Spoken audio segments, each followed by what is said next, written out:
Hello, I'm the Nostalgia Critic. I remember it so you don't have to. Did you know that the Superman films have a parallel history to the Batman movies? Superman the movie was the first attempt to portray Superman in a serious light. The tagline was, "You will believe a man can fly," and that's exactly what director Richard Donner intended to do, convince an audience that the man they were seeing on screen could actually fly. But the price of this idea came too high for its producers, so Donner was booted off the franchise during Superman 2's production and replaced with Richard Lester. In Superman 3, more emphasis was put on comedy and Richard Pryor was even brought in. And boy did it suck balls, but not nearly as much as the cinematic abomination I have to view today.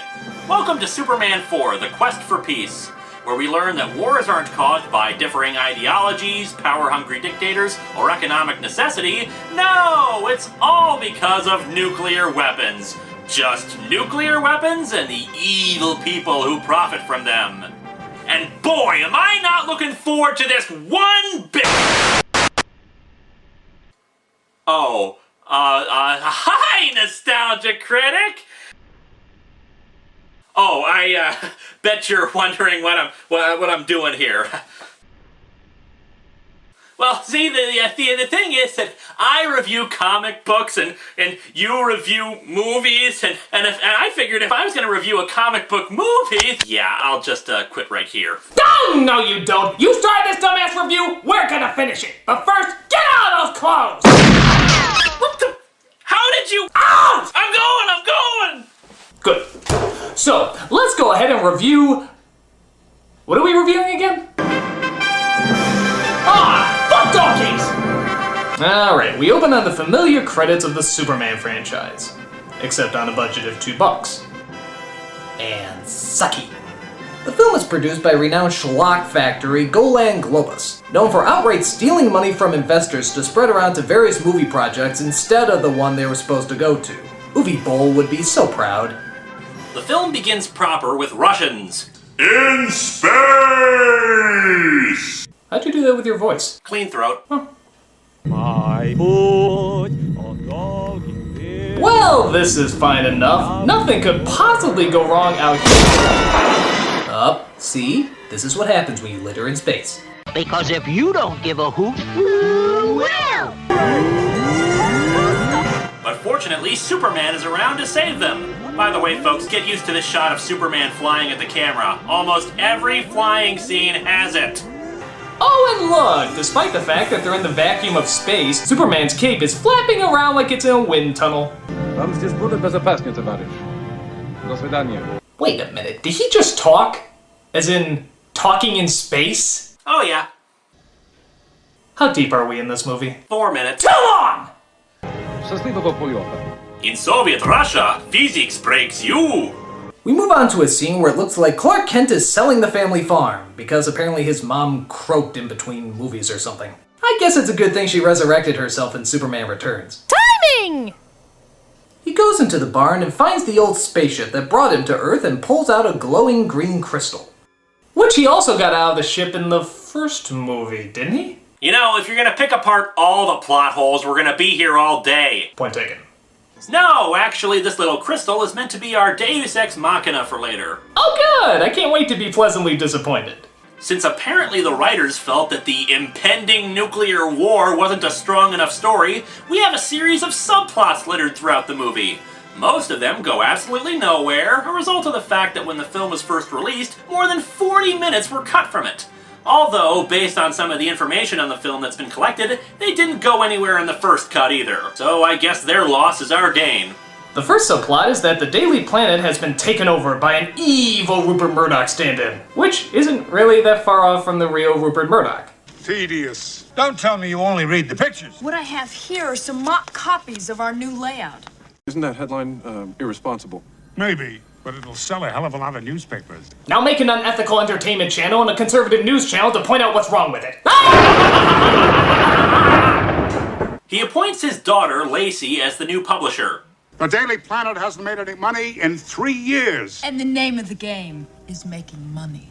A mainstream news source more interested in making money above reasonable reporting? That's just unbelievable and unrealistic. So it turns out Lacey immediately starts falling in love for Clark. For some reason. Gotta be the glasses. Oh yeah. But then, the President of the United States makes a chilling announcement. And because the summit has failed, we have no choice but to strive to be second to none in the nuclear arms race. But wait! Another subplot manages to sneak its way in. A teacher tries to console her elementary school students about this horrible brewing crisis. Now, I know you're all upset by the crisis. No, we're upset because they canceled Power Rangers. I just hit puberty and now there's no Kimberly. The best thing we can do is to try to think positively. Now, is there anything we can do? Doesn't anyone have a suggestion? All right. I'll make a suggestion. I mean, isn't this just how you spent your classes back in the day? I mean, it's not like you did math or science or anything. Jeremy, what do you think we can do about the crisis?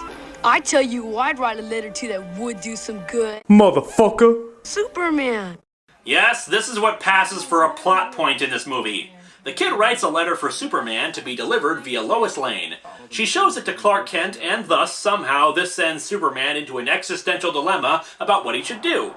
He even goes to the Fortress of Solitude to consult the Elders of Krypton on this. The Earth is too primitive. You can flee to new worlds. I know I'm forbidden to interfere. Not that stopped me in the last 3 movies. If you teach the Earth to put its fate in any one man, even yourself, you're teaching them to be betrayed. Betrayed. Betrayed. Betrayed. Betrayed. Oh, did I forget to mention betrayed? Betrayed! But Clark Kent's continual moping about the issue doesn't end there, because now we have a scene of Clark and Lois meeting up and ripping off the first flying scene from the original movie. And I don't mean copy it, I mean note for note the friggin' same. But before we can get to that horseshit, they walk off the edge of Clark's patio. What, you've never been? Clark? Clark? I'd just like to kill you now, Lois.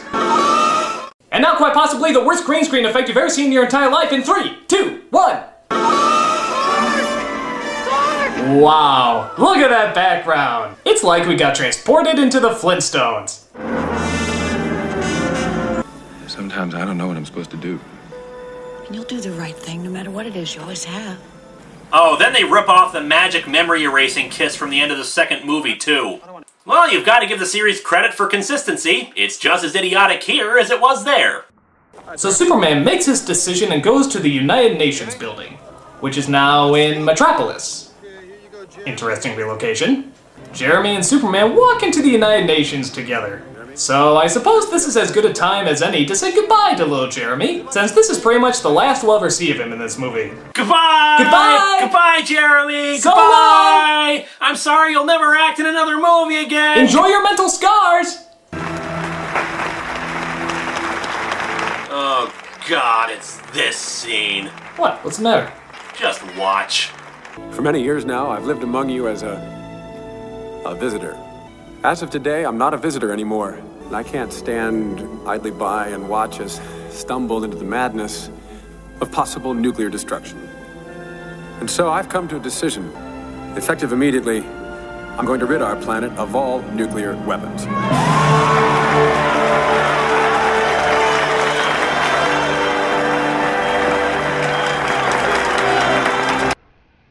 Did Superman just say he's gonna rid the world of nuclear weapons by himself, whether the governments are unwilling to or not? Mm-hmm. And everyone's okay with this? They are, critic. Which means that it's time to play international politics!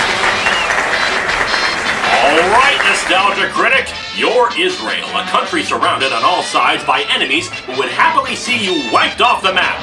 However, the only thing keeping them at bay is your nuclear arsenal. Now Superman comes in and says he's gonna take that arsenal away. What do you do? Tell him to hump my ass? Oh, I'm sorry, critic. The correct answer was applaud wildly. Next question, and this one's for the game. You're the Soviet Union. You're engaged in a Cold War against the United States, and the fear of mutually assured destruction via nuclear weapons is the only thing that keeps you and the US from engaging in combat with conventional weapons. Suddenly, Superman comes along and says he's gonna take away all your nuclear weapons. What do you do? Oh, I know! Applaud wildly! That is correct! You win the grand prize, critic! You get to continue watching this crap! Yes, folks, in this film, if you believe that the presence of nuclear weapons has actually prevented war rather than escalated it, this isn't your movie. So we get this montage of shots of both the United States and the Soviet Union launching their nuclear missiles into space, where Superman can catch them and hurl them into the sun. So if they're willing to get rid of their nukes, why the hell do they need Superman in the first place? Good PR. Oh. But while that's going on, subplot number 5 says Lex Luthor just broke out of prison. Good God, his prison has more holes in it than Swiss cheese! Oh, but let's ignore him for a second. We've got a real star in this movie, critic! Why, it's John Cryer, who played the unforgettable role of Ducky from Pretty in Pink. So appearing in this is a step down in his career. Oh yeah. That's pretty bad. He plays Luthor's nephew, Lenny Luthor. Ha ha. This character is harmless enough, but of course he has to talk. The dude of steel. Yeah, you're just an experiment, freako. What? Oh no. How long is this movie again? Hour and a half. So Lex Luthor, being Lex Luthor, has only one thing on his mind. Destroy Superman! Because that hobby has worked so well in the past. Couldn't you take up knitting? So he steals a strand of Superman's hair from a museum.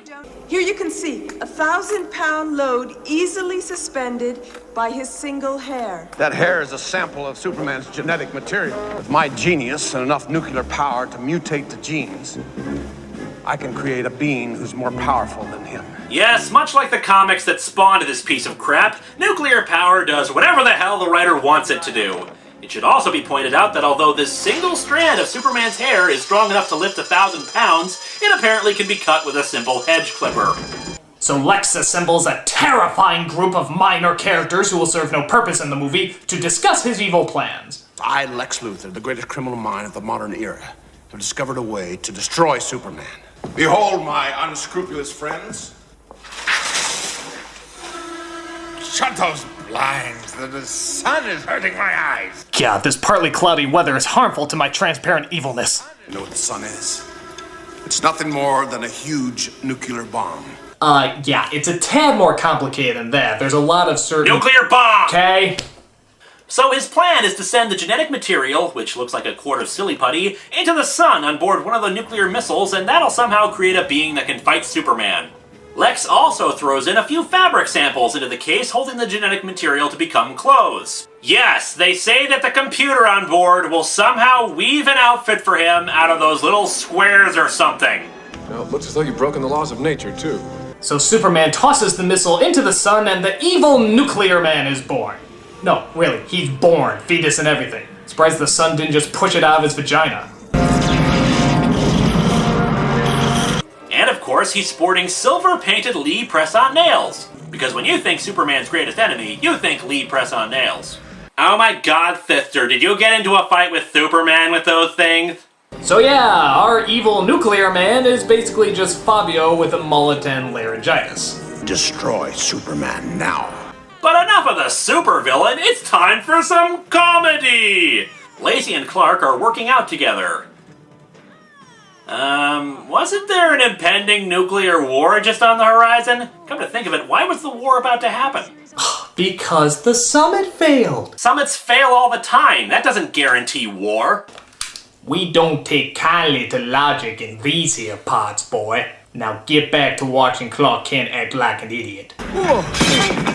But wait, we also had to have some goofy antics as she makes a date with Clark at the same time that Lois is having an interview with Superman. I get a feeling hijinks will ensue. I'll be right back.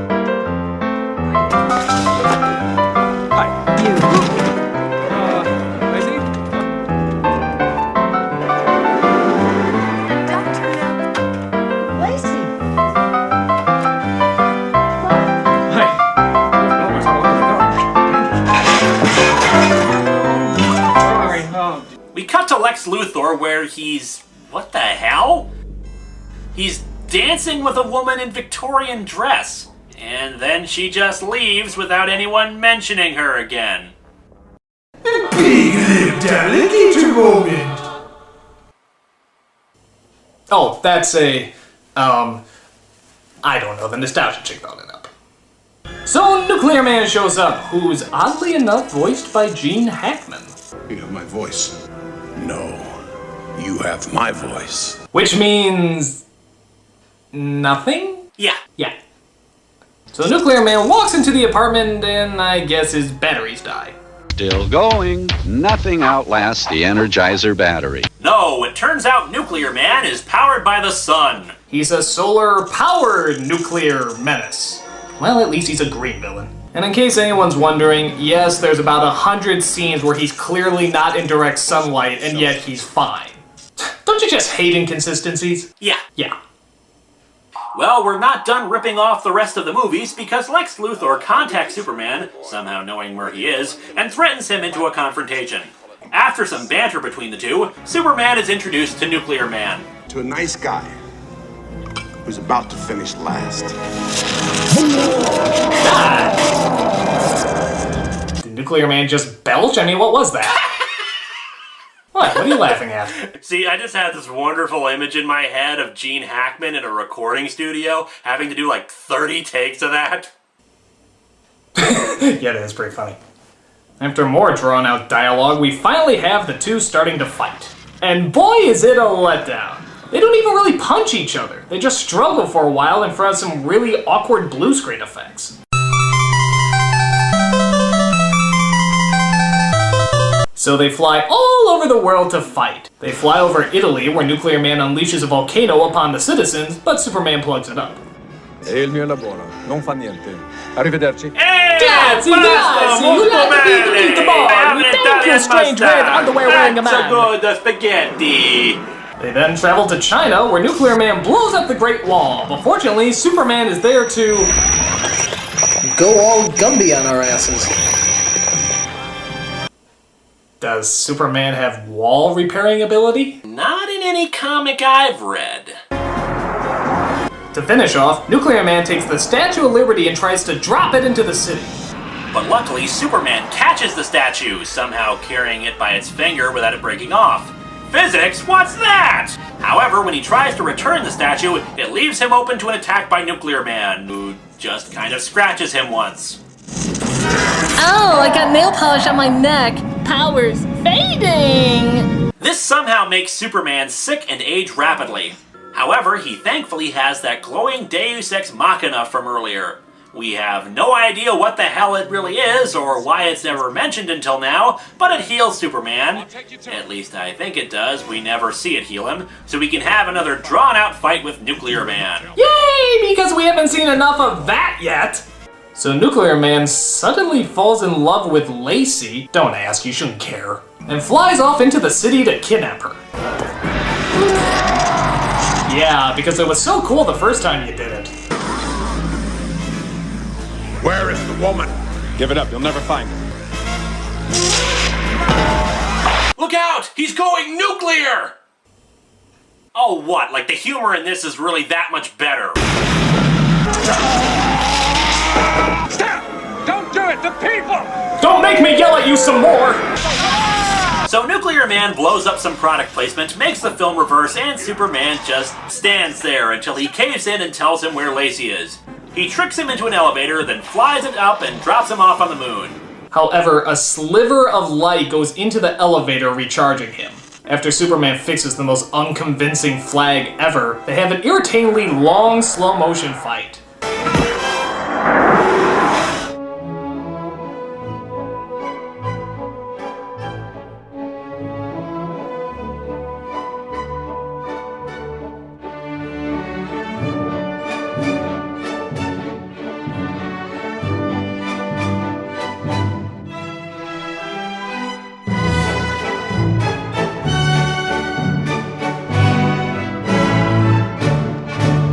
Nuclear Man finally gets a hold of Lacey and flies her through space, where she's, of course, perfectly able to breathe. What? What? You can't breathe in space, guys! This is kindergarten science! Kindergarten! It's okay, Critic. It's okay. It's gonna be alright. No, it's not! This movie is still playing! But Superman moves the freaking moon out of orbit to block the sun from Nuclear Man! Sorry for the tidal waves and gravitational stress, peoples of the Earth. I have to stop a supervillain! After getting Lacey to safety, you know, from space, Superman takes Nuclear Man and drops him into a nuclear power plant, which I guess defeats him, but shouldn't that technically make him more powerful? Solar-powered Nuclear Man, remember. So Lacey tells her dad to stuff it, the Daily Planet is brought back, Luthor is put back in jail, Jeremy is nowhere to be seen, and the whole nuclear war thing just sort of resolves itself. Superman makes some bullshit speech to the world about finding their own path and how he couldn't free them from war. Which doesn't really make any sense considering we saw people clearly lining up to give up their nuclear weapons. And there will be peace. There will be peace when the people of the world want it so badly that their governments will have no choice but to give it to them. Oh, I see. We just didn't want peace hard enough. Of course, it all makes sense. Peace doesn't come about through economic interdependence and the spread of similar ideals. It's just wanting it. Yeah.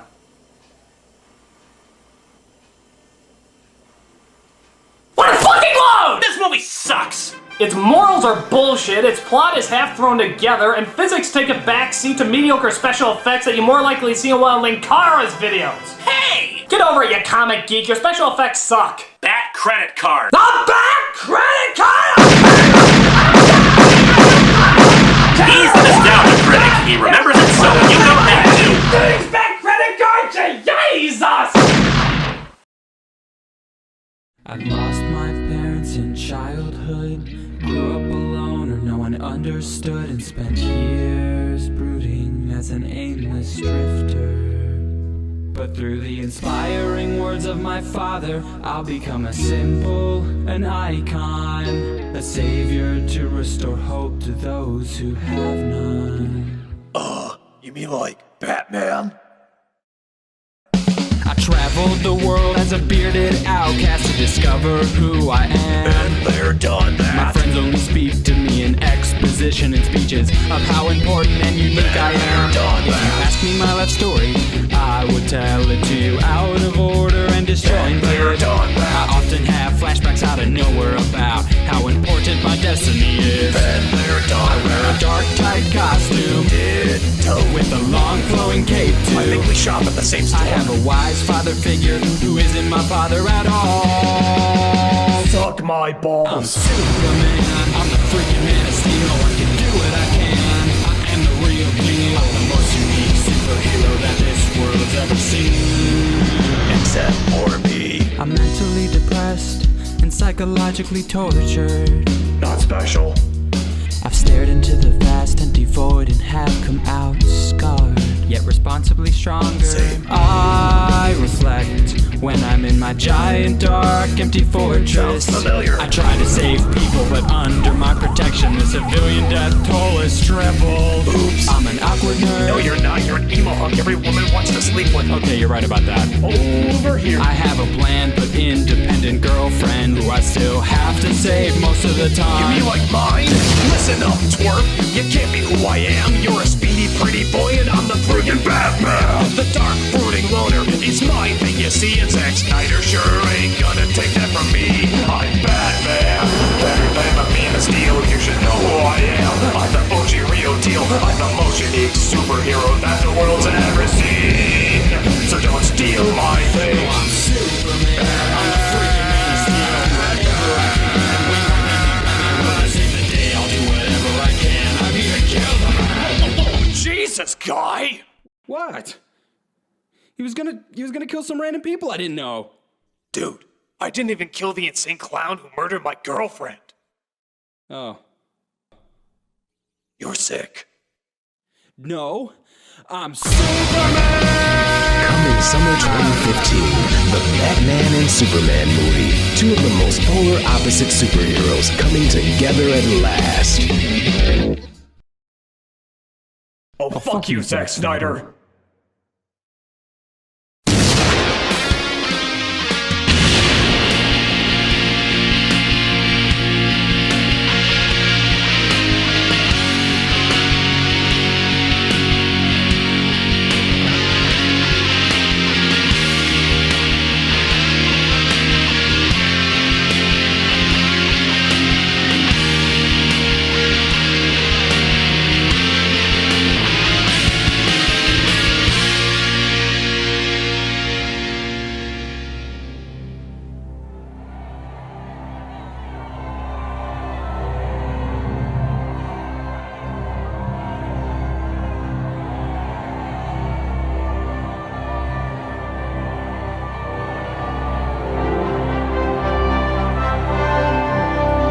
They can be a great people they wish to be. They only lack the light to show the way. For this reason, above all, their capacity for good. I have sent them you, my only son.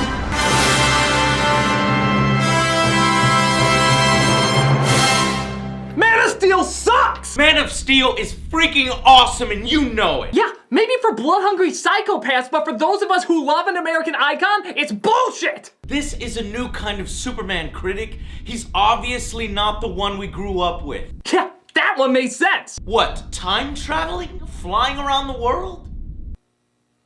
Mostly makes sense. You just can't accept the fact that this is something new. And while we all know that the first two films are legendary, it's time for a different way of looking at this story that's been told 1,000 times the same way. Okay, look, I'm sick to death of that bullshit argument, so I'll tell you what.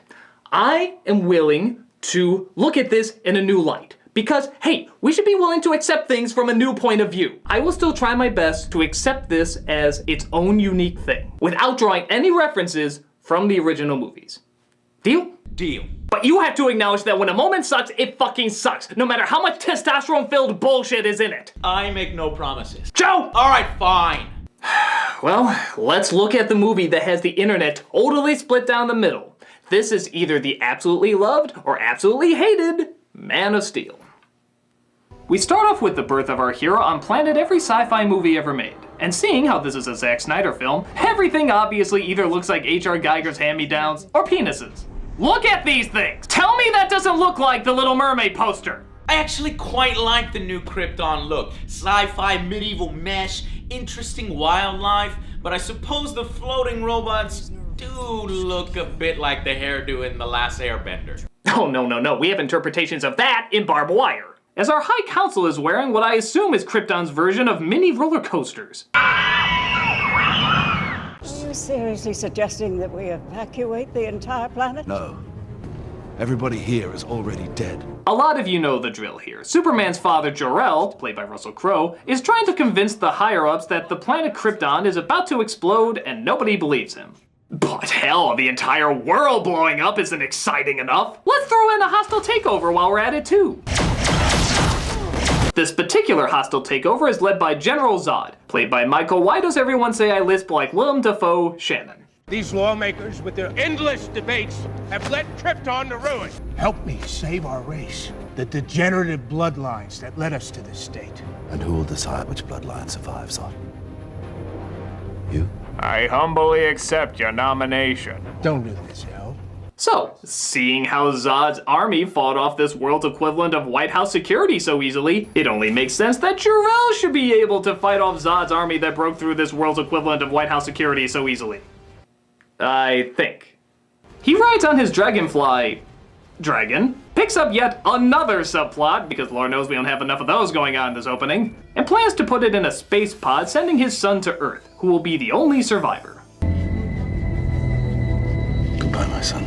Nah, shoot, we gotta have that pesky emotion. Come on, this is a Christopher Nolan story. You can throw in more subplots. At least strap that baby to a bomb or something. He rises from the dentist's chair and is sent out towards Earth, just before Zod's forces arrive. Concentrate fire on the main door! Yes, person who clearly has no microphone attached to his mouth. What have you done? We've had a child, Zod. Heresy! Destroy it! They stuff a bag of marshmallows in his mouth before talking? Heresy! Destroy it! Heresy! Destroy him! Actually, the funny thing about Michael Shannon's performance is how he manages to be both over-the-top extreme and under-the-bottom restrained. It's kind of like watching Jerry Lewis act. He may start off low and appear not to be very interested, but then, in a millisecond, he can change into hey, with the screaming and the yelling and the nice lady! Oh, shut up. He did great. Michael Shannon is a damn good actor. He was portraying a bitter, single-minded man who has nothing to lose as he's pushed to the breaking point. Yeah, but does his breaking point have to sound like a bulldog? You won't kill us yourself! You wouldn't sully your hands, but you'll ram us to a black hole. Your turn. Yeah, well, at least he doesn't sound like a screaming goat when he yells. Hey, I do not!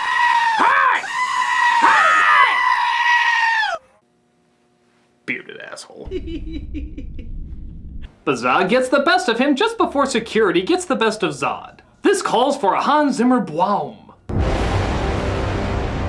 Has anyone else got that sound yet? I swear, if Hans Zimmer did the music to You're a Good Man, Charlie Brown, it'd be You're a Good Man, Charlie... So Zod is sentenced to imprisonment in the Phantom Zone. You believe your son is safe? I will find him. Sorry, didn't quite catch that.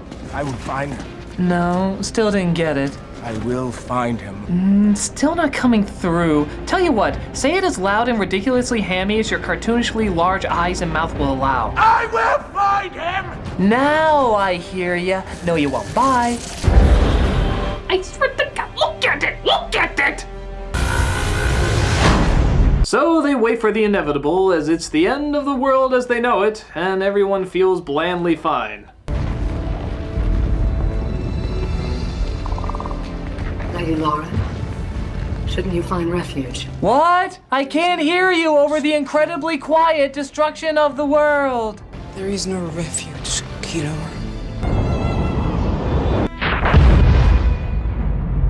So Kal-El travels to the planet known as Earth, where he lands on an episode of Deadliest Catch.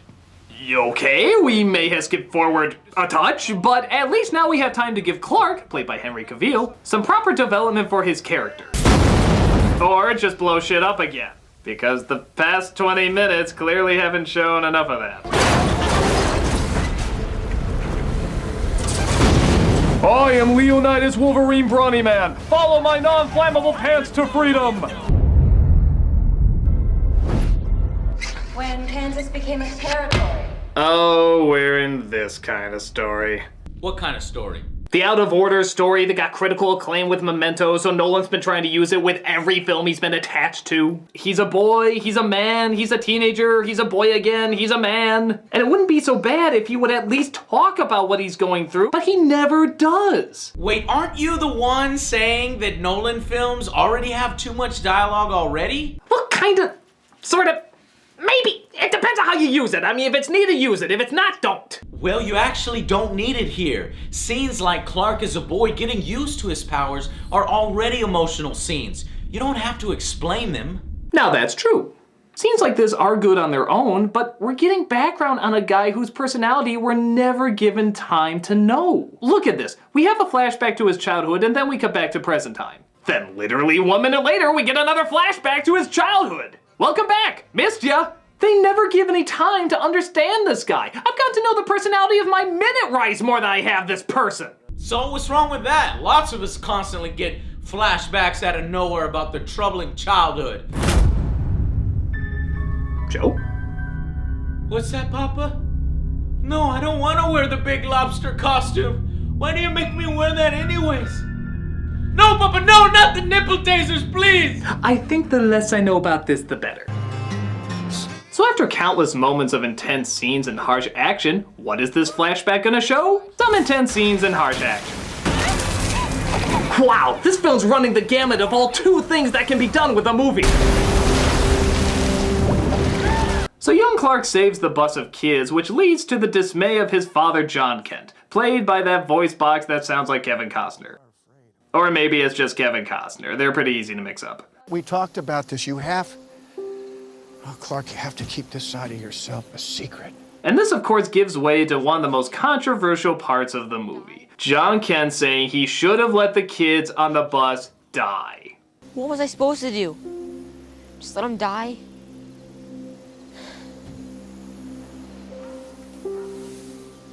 Maybe. Yeah, what do you gotta say about that, Joe?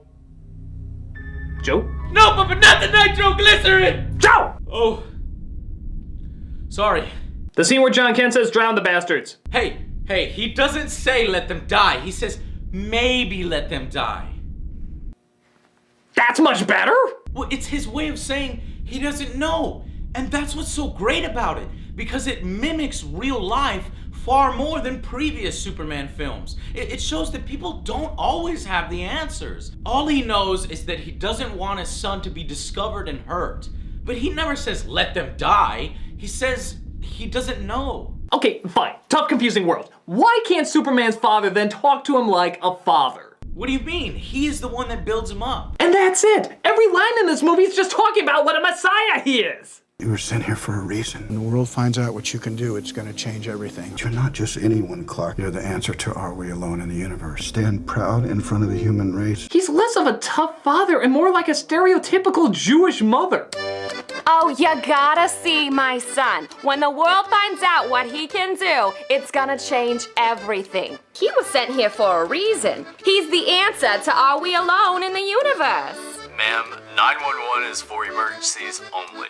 Oh, sorry. I could have had a busload of drowned kids for you, but my son saved them too. But don't worry, I punished him properly for that. Ma'am, never pick up the phone again. Why does everyone keep telling me that? Come on, those are some strong, well-written words. It's every boring Destiny monologue we've heard before. Oh yeah? Prove it. People are afraid of what they don't understand. You always fear what you don't understand. People fear what they don't understand. People fear what they do not understand. People are frightened by what they don't understand. He said it differently, though. We found you in this. This was in the chamber with you. I took it to a metallurgist at Kansas State. He said whatever it was made from didn't even exist on the periodic table. That's another way of saying that it's not from this world, Clark. They surprisingly asked no questions and let me take my miracle stone home without ever calling anybody. See, they knew how to keep a secret. And it turns out years later, Clark does a good job carrying that secret. Like when a bully inflicts no physical harm on him whatsoever, so he crucifies his truck, costing God knows how much money in damages. But at least he didn't save anybody.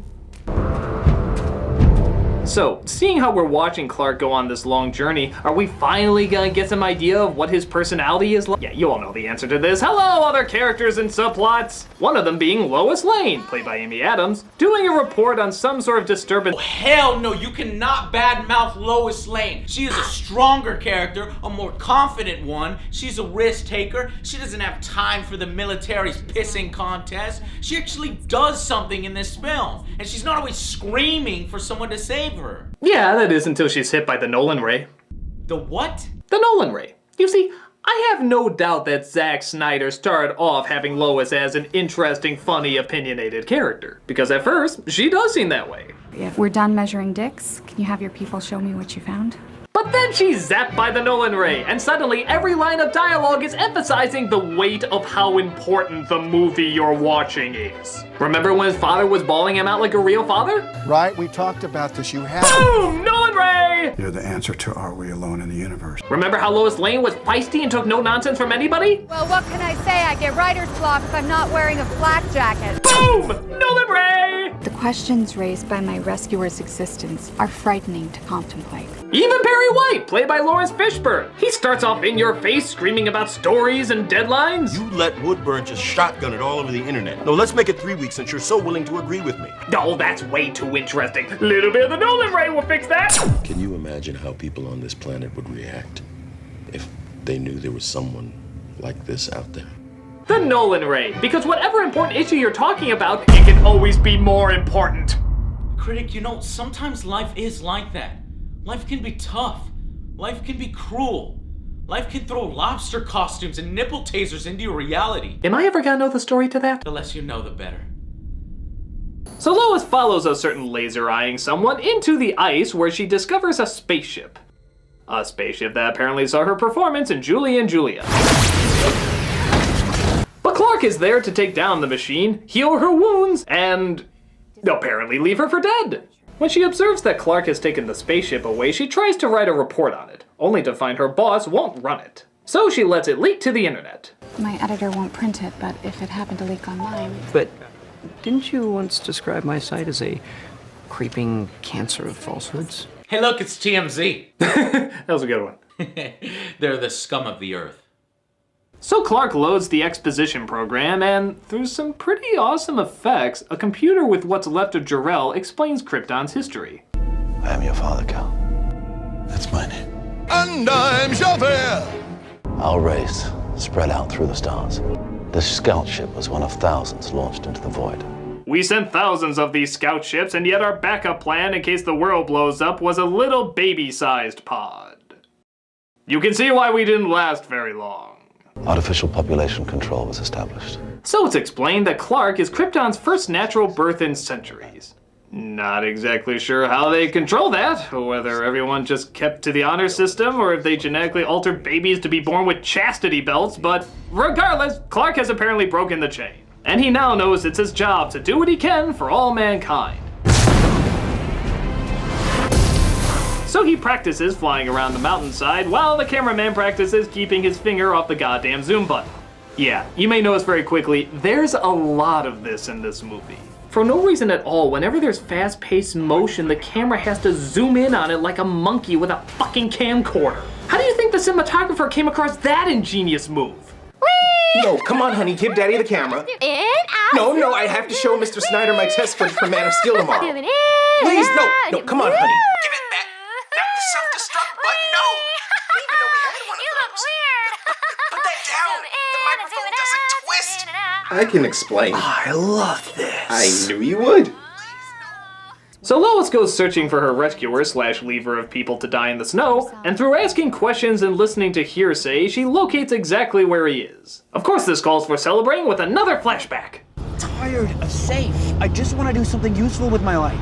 So farming, feeding people, that's not useful. My family's been farming for 5 generations, Clark. But wait a minute, Papa Kent, didn't you just in a few flashbacks say that he was destined to change the world when people discovered him? When the world finds out what you can do, it's gonna change everything. And now you're saying you never want him to be discovered and you just want him to be a farmer? I'm starting to think Clark has 3 fathers. Jor-El, John, and John's other friggin' personality. But get ready for a big shock here. Something big and terrible tries to kill them. And thus they all try to seek shelter. Hey, still in the car! Head to the car! I'll get him. No. Get your mom to the overpass. But wait a minute. Hey! What about Boomer? Boomer will be saved by John, even though it would have been a lot easier if he just sent Clark in to go get him, causing John to hurt his leg, unable to make it back in time. But he stops Clark from saving him because he's an attention-hungry martyr who doesn't want Clark to be outed, even though he's gonna be outed just a few years later anyway.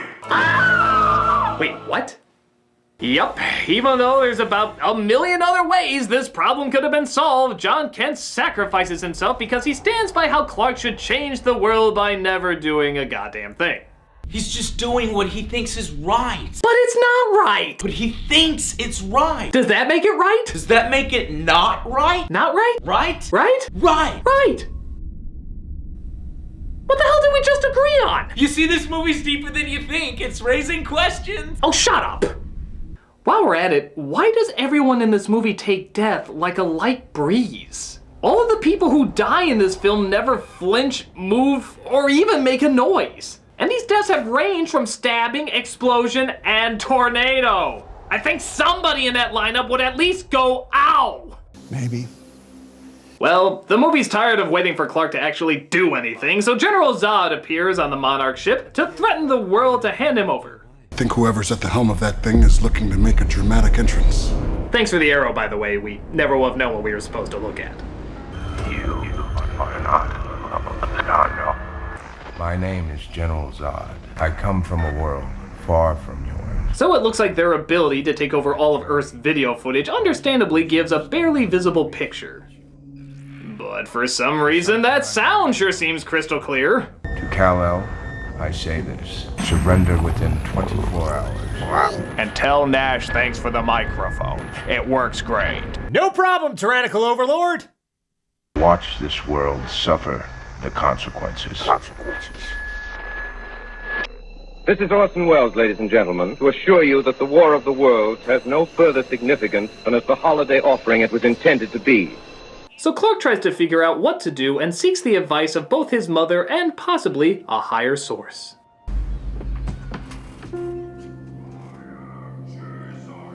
What is that? I don't know where to start. Wherever you want. I can't make that out. What is that? Do you know why they want you? No. I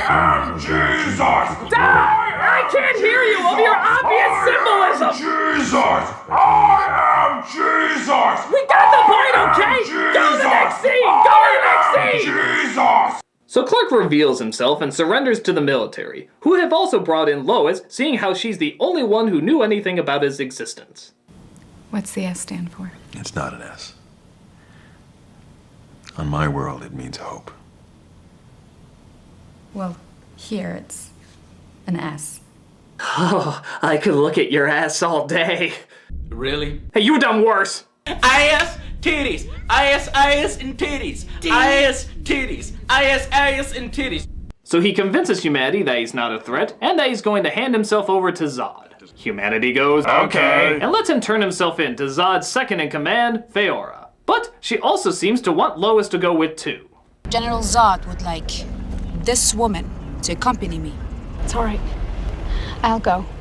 We also got Julie and Julia on planet Krypton. You will pay for costing Meryl Streep an Oscar. As if she doesn't have enough. Shut up.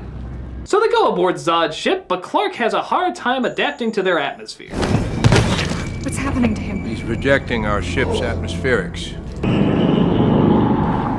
Hello, Cal. Welcome to my weird mental thingy. I and my fellow officers were sentenced to the Phantom Zone. So Zod explains how they were freed once Krypton was destroyed, and how they got the ship working to travel to Earth to find him. I will find him! Yes, we remember. He explains that the codex for all living things on Krypton is in his possession, and so he has the power to make Krypton live again. If Krypton lives again, what happens to Earth? The foundation has to be built on something. You know, is it really wise to tell your only hope for the future of your race that you're going to destroy his place that he calls home? Wouldn't that kind of make him resistant and thus make things go a little slower? Maybe this wasn't what he was supposed to see. Maybe they accidentally put in the wrong program to show him. If I give you the Codex, what happens to Earth? The foundation has to be built on something. No! Skulls! Skulls everywhere? Who does that? You can't. This isn't going to make him happy. It'll turn you into a raving psychotic. Run the happy program. The happy program. See? Much better. Look, we've got dancing bunnies here, and oh, look at the flowers all smiling, and oh, there's even a unicorn riding a marshmallow rainbow. Isn't that adorable? You'll stay here until we remember the incredibly important reason we brought you on board. Does anyone remember why we brought her on board? This gives her a chance to use Jor-El in a box as they plan what I have to admit is a pretty awesome escape. Thanks to you, I'm uploading into the ship's mainframe.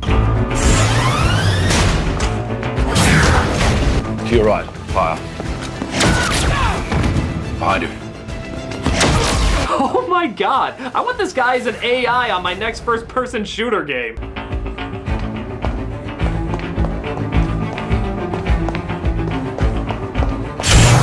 Secure yourself inside the open pod. Safe travels, Miss Lane. This also allows Clark to escape as he's set to go down to Earth and stop them from harming anybody. We wanted you to learn what it meant to be human first. So that one day, when the time was right, you could be the bridge between two peoples. You can save all of them. But my father said never to be noticed or help people. Your father's a twat who directed the postman. You, now go. I am Jesus! I am Jesus! We heard you the first time! Hey, what's wrong with a little savior symbolism here or there? Here or there? I don't think the Bible has as much Jesus imagery. Okay, but what would someone who's half immortal and half human be like? Would he be more human or would he be more godlike? Yes, he floats away on a cross, but to me, they're just trying to have him move graceful in space, okay? They're not literally saying he's Jesus or God, and the church scene supports that he's humble. He's more human than we know. He needs the advice of others to help him make the right decisions, and this is when he truly comes over to our side, becomes one of us. You know what? Forget it. Let's just say you win. Really? Yeah, I'll claim as Citizen Kane as long as I don't have to watch any more of this dark unpleasantness. It'll probably please half the angry fanboys too. Alright, score 1 for Angry Joe. I'm gonna convince you yet. The hell? You know, how come my show is so easy to hack? come from a world far from you. I've traveled over the ocean of stars to reach... hold on a second. Why the hell do we still have dial-up? This is General Zod. I've been watching your little review and am displeased to discover that you are giving it a positive rating. Yeah, he loves it now. It's like one of his favorite movies. Shut up, Joe. Perhaps you're unaware of how many people watch you, Nostalgia Critic, and how much I personally despise the film you are currently reviewing, and how easy it would be for me to rearrange your testicles so that they look like Jackson Pollock droppings. That joke's on you, Zod. Once the critic makes up his mind, nothing changes it. Joe. You can literally rip his intestines out with an onion peeler. Joe. Or you could suck out his eyes with a vacuum hose. Joe. Or you could put him in a lobster costume and hang him upside down over a pit of ferrets injected with venom. Joe! Surprisingly, this isn't helping. Look, Zod. Hold on, I'm writing that last one down. Zod, the review isn't done yet. I'm gonna watch it all the way through. Very good. And if you don't hate it, I will make sure that the corpse they find of you they will never recognize as a corpse. Hey, that's not fair. Critic, if you go back on your opinion, you're gonna have the whole of the internet hounding you down like an animal.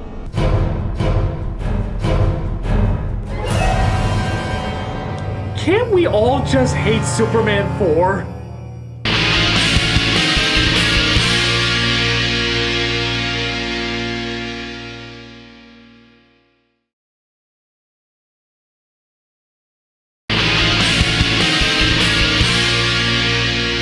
So Clark, or as some people are calling him now, Superman, gets Lois out of the escape pod before it explodes. Aw, what a charming romantic no time for that here. We got exposition to spew. I didn't want to tell them anything about you, but they did something to me. They looked inside my mind. It's okay, Lois. They did the same thing to me. Huh. Guess they forgot to show that scene. Kind of pointless, seeing how they could get the exact same information out of him. Hell, maybe Zod managed to find the correct imagery this time. You see, Miss Lane, all of this and more can be yours if you just give us the information we require. Even the unicorn riding the marshmallow rainbow? Even the unicorn riding the marshmallow rainbow. So Zod approaches Clark's mother dressed as that thing from the opening of Alien and tries to force her to tell him where the Codex is. The Codex is not here. Where has he hidden it? I don't know. Where is the Codex? Does this guy have any charm outside of just shouting his ass off? How'd this guy get this position anyway? It's all down to shouting!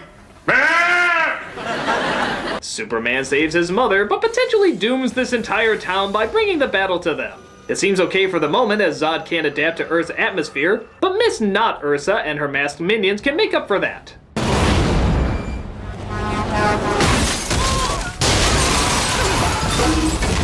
I'm sorry, sir. The red, white, and blue pancakes are at Denny's. I appreciate your enthusiasm, though. And as many people have pointed out, the product placements in this scene are beyond horrendous, including some painful plugs for IHOP, Sears, 7-Eleven, U-Haul. There's so many ads clashing in this scene, I don't think they could properly plug them all in time. When in town, get a healthy dose of pancakes from IHOP. Oh wait, when you need a little pick-me-up, grab a slushie from 7-Eleven. I mean, when you're looking for clothes for any occasion, Sears is the place for you. Moving soon? Let U-Haul handle all of your services. Oh, now you're not even trying. All right, I'll give you that one. There is way too much of that in the film. But Critic, you have to admit, the action scene is still amazing. What, with countless plugs and people dying left and right? Come on, you know your inner man-child can't look past how amazingly awesome the wanton destruction is.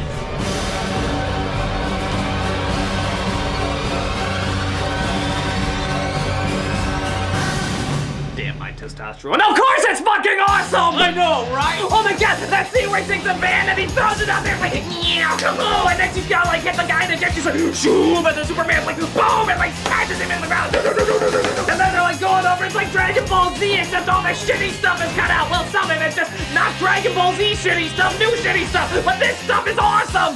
Pardon me, but was I hearing enjoyment of this picture? No, sir. Good. pussy. No, that's what I'm going to be if I piss him off. He finally gets their helmets off. Strange seeing how Zod's came off in one explosion and theirs took like a bajillion. And seeing how he's won, he goes back to his mother to see if she's alright. Nice suit, son. I'm so sorry. It's only stuff, Clark. Oh good. Could you tell the people down the street that? I'm up to my ass in property damages. But Zod discovers the Codex is in Superman's bloodstream and that he doesn't need to be alive in order for them to get it. So it's time to do a little planet redecorating.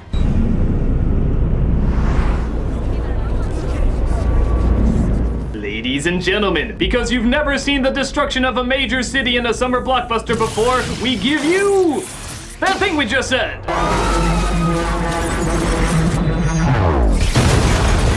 Oh my god, look at all the places they're destroying, including IHOP, Denny's, Toys R Us, Sears. Oh, the ingeniously marketed humanity!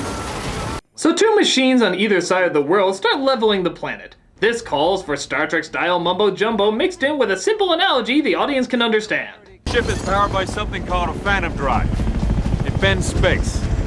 Zod's ship uses the same technology, and if we can make the two drives collide with one another, A singularity can be created. like a black hole. Like putting too much air in a balloon! Of course! It's so simple! So the army goes to take out the one in the city while Superman goes to take out the one over the Indian Ocean. Now, I know there's a lot of people who get angry saying, Superman should have taken the one in the city first. No! It's not just Superman who saves the world with one direct method. Brave civilians, our military, and Superman working together as one. Only he can make it there that fast to the other side of the world. And only he could possibly get around its defenses. Joe, honestly, this setup is so confusing, I'll just take your word for it. No! Everybody goes nuts over this, so I'm gonna explain it. What if Superman went for the main one and then they went for the other one there? They may not be able to shut the other one down. Maybe the other one has a self-destruct mechanism which would blow up the entire Earth if the first one got blown up. So Zod adapts to the Earth's atmosphere. Apparently half a lifetime of getting used to this can be reduced down to a couple of seconds now, and grabs the scout ship in order to start rebuilding Krypton. Meanwhile, Lois is on board the military ship about to blast the other one to hell, when something seems to go wrong. There's something wrong. It's not supposed to do this. Well, what's it supposed to do? It's supposed to go in all the way. Damn it, Lois, you had one job that we pointlessly put you in charge of, and that was just to push a button. And you couldn't even do that right! They do eventually get it to work, but Zod is hot on their trail. Target that aircraft. Terminate with extreme disinterest.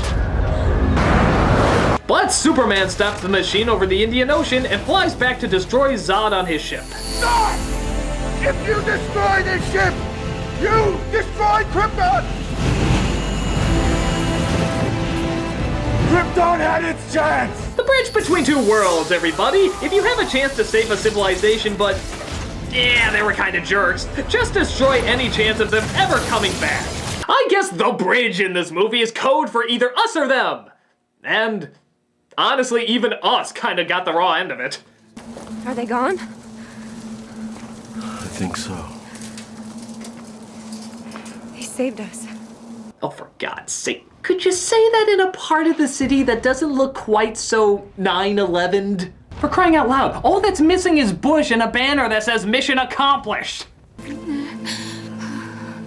You know, they say it's all downhill after the first kiss. Who the hell says that?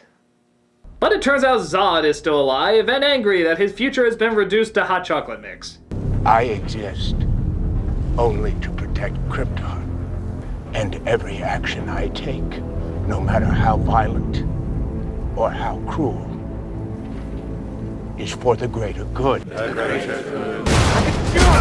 So Zod vows to destroy Superman at any cost. Logically, seeing how he'll chase Superman anywhere, Superman leads him to a location far away from the people so that none of them will ever get hurt, or he once again brings the most dangerous thing in the world to the people he swore to protect. Yeah, I'm sure they're really thankful. Thanks for saving us, Superman. Yeah, imagine the real damage that could have been done if you didn't come to our planet. Oh look, it's Zod. Oh Jesus is gonna save us again! Wait! go! Superman putting us above all else again! Oh God! It's not the Statue of Liberty!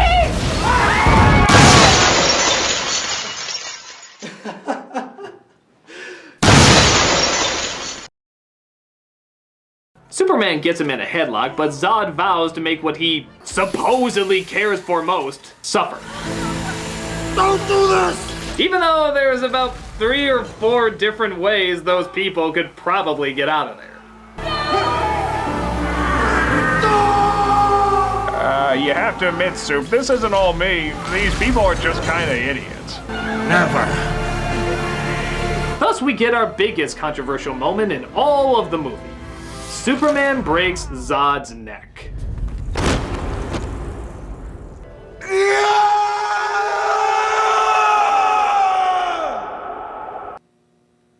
Really? Nothing from you on that one, Joe? Oh. And that's how I saved Christmas with a lightning gun! What was I talking about? The controversial neck-breaking scene.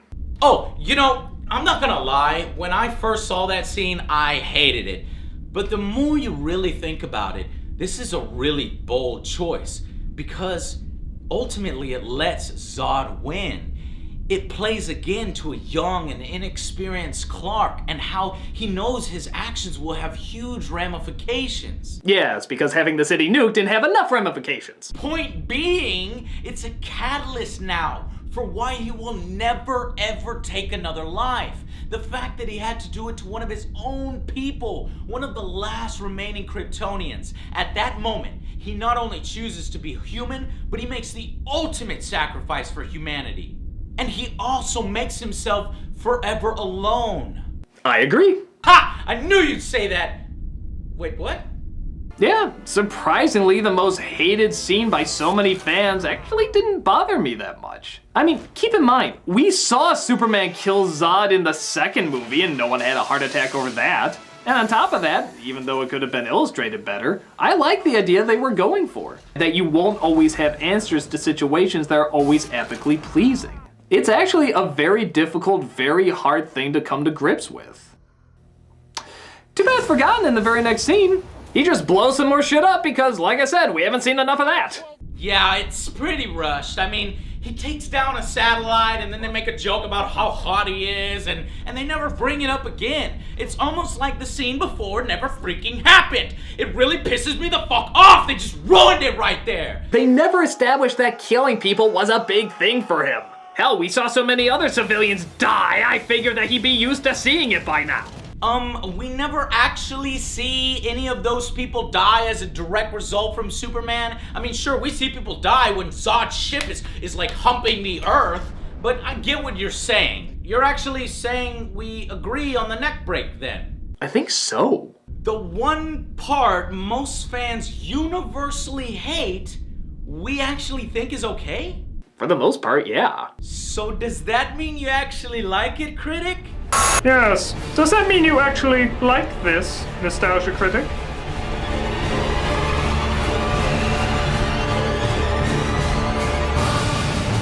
I still think this movie is awful! Oh, come on, man! Ha! No, I'm sorry. I just think it's terrible. There are some things I like. All the actors to play these roles are good choices. The action scenes are awesome. And though I like the more upbeat Superman, I'm open to the idea of a darker version. But these characters have no identity. Outside of their job and how they look, you wouldn't even know that this was Clark Kent or Lois Lane if they didn't call them Clark Kent or Lois Lane. The millions of subplots are not needed and get in the way of any emotional connection we want to make. The incoherent storytelling is pointless and annoying, and as a superhero, he lets way too many people die in this. Even if he took Superman's name off of this, I still wouldn't like this stupid, illogical mess. I think you're totally wrong, Critic. Everything you just said. Those characters seem boring to you because they're not as over the top or single-noted as the comic book ones or the Christopher Reeves versions. It's a new kind of Superman that needs a less cliched character, okay? It needs a tougher and darker outlook because we've seen the other Superman stories already. Those are still there. And by putting in these morally confusing lessons, that you call illogical, I see them as challenging. And there's no way to save every single buddy like in previous movies and always get your way. There's just a man struggling between what it means to be human and more than human, and trying to do the right thing. Yet he still manages to rise above it and save us all. This movie is awesome. Oh please, you Houstonians will read too much into anything. Why don't you say that to my fist, hair gel? Oh, look who's talking. That's why They can be a great people they wish to be. They only lack the light to show the way. For this reason above all, their capacity for good. I have sent them you, my only son. I think I understand now. Joe, I will never like this movie. I think it's an insult to everything Superman stands for, and I will never understand how you could actually like it. Oh, nice. But just because I can't see how doesn't mean I can't understand why. Oh, because I'm a blood-hungry psychopath, right? No! I mean, you are, but that's not why I think you like it.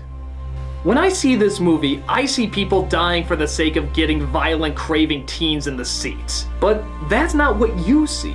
You see one of your favorite superheroes being tested and put through a greater challenge than ever before. And by having him witness and go through so much intensity, it makes his challenges seem greater and his struggle all the more interesting.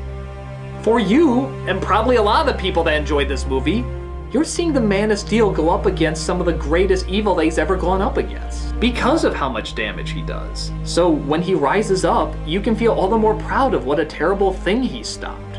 It's not craving dark, horrible things like a maniac. It's seeing someone fight against those dark, horrible things. And not just through him holding heavy stuff, but by standing up for what he feels is important. I don't see the same thing, but at the very least, I know that's what you see. So, as long as you're viewing it because you want to see the best of strength and kindness rise up against the worst of oppression and force, all I can say is, go ahead and enjoy it, man. Thanks for understanding me. That middle of the road bullshit won't work on me, Houstonian! Don't worry, Critic. I'll stop him. Just tell me his location. Hey, how are you doing that? Much better. Now, prepare for an entree of spilled organs and pain! Oh, for Christ's sake, will you guys stop punching holes in my ceiling? Here to stop you again, Zod. Stay back, Superman, or the critic's toast! Careful, Zod. You know what I can do. Oh yeah, what are you gonna do? Kill me? You break my neck, you'll have message boards all over you like an unemployed writer at Starbucks! So come on, big man, what are you gonna do?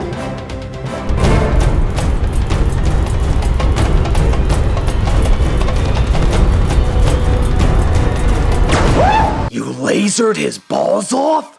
Yep. But at least I didn't kill him. But you lasered his balls off! I mean, he had it coming, and I'm surprised he had him to begin with.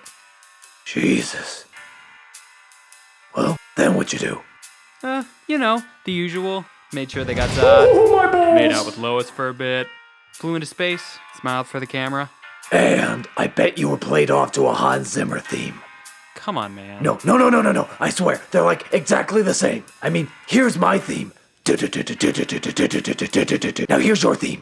It's like a semitone off. Hey, you know, speaking of rip-offs, does this seem at all familiar to you? What do you mean? Like, just this whole setup. I feel like I might have seen this before. Oh my god, don't look! What? I said don't look! You looked, didn't you? Yes, I did. Did they see you? I don't think so. Are you sure? I can check. Don't look! They're looking right at us. Just keep your eyes down on the table.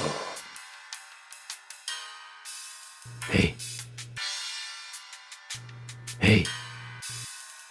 Batman doesn't have a beard! We don't hear that. And we're keeping our eyes down on the table.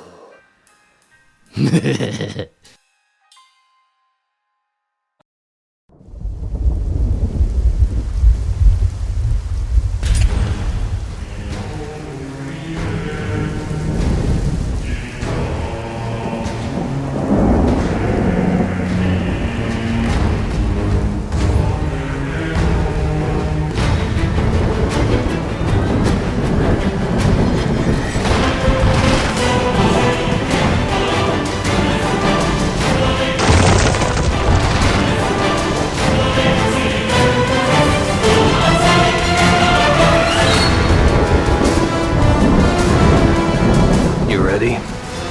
Yeah. Let's do this.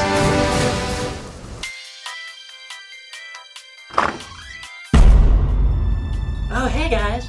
What's up?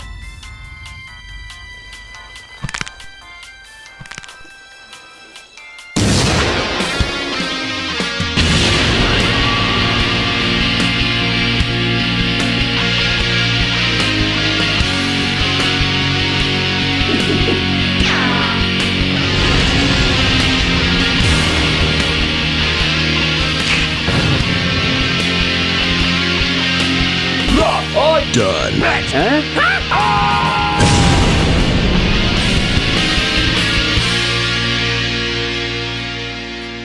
So, what do you think of our prequel to DC's Avengers Part 1? We accomplished what Marvel did in several movies with just one movie, with the exact same results. I'd rather we saw a good Batman-Superman movie.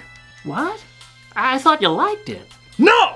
Kinda. Well, then you didn't like it? No. Kinda! Well, then what's the problem? People have been waiting years to see this team up. Yeah, and the choices you made were just so DC! This is arguably the most anticipated comic book movie of all time, in that people have been waiting to see it even before it was announced. There have been several comics where Batman and Superman are together, as well as cartoons. But, despite there being tons of Batman and Superman movies, there had never been one with them together. However, with the Marvel crossovers proving to be exceptionally successful, DC felt it was time to throw their hat into the ring and use this as a means to start their own DC cinematic universe. Despite a very strong opening, its box office dropped a shocking 68% the following weekend. How bad is that? Batman and Robin's second weekend had a 63% drop. Wow. That means more people went back to see that film rather than Batman vs. Superman. What the hell have you done, Zach? Alright, well, why don't you just start from the beginning of the film? Alright. Wait, you're just playing a few minutes from Batman Begins. Exactly! After showing a flashback we've seen done so much, I'm surprised there's not action figures of it. We cut to yet another flashback of Bruce driving through Metropolis when it was being destroyed by Zod. Vague business associate, you have to get out of Metropolis. Why?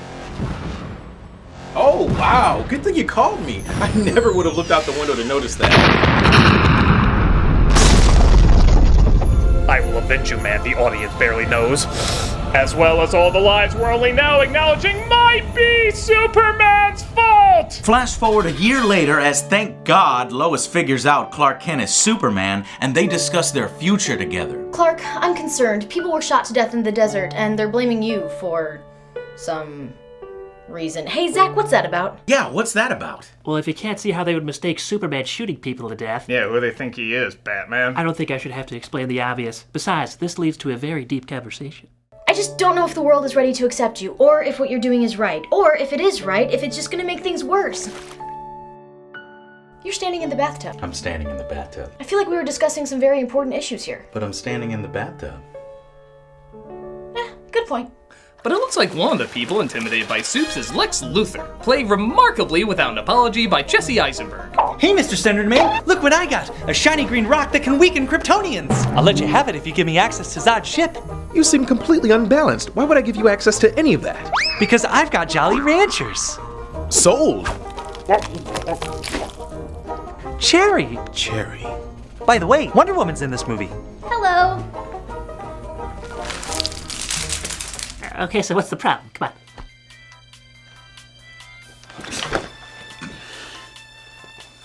First, Jesse Eisenberg. Second, if Superman took down military satellites trying to track him, why the hell didn't he take Zod's ship, a weapon from Krypton, away from them? Third, Jesse Eisenberg. Fourth, there's no reason for Luthor to hate Superman here. In the comics and movies, Superman foils his evil plans constantly, so it makes sense to try to kill him. But in this movie, if anything, Lex Luthor benefits from Superman as he said he has contracts to rebuild everything that was destroyed. His motivations are completely backward. Well, like everyone else, he's afraid of Superman's massive power and ability to destroy. He makes Doomsday later! That's like 5 Supermans with a fist for a brain! And what was that other thing? Oh, yeah. Jesse Eisenberg! Whether you want to call him Lex Luthor Jr. or whatever, this is a beyond awkward performance. Even at his corniest, Lex is a powerful, charming, diabolical mastermind. He always had a cool attitude, a business-type mindset, and a suave, calculating demeanor. This guy is more like Roger Rabbit if he was a supervillain. But at least he introduces Clark Kent to Bruce Wayne. That'll really get them hating each other.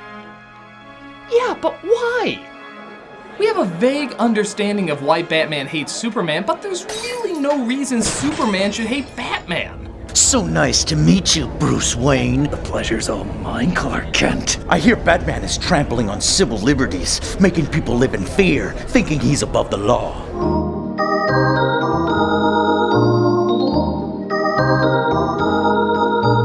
I hear Superman is powerfully dangerous, putting tons of people in harm's way, and there's even a 1% chance that he's unstable. He must be destroyed.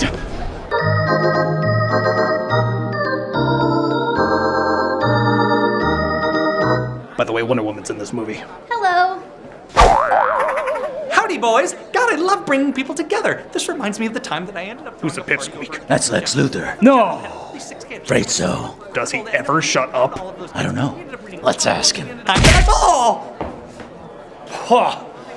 Well, I guess I had that coming. See you later, boys. Smokin'! This is like a bad dream, man. No, that's my department. What? Yeah, I want most people to look at me and say he was such a good Batman he could do most of it in his sleep. So I do most of it in my sleep. In fact, this is a dream sequence right now. No kidding. Yeah. Subplots, future characters, things you don't understand yet, so it must be clever. Hello. Master Wayne, what is it? I just don't know, Commissioner Alfred. I just feel like the motivations of the next film are being figured out before the motivations of this film. Well, that's still not gonna get me grandchildren anytime soon. Not this again. Yes, this again. It gets even weirder when Batman is chasing down some guys who have the kryptonite, and Superman stops him right in his tracks for pretty much no reason. Well, buy only weakness that can kill you. I hate you. Why? Because you're a vigilante. You're a vigilante. I hate you because you're responsible for a ton of deaths. You're responsible for a ton of death. That's ridiculous. I value human life much more than you ever will. Just stop hypocriting where I'm hypocriting. Go back to Gotham. It's literally across the street. Tell me something. Do you believe? Whoa. We're cool. Yeah, that's what I thought. Listen, detective, if I'm so bloodthirsty as you say I am, why haven't I killed you already? Because I intimidate you? Boo.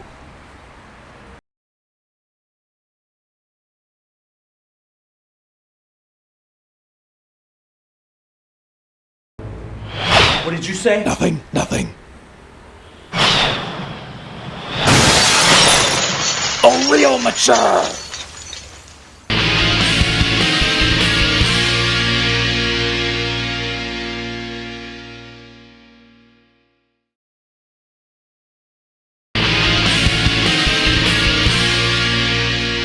Okay, so you guys don't think Batman and Superman have enough reasons to hate each other. But hey, you gotta give me credit. Lex Luthor, his plan's pretty amazing.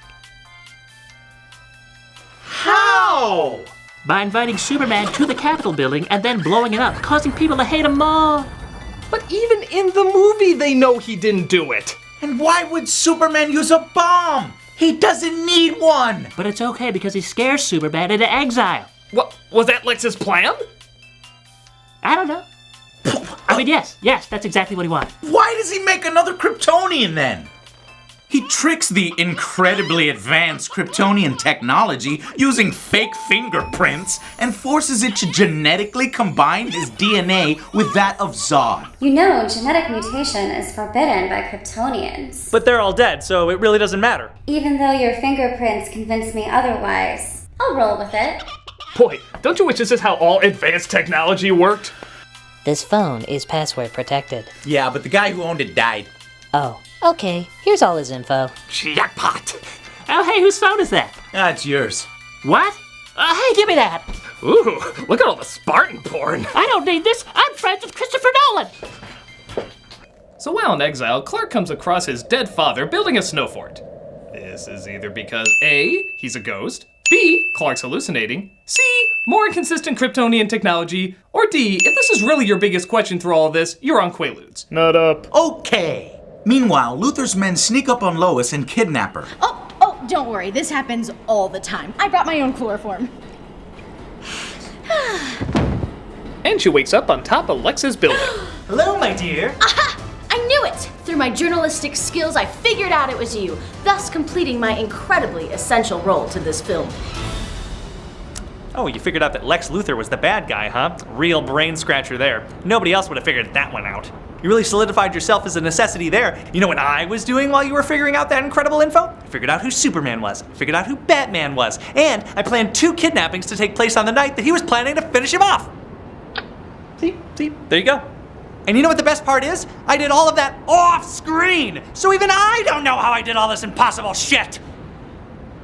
Phew, is it chilly up here? Or is that just the cold uselessness of your character? Hey! I'm really important! Oh yeah, sure. Let's get to the one thing that we know you're good at. Thank you! I really am important! It's over, Luthor. Your mama says blah. Says blah? No, but she will when I slit her throat. Now go kill Batman because I think it'd be cool. Okay. This is it. We barely have a reason to hate each other except we hate the fact that the other one kills. I'll kill you for that!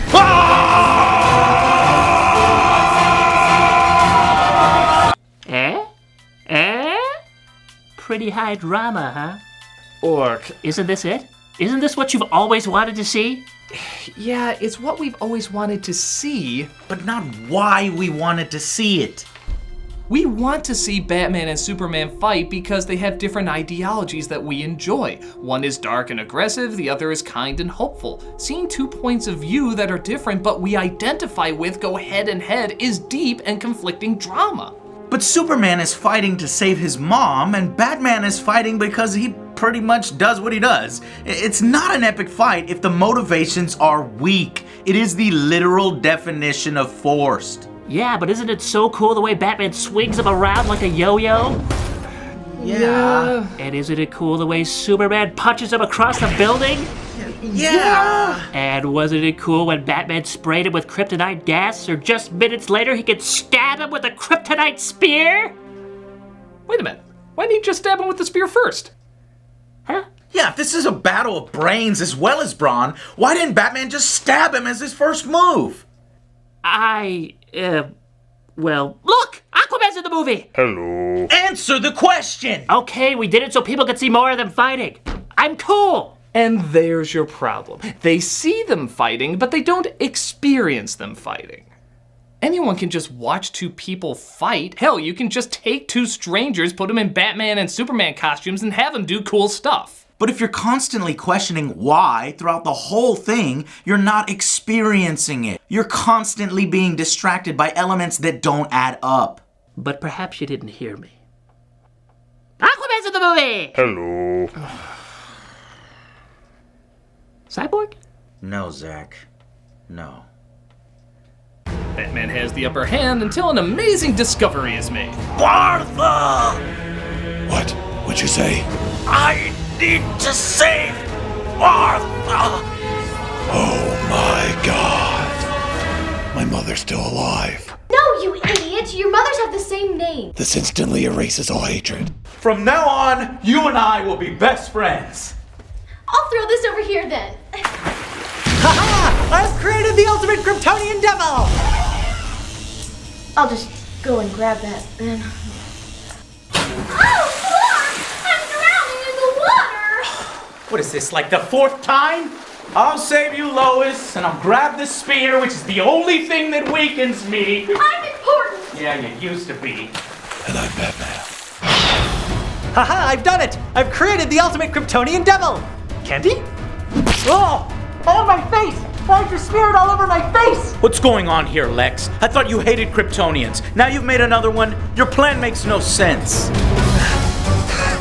You don't get it. My plan is chaos. God versus God. Anarchy. The bell has been rung. Ding, ding, ding, ding, ding. Let's put a smile on that face. Lex Luthor. Uh-huh. You're portraying Lex Luthor right now. That's nothing. Wait till you see how well we understand Doomsday.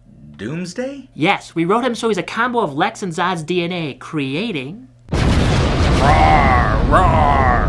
I am your Doomsday. Roar. I will find him! But that's not what Doomsday looks like. Oh? What did you expect?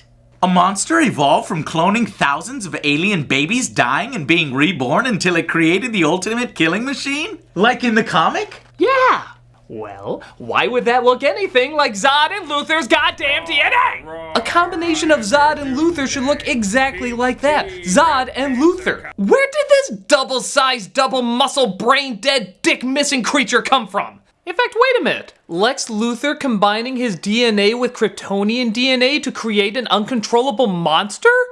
That's Nuclear Man! Oh my god! Zack Snyder is getting inspiration from Superman 4! The worst Superman movie ever! But we got Doomsday in the movie! Dude, this isn't a contest for how much shit you can jam in this movie. We loved these characters because they were given time to develop. Just because you give them the same name doesn't automatically make them the same character. But what if we had the Flash? Shut the hell up. Okay. So after Wonder Woman finally joins the team... Hello! Oh, I can stay this time? Awesome. Batman has a great idea. We need to lure him into the city towards the kryptonite, where all the innocent people are. Wouldn't it be easier to bring the easily transportable kryptonite here? Don't you watch these movies? We don't save people from destruction, we bring it to them. Then Superman has a great idea. I'm gonna sacrifice myself to save us all. Are you sure? Yes, even though there's probably 1,000 other ways we can be doing this right now, but no, I'm gonna sacrifice myself. No, I meant, are you sure you're gonna kill him? Because wasn't killing Zod a big deal in the first one? Yeah, but I got over it. We seem to do that a lot. I will fight him! Superman rushes towards Doomsday with the kryptonite spear, and he dies. Superman dies in the second movie. Well, don't forget there's even more than that. We use even more Jesus symbolism. Don't worry, we'll get through all the stations of the cross. Luthor is sent to jail. See? I have a bald head now. I'm totally Lex Luthor. Why so serious? And just when you think he's really gone for good, a few specks of dirt rise from his coffin, hinting that maybe, just maybe, he'll come back. Thus, we've combined the most famous Batman and Superman stories into one emotional package, giving you exactly what you've always wanted to see. Come on.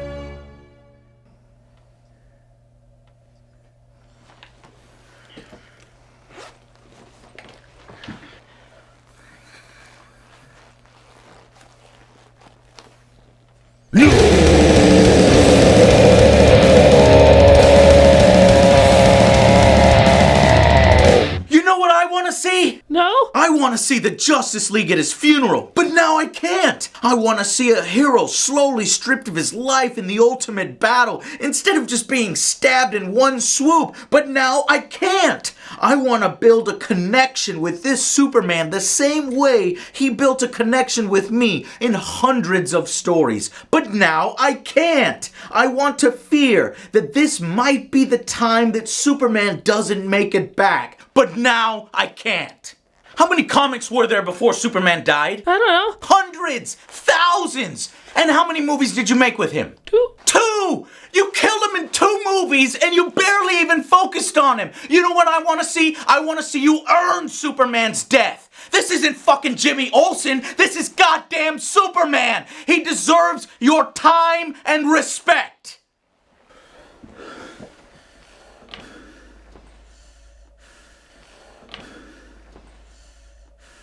Ditto. This movie is trying to be Marvel, The Dark Knight, Wonder Woman, Justice League, The Death of Superman, and Batman vs. Superman, when Batman vs. Superman would have been more than enough. The reason we love so many of the stories that you were trying to fit into this is because each one was its own individual story. The death of Superman wasn't also a prequel to Suicide Squad or the retelling of Dark Knight Returns. It focused on one story and allowed us to get invested. Sure, you have to compromise a story when it comes to making a movie, but when you lose the heart and soul of what made that story so special, is it worth just squeezing in instead of devoting the time it deserves? So, that's what you really think, huh? Well, I'm sorry that my movie didn't please you in the least. Oh no, a lot of it was pretty awesome. What? As much as so many of those scenes suck, there's a lot of scenes that are friggin' amazing. The action, the visuals, Affleck as Batman, Irons as Alfred. When it did certain parts of the comic right, it was a pretty kick-ass film. So wait, did you like it or not? It's not good. I am glad that I saw it.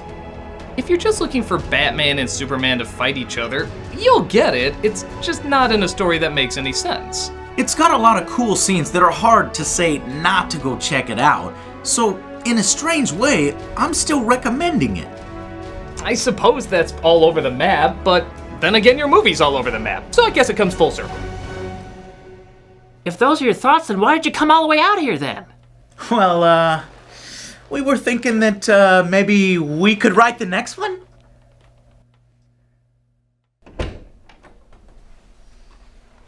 That is a very violent man. Mm-hmm.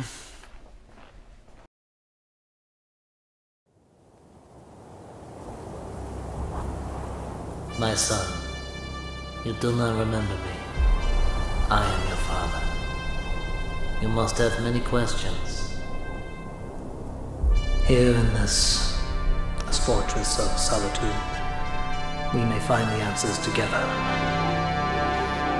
Even though you have been raised as a human being, you are not one of them. They can be a great people if they wish to be. They only lack the light to show them the way. For this reason, above all, the capacity for good, I have sent them you, my son. You will be Superman. I'm Supergirl. Oh, sorry, give me a second.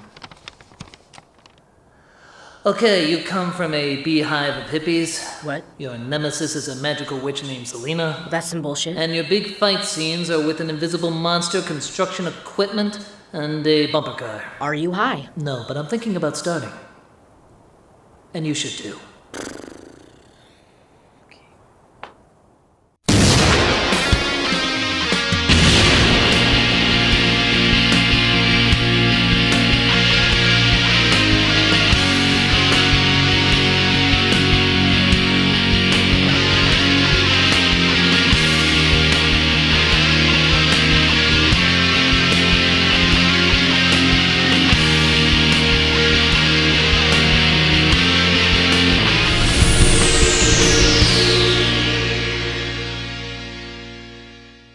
Hello, I'm the Nostalgia Critic guy, remember? So you don't have to.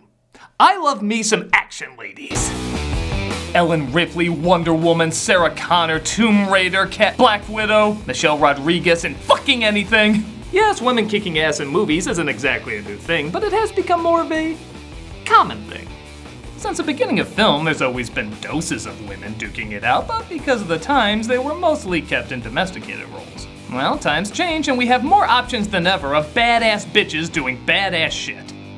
Well, that's cool and all, it does beg the question, what took so long? For a while, it seemed like for every 50 dudes shooting a gun, we got one chick in a starring role doing the same. And they seem pretty few and far for quite a bit of time.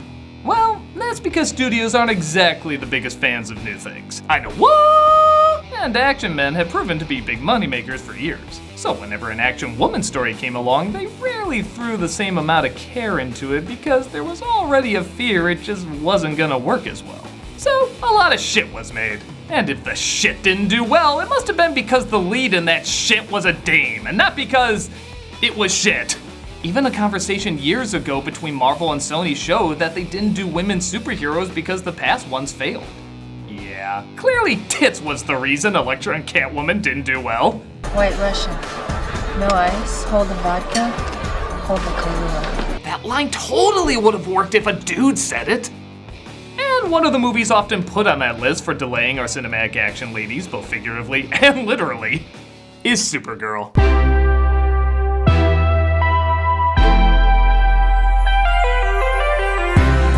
Released in 1984 after the success of Superman's 3-ish hits, Supergirl had a budget of $35 million and made back only $14 million. For a long time, this was pointed to as the reason people would never see female superhero movies. Female schmemale, I wouldn't want to see a movie after seeing this! Granted, this was coming off of a very campy series, but there was usually an emotional weight and dignity that went along with that camp. This is going to be rough. So let's take a gander at how things went so hilariously wrong. Let's see what happens when you mix shrooms with sniffing paint. This is Supergirl. On ice. Yeah, you know you're in trouble when the Masters of the Universe credits float by the writer's hookah smoke filled with more green stuff than Lex Luthor's lead case. We're shown what the rockbiter shits out after eating coal, as a whole Kryptonian race lives in this IKEA beehive developed by a character played by Peter O'Toole. It's a fancy shadow of the real thing, which is the most we can hope for on this lonely old rock. There, well, Brando got respect playing this kind of part. What's my character's name? Zoltar. I'm screwed. Greetings. Hello, Kara. Hello to you. It's nice to finally know what a college safe space looks like. Zoltar is friends with Kara, played by Helen Slater, and she loves to marvel at his latest inventions while also longing to venture to Earth where her cousin Superman is. Did you not study six-dimensional geometry at school? I know the equations. I just can't see them in my head. Most great artists find mathematics troublesome, Kara. Chicks and math, right? This will go over great today. Saturn and Earth are in outer space, but we are in inner space. I can explain better by lifting your shower curtain nightie. What? We're just talking. What? He explains that their city has two main power sources. One he keeps in his pocket. I borrowed it. Now where are my keys? Ah, here we are. Only 4 fatalities that time. And he uses it for dumb stuff. So I'm just inventing miracles. You have the power to move things a bit to the left. The science of hanging pictures will be changed forever. Let your imagination explode and give it a try.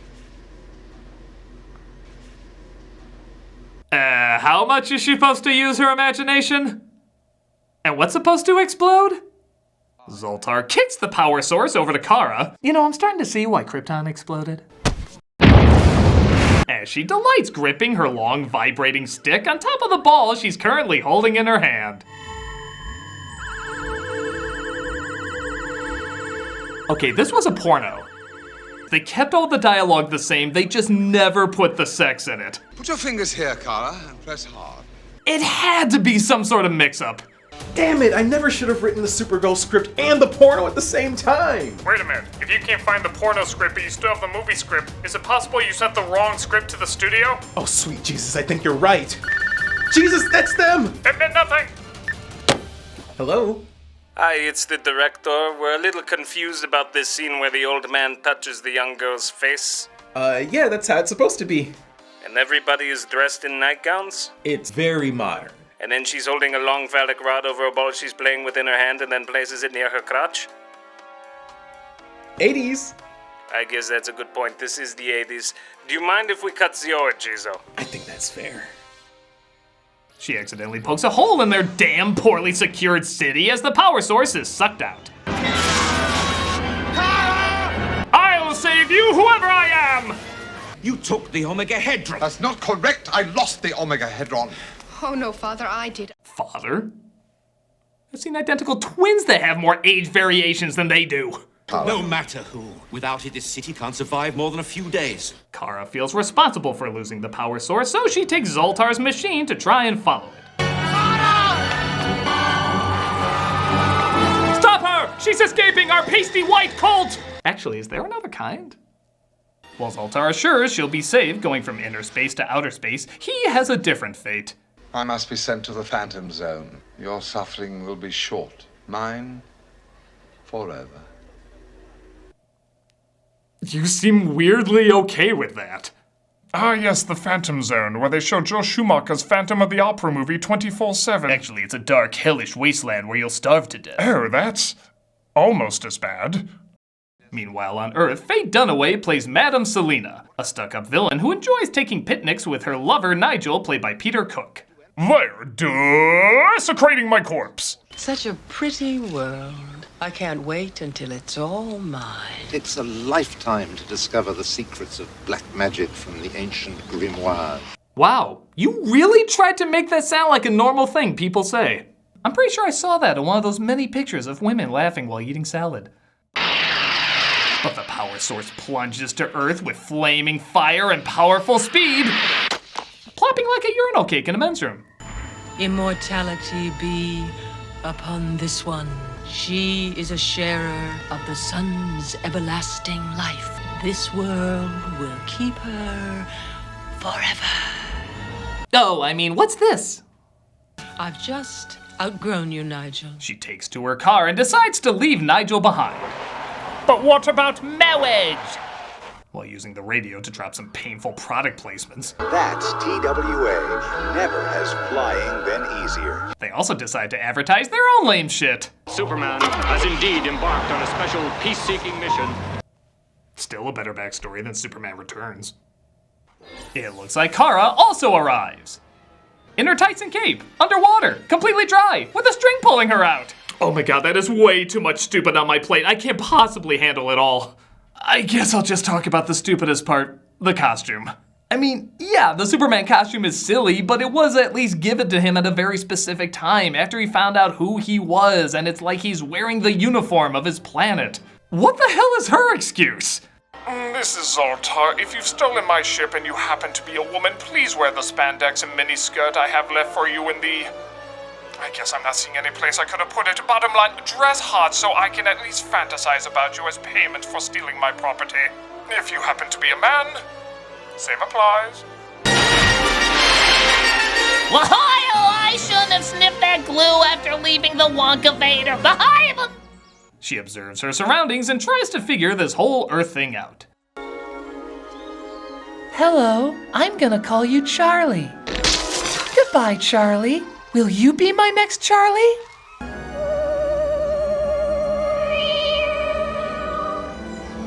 Oh, so her Death Vision does the exact opposite of Death Vision. God, this is gonna be so lame! She flies past every romance novel cover the stock footage library had and comes across the city of Chicago.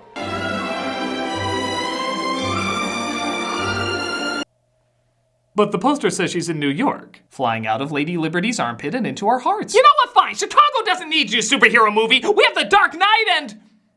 Dark Knight's really good!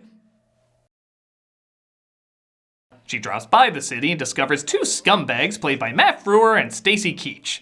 Yeah, this movie's weird enough to put them together. Check out the view from back here, Eduardo. Stop that. I only let father-teacher figure stroke me.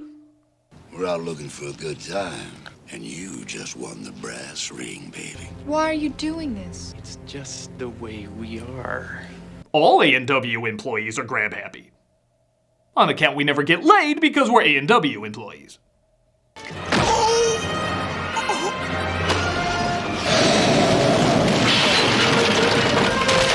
Alright, it says two truckers approach her, play with her skirt, and then she blows them.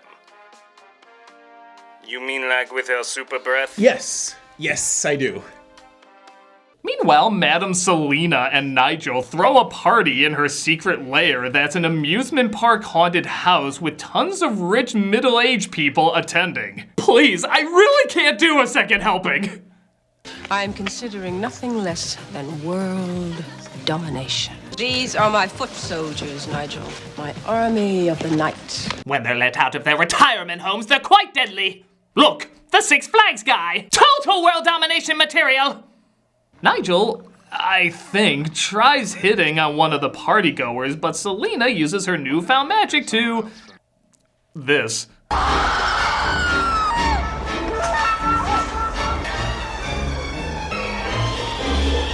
Then the witch turns the lady upside down, spreads her legs, and has her spinning while her dress falls over her head. Lex Luthor would have done the same. Would he? Yes. Would he? Yes! Kara flies in wearing her tights, coming across a girl's college with pandas. Remember a time when that sounded weird? And she attempts to blend in.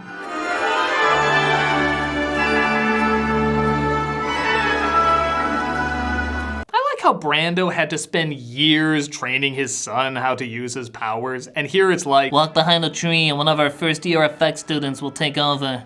Geez, another barfing new student. They're really scraping the bottom of the barrel these days.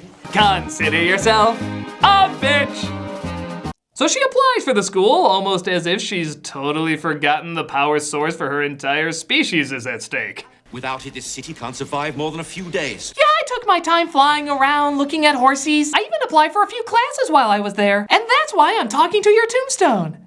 I have never before in my life laid eyes on you, have I, young lady? No, sir, I'm new here. Well, obviously you're new here if I've never laid eyes on you before.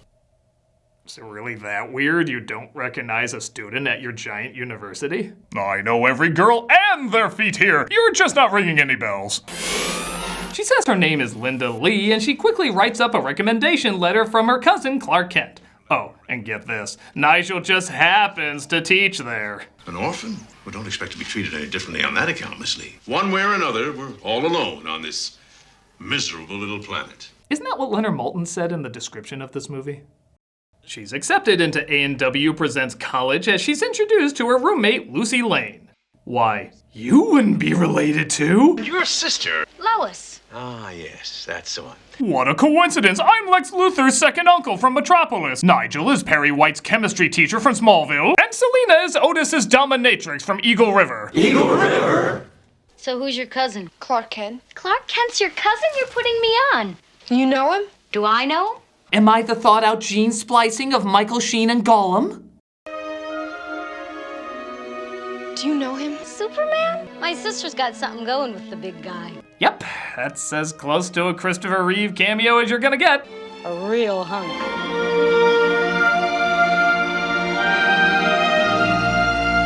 Then Superman's cousin lustfully reaches out and gulps a picture of his chest. Okay, I'll tell you the truth. Oh, that scene's fine. It is. Yeah, there's actually a comic where they talk about marrying each other despite being cousins. Ew. What? I mean, ew. Yeah, ew. So while Kara tries to figure bras out... Anyways, I could ask him to... What are you doing? Oh, nothing. Nothing. Madame Sabrina tries out a love spell on the college landscaper named Ethan, played by Hart Bachner. Take a spider off his web. Okay, did that spider scream? Off his web. There'd be a lot less dead spiders in the world if they could make cuddly little sounds like that. Oh God, no! Please, Jesus, think of my kids! Oh, thank you, sir. Boil the nut in oil, into which has been added some of the web. Boy, the chilling adventures of Sabrina isn't living up to the hype like I thought it would. Ethan reaches the house of Mad Madam Dim as she sneaks him the potion to see if it works. You know, I thought we might get to know each other a little more before we dig in and talk real turkey. Like they say, MILF, it does a body good.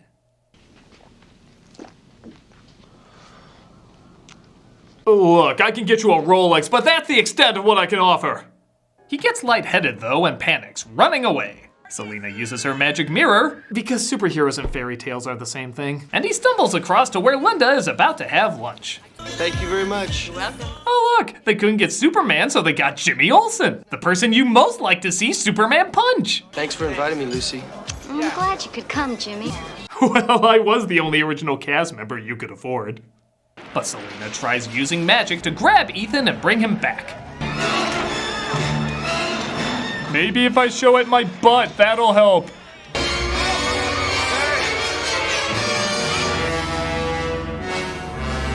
Even for a series that has Superman drunk at a bar, this is pretty silly. But Supergirl appears to finally do some actual crime fighting. Excuse me. Oh, hey, Supergirl, what's up? You're doing such a good job. I really love the review and everything. Thank you for that. It's very kind of you to say. Don't mention it. I do have one small question, if that's okay. Oh, well, absolutely. What is it? What is wrong with this movie? We're already halfway through this film and I'm only now doing something action-related? Well, I just don't think they really knew what to do with your character back then. Lady superheroes, for some reason, were really awkward for people to write in the past. Well, does it get better for me in the future? Oh, absolutely. Why, just 1 year later, they kill you. What? Yeah, in a comic series called Crisis on Infinite Earths. And you don't seem to show back up for a really, really, really long time. Balls! But they do bring you back in the 90s. Really? How does that go? About as 90s as you would expect. Who the hell are you? I'm 90s Supergirl. You're the badass hero everyone's supposed to get behind. I know I look a little dated, but people can still take me seriously. Come on, Quinn. We're gonna be late for class. What? Don't worry, I won't tell your 5 boyfriends you weren't a human fashion accessory for a minute. I am not a high school bimbo. I'm a superhero. Oh, of course. Anyway, even though my outfit is like a little distracting, doesn't make me any less... Okay, Lola, if you want to defeat the mean team, you have to distract them with your feminine wiles. Dude, I am not a sexy cartoon bunny, I am a superhero! Oh, of course. You see, you're gonna be timeless. Want to hear about the time you dated a horse? No! Twice.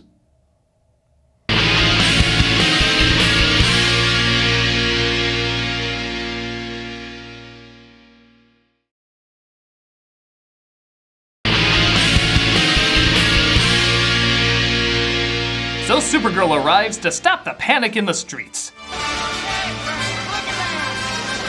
Oh, she's so not used to our Earth ways. This is just what happens when Popeye runs out of chicken sandwiches. Honestly, this is one of the better occurrences. Ah, Jimmy Olsen, the only Superman character to be defeated by hay.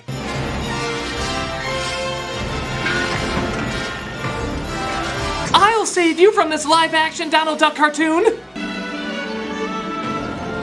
Linda changes back, and naturally Ethan sees her and immediately falls in love due to the spell. You're gonna be all right. There's no broken bones. I hope this hasn't put you off construction excavators. Statistically speaking, it is the safest way to travel. I love you. You love me. With all my heart forever. Linda, Boopy, I'm your white knight. Bird of free and careless wing was I through many a smiling spring. The cold repulse, the look askance, the lightning of love's angry glad stay. Yeah, love apparently also ups your vocabulary to Malkovich levels. To my own proclivities are often lamented fact. Meanwhile, Selena and Clyde start to put together that Supergirl must be one of Nigel's students. Oh, come on now. She's just a teenager. A 21-year-old teenager? Seriously, girls should be put in quotes. Take shape. She unleashes an evil creature called the Shadow to track her down and destroy her. Fool, motherfucker. Oh, wait, is this Supergirl? Oh, hell no. I'm going after the Stranger Things kid. As Linda starts to realize she kinda likes being violated and even practices kissing in the mirror. Fun fact, that's how Jared Leto wishes kissing worked. The monster finds her and attacks. And of course, to save on money, the monster is invisible. Are you telling me they didn't do enough A&W shoutouts to afford a monster that isn't just air? Jesus, what a bunch of cheapskates! By the way, this episode is brought to you by No! She takes a lamppost into the sky, gets it struck by lightning, and uses the electricity to kill the monster. Like they teach you in school. Every time! Send a man to do a woman's job, and that's what you get. You have no idea if that monster's a male. I'm insulted. I love how the head of the dorm sees her in the costume and tells her to go back into uniform, which just confirms changing her hair color really doesn't disguise her at all. Get out of that ridiculous costume. Yes, ma'am. And cover your legs. Yes, ma'am. Next you'll be telling me the removal of clothes doesn't camouflage He-Man. You know what you're both missing. And that's better. Linda locates where Selena is, but unfortunately, Ethan locates Linda, still under the love spell. Lovely Linda Lee. These roses pale beside thee. Well, thank you, but And sweet chocolates for my sweet Linda. Man, the 3rd season of You looks surprisingly heartwarming. Please? Well, all right, but just for a minute. I suppose stopping a satanic mistress of the black arts can be put aside for flirting. This whole movie is based on me putting things off, you know. Her soft caress did at once renew the beating of his broken heart. Are you crazy? Marry me? Oh, I love a romance based on a person's complete absence of free will. What a touching scene. Oh, right, there's like a ton of lives to save, but boys! Selena places Ethan in the world's fucking weirdest bumper cars and performs a one-woman chorus line. Supergirl encages her, though, and gets Ethan to safety.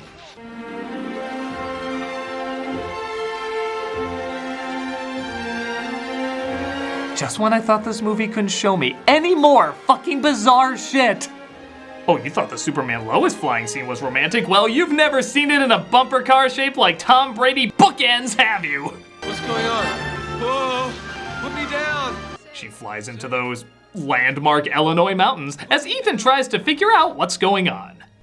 Where's my Linda? Take it easy. Linda has brown hair. You don't have brown hair!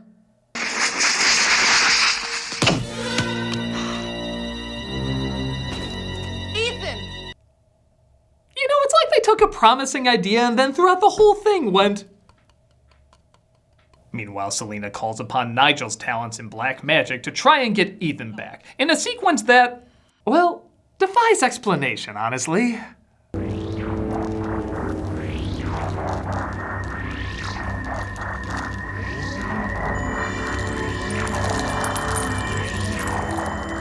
Are they trying to hypnotize us?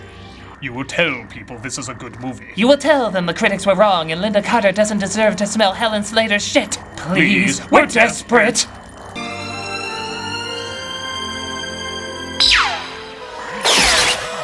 Well, John Waters just wished upon a star. Oh my God. I get the restraints around his arms, but why the multitude around his crotch? Was Nigel like, I've seen you Weinstein many a young man, this one is mine? I've been waiting 3 hours for you to kiss me. Wait, what?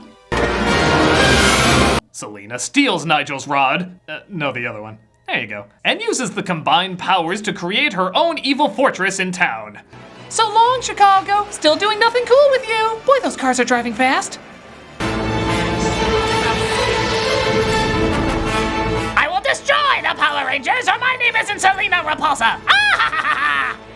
Supergirl crashes through the window, and by crash I mean politely opens, as Selena entraps her in an invisible wall. Why don't you make everything invisible? Look, an invisible dragon. Beware, my invisible army. Look, Margot Kidder, she's invisible. She sends Supergirl flying through space. Hey you, Neil, forget it. As she's sent to the Phantom Zone, where her powers disappear. About as graceful as how she usually flies. Oh, this rock has my blood in it. Wait, my blood is my blood! Meanwhile, the students back at home have a foolproof way of getting rid of this evil supervillain. Protesting. Yeah, we're in a college town, all right? Seize them! Oh, if only we could protest with complete anonymity. Computer nerds, get on it! While Selena imprisons them, Supergirl comes across an old friend in the Phantom Zone. Zoltar! Squirt. Zoltar, it's me. It's Kara. Squirt. Then the young woman covered in goo approaches her touchy-feely mentor and is told to open her mouth and receive a squirt. Why haven't you fired me yet? I'm not a smart person. Now back to the scene where a man's genitals are chained to a bed. Zoltar discusses the one way out, as of course, it's incredibly dangerous and they'll only have one shot at it. Selena watches their attempt on her magic mirror. Higher, girl! Higher! Come with me!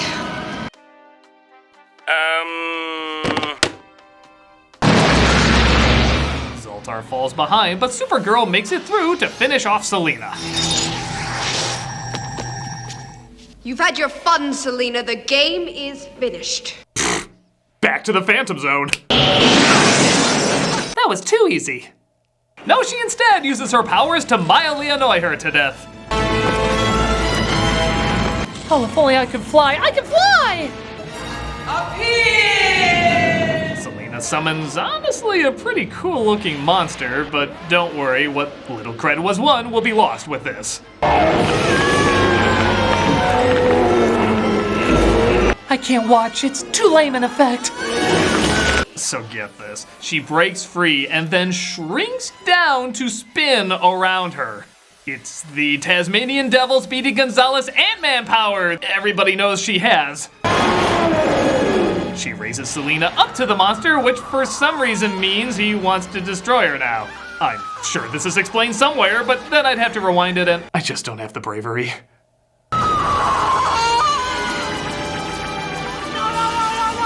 come on! You're the genie! You're the genie! The day is saved, the power source is returned, and I guess this was a thing. Any super property where Jimmy gets laid is wrong, ugly, and wrong.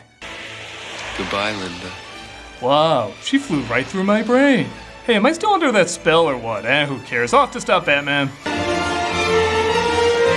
She goes back to inner space, presumably using the power source, and we're done.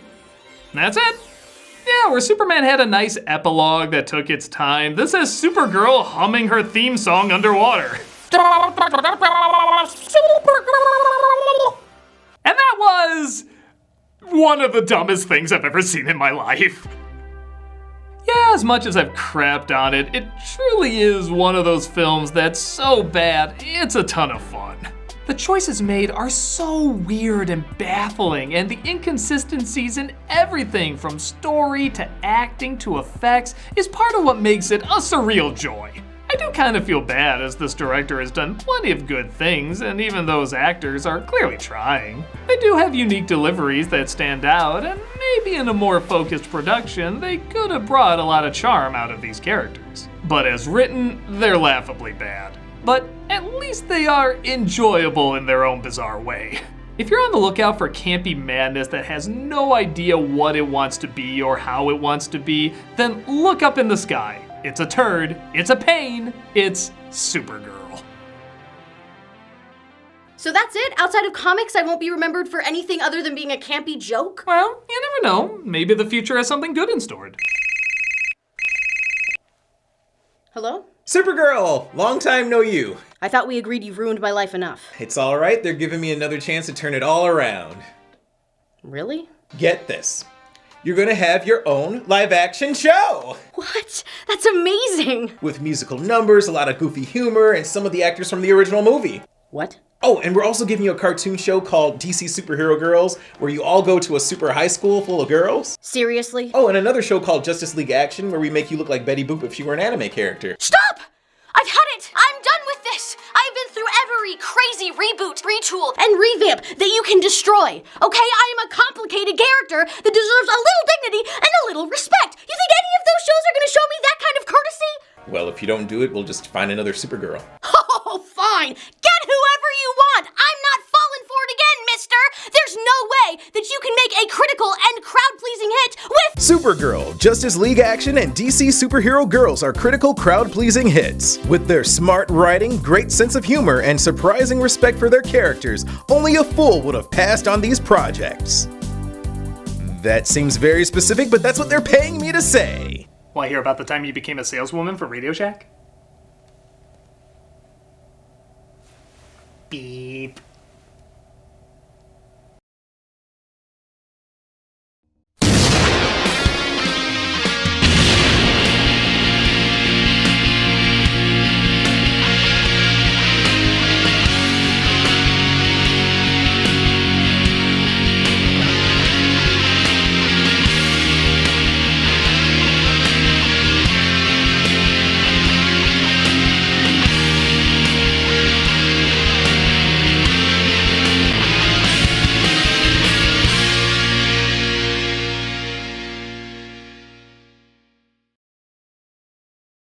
Man, I remember that being a good teaser.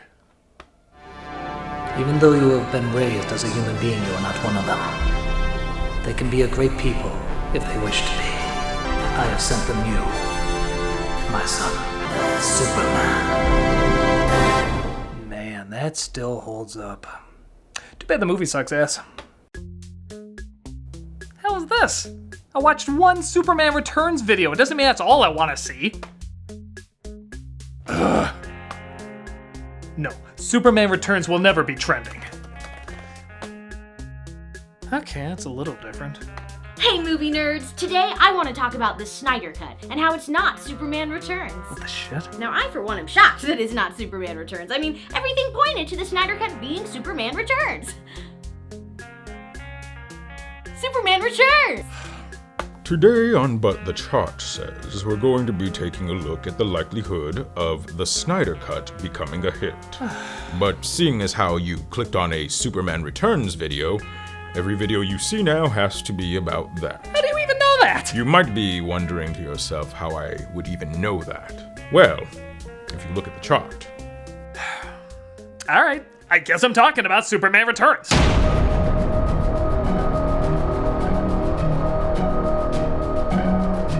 In 2006, with almost 20 years since the last Superman movie and several bizarre attempts with several bizarre people gone awry, Superman Returns settled on the master of comic book movies, at the time, Bryan Singer. He achieved surprising success with the first two X-Men films, so he seemed like a good middle-of-the-road choice for the Man of Steel. The only problem was, it was 2006. While superhero movies were just starting to make a comeback, they were nowhere near the powerhouse they are today. People didn't exactly know what the best way to handle them was, so they were mostly played pretty safe. Say what you will about comic book films after, but there's no doubt several of them pushed the envelope. Before then, even the biggest hits didn't take that many risks. Superman Returns might be the crowning achievement of playing it too safe. While certainly tapping on ideas that could be made interesting, it retreaded way too much of what's already been done before, resulting in a major borefest. Audiences mainly said the deep stuff is fine, but Superman doesn't even throw a punch in this, causing the film to majorly underperform at the box office. So, what happened to turn arguably the most popular superhero of all time into an excuse to catch some Super Z's? Let's talk about this 2.5-hour snoozer, as nobody else who talked about it I think could actually stay awake. What? Oh. Yeah, I tried, but I guess no one can get through this without falling asleep. I just thought that a pillow and blanket were required when discussing anything about this movie. Let's snore our way through this with Superman Returns. Charge. Okay, let's talk about, in my opinion, the biggest problem with the movie, and it's right at the beginning: Superman missing for years. The excuse they go with is astronomers discovered distant remains of Krypton and he vanished. Kinda weird, but I guess could be interesting if we see the mindset, what led up to it, the choice of leaving his new home and the people he loves to possibly reconnect with a past one. Nah, just text it to us. In fact, only one sentence explains what happened. The rest reminds us what we already know. Is anyone going into a Superman movie really not aware of this information? It's like starting off The Dark Knight with... It may seem odd spending the majority of time focusing on what's not needed, but you'll find that's kind of the wedding theme of this movie. It's gonna pop up over and over. So you'll quickly put together, this is supposed to take place in the same universe as the Richard Donner films, using the same theme and even casting their lead based on how much he looks and sounds like the late Christopher Reeve. Well, I certainly hope this little incident hasn't put you off flying, miss. Well, I hope this experience hasn't put any of you off flying.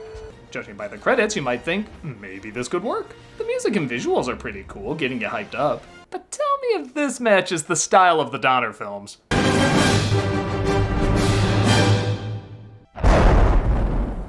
Superman battles Ghost! This immediately doesn't match. It'd make more sense if this popped up after that shot. Super Scooby-Doo, where are you? It looks like a dying old millionaire is leaving everything to Lex Luthor for, sadly, the exact reason you would expect. You've shown me pleasures that I've never known. Ew! As the cast of Knives Out discover this via snarky Kevin Spacey performance. You can keep that. The rest is mine. Agree, by far that is the most shocking thing Kevin Spacey will ever reveal about himself. Meanwhile, in Smallville, we see Superman's mother playing Scrabble with her dog. She might be nuts, as something lands in her backyard. Vegas. It looks like it's Clark, played this time by Brandon Routh, arriving home via Kryptonian pod. You might be wondering where he got that pot from. Did he make it? Did he find it? Is it the one he was delivered to Earth in, made to fit a grown man instead of a baby? We wrote you a sentence, check please! The movie started getting dull. This boring film will flop.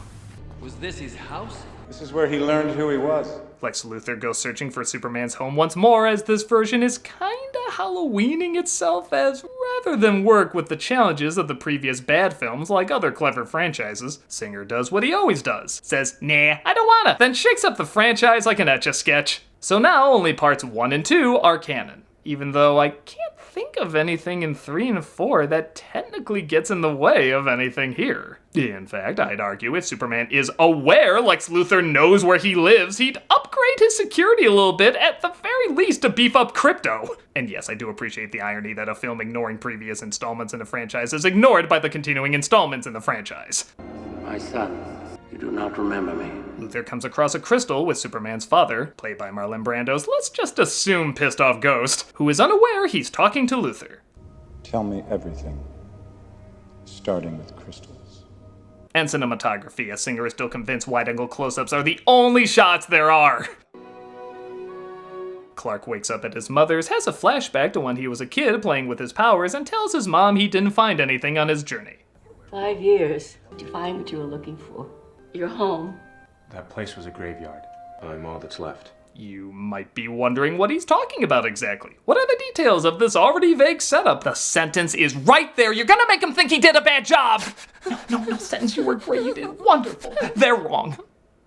Apparently this is enough to jump right back to normal as Clark goes back to the Daily Planet ran by the loud and eccentric Perry White, played by the sleepy-eyed and fascinatingly disinterested Frank Langella. I want to know it all, everything. Lois, Superman. What are these, lottery numbers? Yeah, that makes you an expert, so you're going to do them again. Great Caesar's ghost. Come on. This man was Skeletor. There was no way he was told to go bigger and he held back. Thank you for giving me my job back. Don't thank me. Thank Norm Palmer for dying. It was his time. The doctor said twin lasers through the heart, but we all know it was old age. He also discovers Lois Lane, played by I'm this many Kate Bosworth, won a Pulitzer for her story Why the World Doesn't Need Superman. And Clark Kent is a douche too.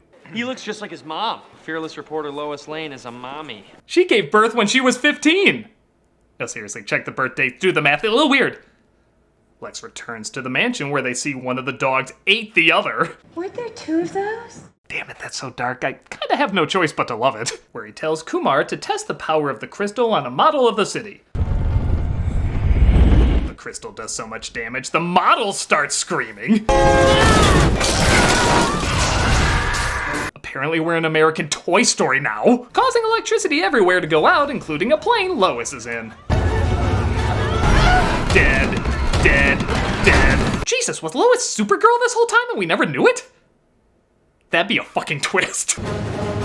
Clark, of course, notices the plane and changes into Superman to save the day. There's some kind of unidentified bogey coming in from the north. It's a bird. It's a plane. Nah, it's Apache Chief. I always wondered when he was coming back.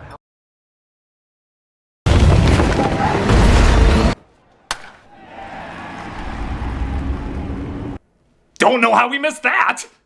As you can see, they switched out the picture, the crowd is going wild, and we're all about to perish in flames. It was nice knowing you, Rick. I love you, Don. Superman stops the plane from crashing, though realistically I think it would turn to dust.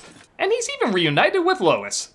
I hope this experience hasn't put any of you off flying. Statistically speaking, it's still the safest way to travel.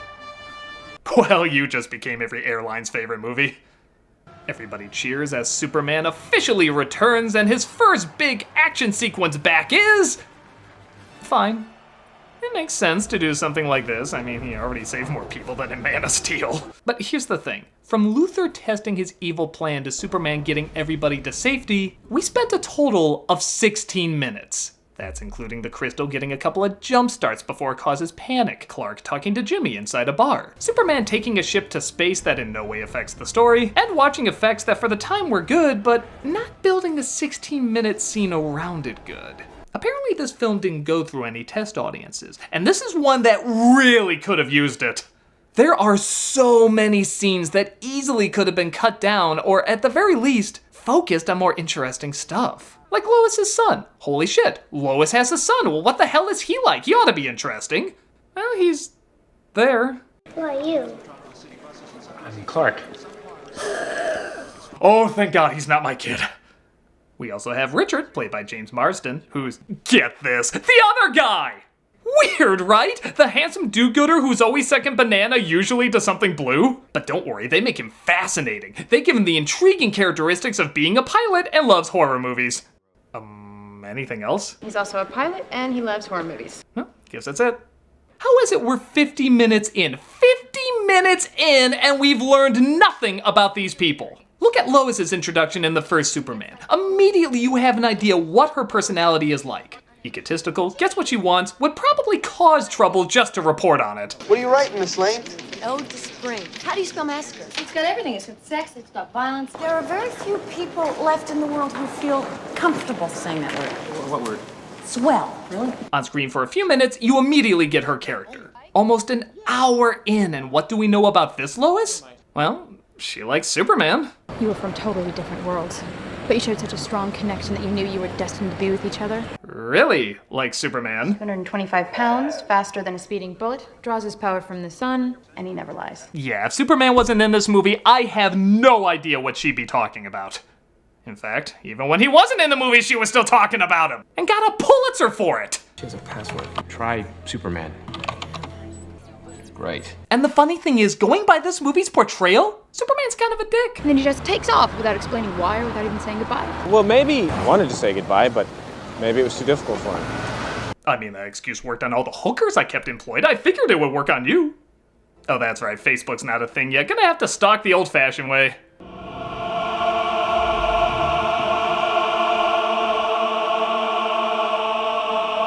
Sure we didn't put on Brightburn Returns? That article that you wrote. Why the world doesn't need Superman? No, the other one. I spent the night with Superman. No, wait, the other one, Why I Love Superman and Will Never Love Anyone Else, especially people named Richard. Back to back, we have what's great about this movie, followed by what's awful about this movie. Superman flies high above the earth, listening to all the cries of the world and thinks which ones are the most important to help. That's a great scene and deserves the time they took to show it, but it's followed by this. No, wait, I'm sorry, I edited that to show what should have followed this. Superman stopping a bank heist and even a cool scene where a bullet bounces off his eye. But no, we get police sirens. The cars pulling up, money being carried, cops aiming their guns, the weapons being set up, loading up a helicopter that's never used, cops sneaking in, cops trying to stop him, cops failing in stopping him, turning the gun around, aiming the gun, and then finally Superman shows up. We could have figured all this out by just cutting to him reflecting the bullets, but no, we needed a whole 2 minutes of these non-main characters and their situation being established. And look, I know that sounds like a nitpick. I mean, 2 minutes, big whoop, but this is a problem that follows the entire movie. Look at here. All you need to show is a woman's car out of control and Superman saves her. Easy. But no, we gotta show him putting down the car, people looking, still putting down the car, people still looking, taking her to the hospital, this weird track-in on a kid taking a picture. Why did you need a track-in? A 1 second still shot would have been fine, watch. See, fine. These scenes are so desperate to waste people's time that there's literally a close-up of her pearls while she's driving. What the fuck did that matter? Why do I need to know she wears pearls? Act like our time is important! I mean, mine isn't, I'm doing this, but I have consideration for other people! I'm glad you're feeling better. I hope this hasn't put you off of driving. Statistically speaking, 1.3 million die in a year. Reports of flooding in from Metropolis, Houston, Gotham, and as far away as Cairo. The superhero Batman had this to say. How do you know where I live? Oh, I mean, I'm just crashing on this Wayne guy's couch. Eh?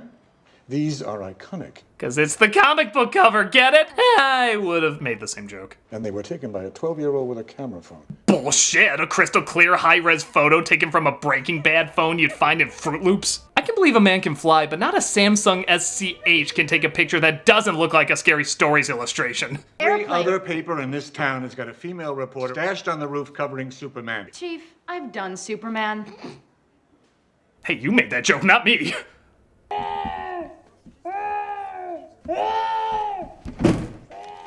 We should talk about medicine for our son.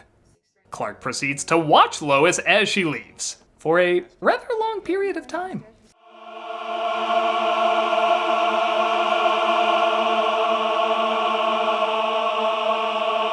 I'm sorry, am I supposed to be creeped out by Superman? I need a second opinion on this. Tamara?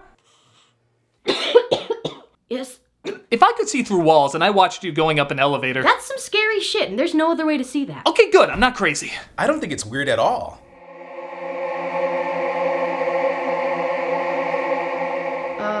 Malcolm, do you have something else to do? I just like to watch you guys. Well, 2's great, but 3's a crowd. I get it. You two want to be alone. That's the idea. Okay. I have homework I gotta do anyway. Homework? Bye, lovebirds. Usually people move when they say goodbye. No, they don't. They watch people in their homes. Okay, you're becoming Superman creepy. Tamara, I think we should move...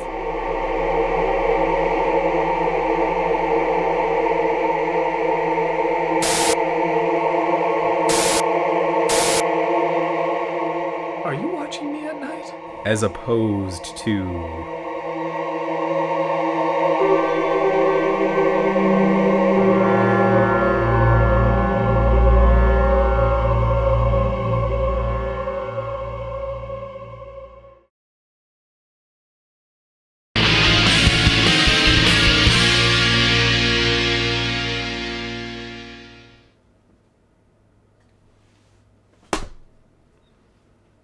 Superman approaches Lois at the top of the Daily Planet. Finally, we can get some insight into the reason he abandoned his home and the people he swore to protect.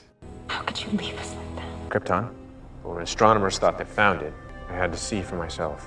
Pretty much that sentence again. Yeah, that totally justifies ditching your responsibilities and even letting a dangerous criminal go. Oh, did I forget to show that part? How'd Lex Luthor get out of prison? The appeals court called Superman as a witness, and he wasn't around. I'm 100% with Lois here. He tries the old trick of flying her through the sky, but thank God they have no chemistry whatsoever, and she looks at all of this with blank indifference.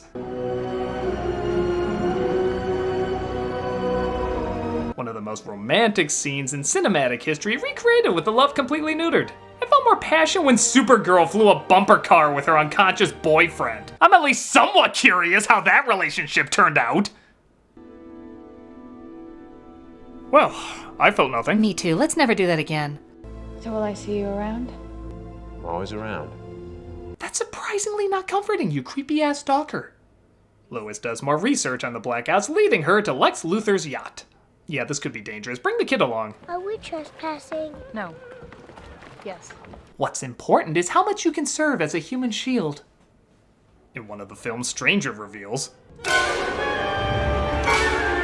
Wings! Wings! Ah! Lex spots them and holds them hostage, of course, revealing his new evil plan. You'll be happy to know it's exactly the same as the old evil plan. Hello, new West Coast, my West Coast. You're building an island? Not just an island, an entirely new continent. The West Coast as we know it would fall into the sea. But the United States Will be underwater. Costa del Lex, Lutherville, Marina del Lex. The world will be begging me for a piece of high-tech beachfront property. Millions of innocent people would be killed. But millions of people will die. Billions! You know, I gotta give you credit, Lex. Nuclear Man was stupid, but at least it was new. I'll have advanced alien technology. Bring it on! Otisburg will be a reality! We're shown he has kryptonite, as well as the big twist in the film that is so bizarrely delivered, it's one of my favorite laughs in the movie. It's when Luthor asks who the boy's father is. Richard. We're approaching the coordinates. Are you sure? Yes, sir. Latitude 40 degrees north. Not only does it interrupt a big dramatic moment, but it's not even that great a joke to interrupt such a big dramatic moment. And that weirdly makes it hilarious. It's almost as funny as thinking this took place after Superman 2. Wouldn't that kid be like 25? Oh well, the strongest alien in the world has offspring. Better leave him with one lone henchman. That should keep things safe. He wanted to be in the Joker's gang, but even he wouldn't take juggalos. Lois gets their coordinates to land while Jason and the henchmen play chopsticks because... Superman. But Lois is spotted and attacked.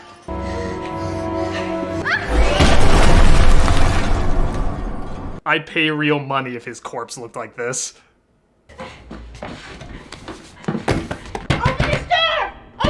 Don't leave me in here with this freak! Lois asks Jason if he can open the door, but I guess it was one of those in-the-moment things. Could you help Mommy open the door? Sorry. Gotcha. Hey, can one of you out there beat me up so my kid can go berserk? Luthor fires the crystal and the kryptonite, creating a giant island, and Superman once again has to choose between saving the people or Lois first. Buildings shake, water rises, and even the sewers are set on fire.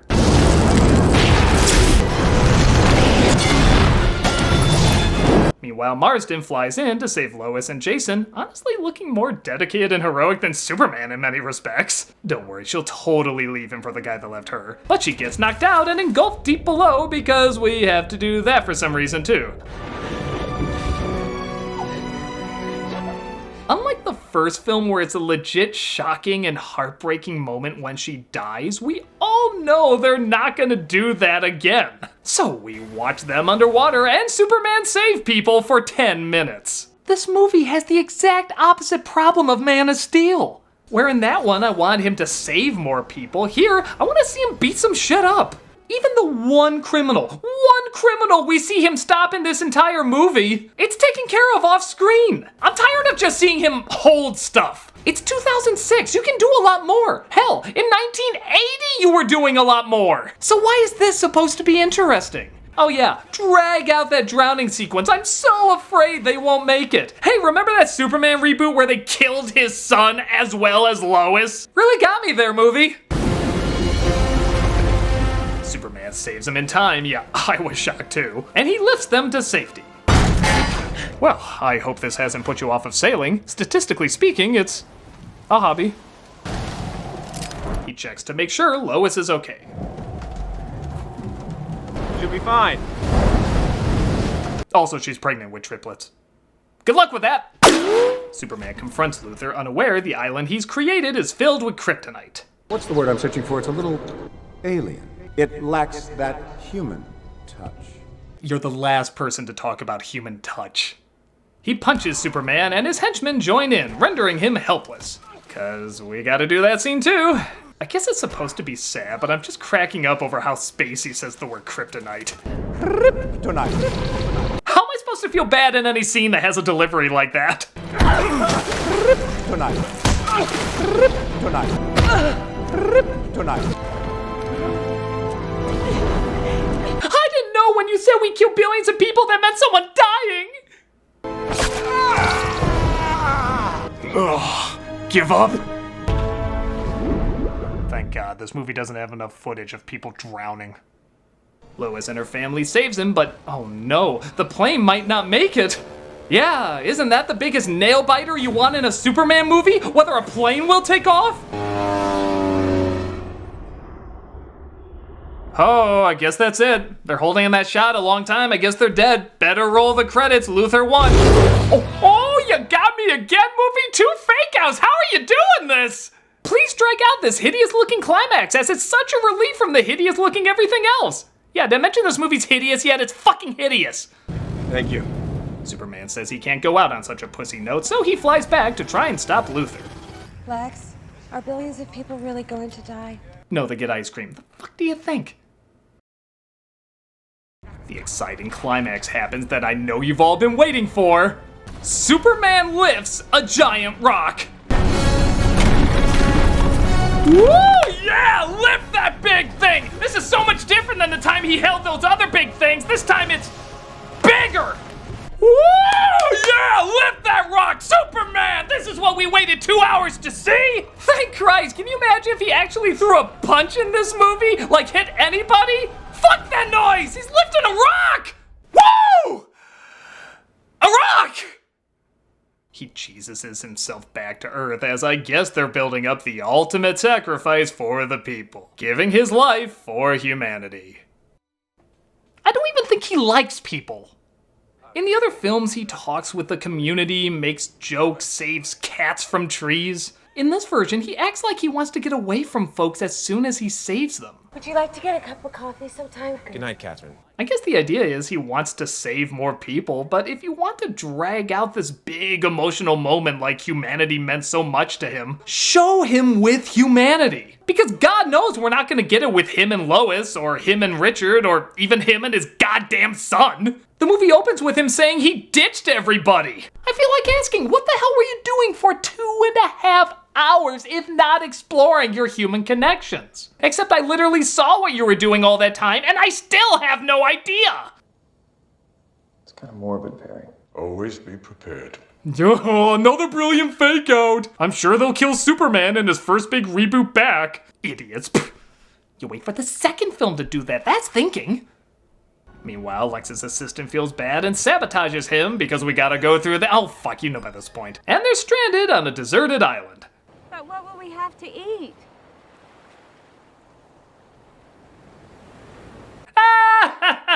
No, seriously, they ate that fucking dog. And I still like him better than Eisenberg. He would eat that dog unprompted. Lois visits Superman in the hospital and whispers in his ear the truth. I killed Mufasa. And he eventually gets better and visits Jason in his sleep. Again, this isn't terrifying in the slightest. There can only be one. You will be different. Sometimes you will feel like an outcast, but you'll never be alone. Yeah, say whatever pretty speech you want, you still have no connection with this kid.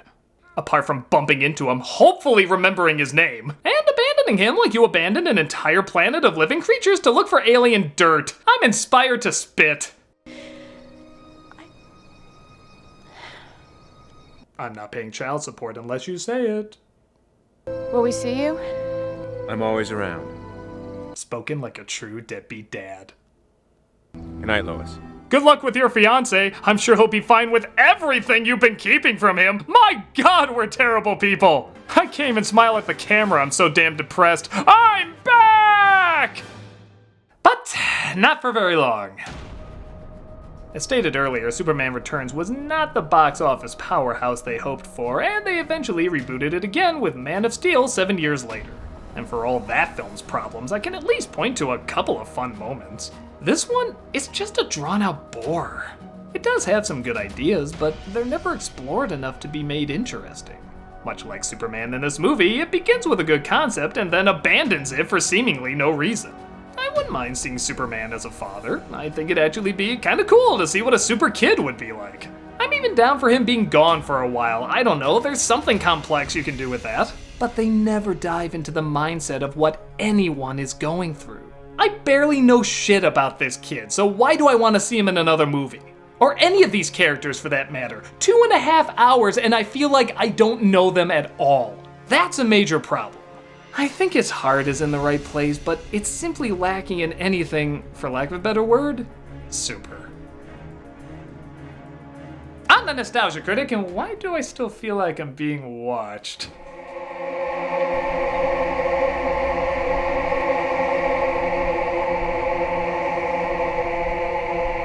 This is what heroes do.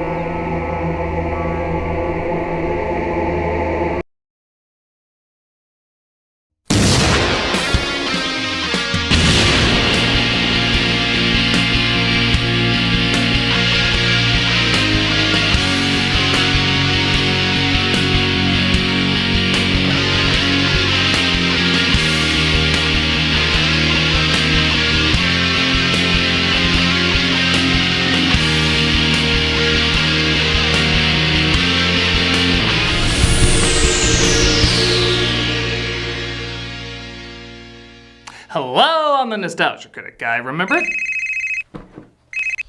Nostalgia Critic, the Justice League is in danger. Oh no! Their future is in great Geoparty. Please meet us at your studio and bring YouTubers with a connection to cinema. I can't believe such an original super team movie that broke all sorts of box office records is in peril. Well, if they want YouTubers with a connection to cinema, it's time to light the cinema signal.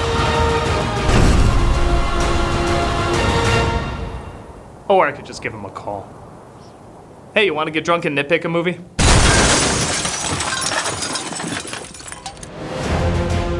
Critic? Chris. Critic? Barrett. Hello? Jeremy! I must say, it was very brave of you to physically transition into talking text with a ding at the end. You act as if I had a choice. Ding! Fantastic! The Cinema Sins are ready for action! There's only one other YouTuber connected to cinema, or at least has cinema in his name, that needs to make the long journey. Hey, Cinema Snob, wanna do a review? Sure. Alright, Cinema Sins and the Cinema Snob, ready to save the Justice League! Wait a minute, aren't we forgetting about one other cinema-related YouTuber, Cinemassacre? Chris, don't you remember? Cinemassacre died a long time ago. Did he? Didn't seem very convincing. Ah, of course he did, Chris. Just ask him yourself. Oh yeah, I'm totally dead. There, you see? I don't know. I just have a feeling he's not really dead. Also, is there something off about his upper lip? What are you talking about? My lip always looked this way. You're all stupid and I'm dead, so piss off. Convinced me. Yes. Now don't you come back and save us in our time of need. Dead people have a bad habit of doing that. Fucking weirdos. Alright, after so much time building this up. We only spent a few minutes. Is he always like this? Worse. Time to unite the Justice League. Ah, there they are now. DC's biggest moneymakers. Wonder Woman, Aquaman, Shazam, Joker. So, what great danger did you summon us to take on? Oh, no, we didn't summon you. You didn't? No, we're doing fine. Better than fine. He's the one that summoned you. Hey guys, it's me, Cyborg. From the Justice League. Teen Titans? Go.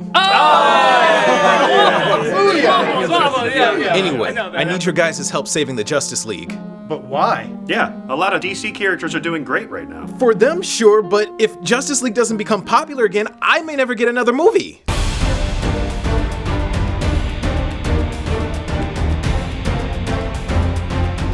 I guess in some respect I see what he's talking about. With the Marvel Cinematic Universe changing the landscape of box office hits, DC was rushing to catch up on the potential gold mine that laid before them. They released superhero movies that were all connected, similar to what Marvel had started 5 years earlier. But where Marvel gracefully eased people into how their world worked with individual hero stories, DC threw unfinished Wikipedia pages posing as films. As some have pointed out, DC's cinematic lineup was the equivalent of going from Iron Man to Civil War to Guardians of the Galaxy to Captain America to the Avengers, about as straightforward as a curvy metal rod game at carnivals. On top of that, due to a family tragedy, Zack Snyder had to leave as director and was replaced by Joss Whedon, and they're about as polar opposite as you can get. So the tone of the film seemed to juggle back and forth as well. Because of this, Justice League underperformed at the box office, still making its money back, but not becoming the record breaker DC was hoping for. Exactly! And now DC is doing movies that barely tie into a continuing story, and they're making bank!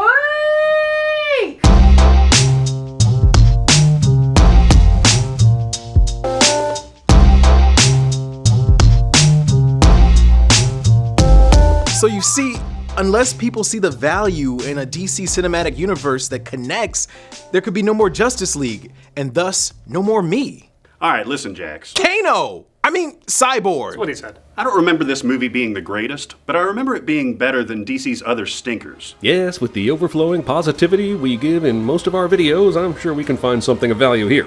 Let's get to it then. This is our review of the one and only, for now, Justice League. I was promised booze. In the kitchen. Well, this movie had a smaller budget than I thought. The studio was okay when Whedon said he wanted to turn this into a found footage movie. So one of the biggest criticisms is that Henry Cavill was under contract not to shave his mustache when shooting Mission Impossible 6, which means they had to digitally remove it when he came back to play Superman. But this movie had a budget of over $300 million. I'm sure they made it look okay. Ask you some questions? Christ, did he brush his teeth with kryptonite toothpaste? Yeah, I didn't know Mouse Man was in this movie. Still waiting on his own film, DC. What's the best thing about Planet Earth? You can keep stealing from Marvel and no one will care. By the way, Superman never does answer this question in the movie. Presumably his legal team interrupted before cutting. What's the best thing about Planet Earth? You don't have to answer that question. Cut to Gotham City, or the set of Holy Musical Batman, where a criminal's robbing a pigeon trainer's house? Hey, they make coin, man. He's stopped by the Cape Crusader, though, played by Ben Affleck. What are you doing? No, wait! Wait! We're finally gonna see what happened to Johnny Gabs. It turns out Batman was using this criminal's fear to lure out an alien menace known as the Parademons. For such a cool name, why do they look like the bee twins from The Tick? I just wanted to tempt your tummy with the taste of nuts and honey. He blows up, but Batman is afraid there might be more. Or rather, the criminal is afraid there might be more. Yeah, things are cool between them now. What was that? A scout. From space. Like an alien army? Alfred, are you seeing this? Alfred? You Bruce Wayne? I thought you had a Wayne-ish jawline. It's cause they know he's dead, right? Superman. Where does that leave us? Still able to rob shit? Hello, you're a criminal. The opening credits show a world without Superman, which apparently means a lot more violence, a lot more slow-mo, and a lot more slow songs. Yeah, Snyder's used to ripping off himself. He can do it again with these credits. Drop your guns now! We then see the Kingsman seizing the Central Criminal Court. Bang? As Wonder Woman, played by Gal Gadot, decides now is a good time to come out of retirement. Yeah, not 9/11, World War II, or anything like that, just this place being blown up. But how does this tie into the plot? To remind you that Wonder Woman was a hit. Yeah, but I thought that...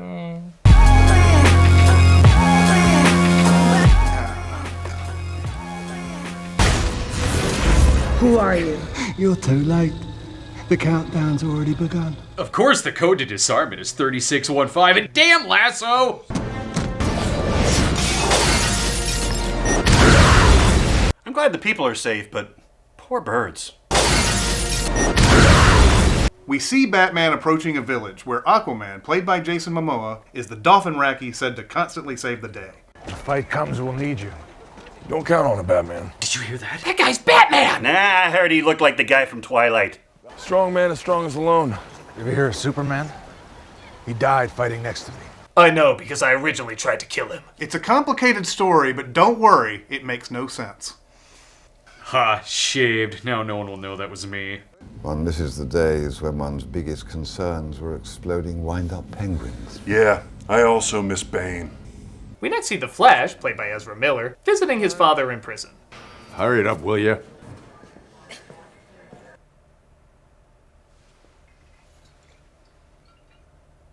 Oh, I get it! Yeah.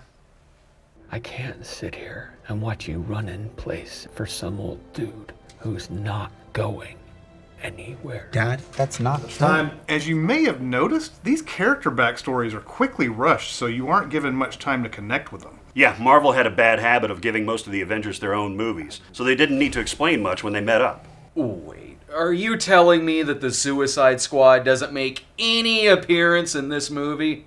No. Okay, good. See, that's what I'm talking about. Like, look at my intro. It's mostly just talking. There's no flashbacks. It's just me saying what happened to me rather than showing what happened to me. I can access everything. I lost your mother in that accident. The box stays hidden. I got a language in my head that I don't speak. That is a good point. I mean, what were your thoughts about Black Widow and Iron Man 2? She was in Iron Man 2? Exactly. But the more she interacts with others, the more she forms her character. People want to see her in her own movie now because she had unique scenes with unique interactions. Here we have Cyborg having a brooding talk in his apartment, a brooding talk on a rooftop, and I think a brooding talk against a green screen. Oh, hi, Mark. Oh, hey, Johnny, what's up? I have a problem with Lisa. She says that I hit her. What? Why are we suddenly supposed to be invested after that? See, that's what I'm talking about, man. You just gotta be your own thing. You don't need to have the connection with them, baby. Yeah, if I was gonna fight Ben Affleck's Batman, I'd be like 1,000,000 years old. Hell, Batman's a vigilante and they sell toys of him in my universe. Let it go. Let it go. No! I believe in the sanctity of the Justice League and all of me getting my own, all of us getting our own movie. I haven't said anything in a while, so ding! Meanwhile, on Amazon Island... I already made that joke. I already don't care. The Amazons guard a powerful device called the Mother Box. Mother Box? Yeah, she married the GameCube and gave birth to the Game Boy. Huh. As something awakens it, causing great distress. Does it feel good to be out of there? A bargain basement Thanos appears named Steppenwolf, voiced by Kieran Hines, who tries to steal the mother box for himself. At last, you call me home. Oh my god, Superman's upper lip has mutated and become the villain of this movie. No, it's just an unwanted Soul Calibur character, even down to the weapon he uses. Steppenwolf wins. I turned down a cameo in Game of Thrones for this. Ha! Take that, Marvel. We didn't wait for the end to get our shitty sky portal. We threw it in right in the first 30 minutes. Steppenwolf grabs the mother box, and the Amazons signal Diana by firing a flaming arrow, burning down an ancient monumental building. You know a phone could work. Lois Lane, played by Amy Adams, talks about the death of Clark while a seemingly hilarious news story plays. My Howard is a good man, and these aliens are gonna probe him? And I'll stick a probe up your alien. Gee, I wonder if this was a Joss Whedon written scene. This janitor's wife had some strong words for the aliens she says stole her man. Seriously, we all know aliens are real. So if you see your husband, let us know. But swearing ladies, right? Who was your source? The activist. Who was your guy? Well, I'll see if she'll take your call. So it's a she. Oh, next you'll be telling me they can leave the kitchens and fight crime. Oh, scandal! It's not a she. We apologize for this confusing lesson. We now return you to your superhero movie. Thankfully, Diana meets up with Bruce, as let's be honest, they're the closest thing to any chemistry of any kind in this movie. Oh, I don't know. I think Bruce and Alfred's romance will send hearts aflutter. I think there's an attack coming. It's already here. Diana tells us about Steppenwolf while showing us what clearly should have been the climax of this movie, as men, Amazon, Fish, and Ryan Reynolds Nightmares fought him off from collecting 3 mother boxes to rule the everything. All the tribes of men fought side by side. Even the gods themselves all acted as one. Now it's 6 people who look like dirty amusement park statues. Look, Mom! I'm next to Wonder Woman! Wow! Okay, so I'm not entirely sure why all these armies can't just get together again, but we do get everyone's favorite part about the movie, The Flash. That's right! Everybody who saw this movie could get behind The Flash. Oh yeah, I do remember him being pretty funny in this movie. Yeah, it's nice to get some comedy in these gloomy DC films. Tell me about this. The person who looks exactly like me, but who is definitely not me? That was a rocky start, but I remember the rest of his stuff being pretty funny.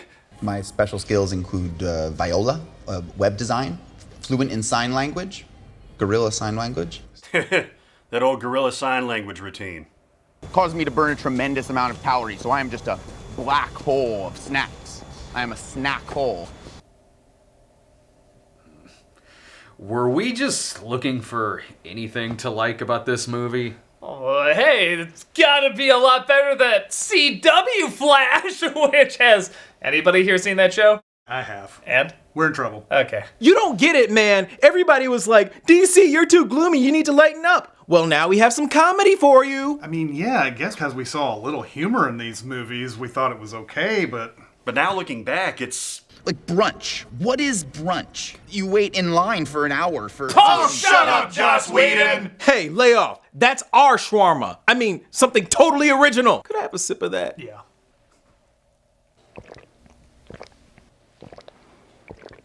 It's not. What if he had the wrong guy? Bruce Wayne would just have another dead kid he'd have to mop up. It's not. That's the 6th Flash I've killed this week. After watching what clearly should have been the introduction of Aquaman... Lunchtime. He goes back to his kingdom to try and stop Steppenwolf, as well as continue to have no chemistry with Amber Heard. When my parents fought in the wars, she took me in. What a saint. You dare speak of Queen Adlana that way? Oh, thank God, we're back to 2 people talking in left-right justified shots. We missed you in your 3-minute absence. Steppenwolf gets the mother box and sets up camp in Russia. Finally, HBO tells us the truth about Chernobyl. Unsatisfied with his pictures of Spider-Man, J.K. Simmons as Gordon sees pictures of Batman aren't much better, as he summons him to save kidnapped people like Gotham Harbor. Do you really think that... Oh, wow, they really just vanish. Huh? Oh. That's rude. Hey, he's a vital part to these movies, man. A vital part. Listen to me now! Lois Lane's the key! Find us! Find us, Bruce! Yeah, I don't think we're following through with that anymore. Oh, okay. Wait! I need to tell you about brunch! What is that? A vital part. Steppenwolf starts killing people until he's told where to find what he's looking for. Where is my mother box? That still sounds so funny. As the Justice League turns into the Injustice League, the whole fight sequence has the effects of a DC video game.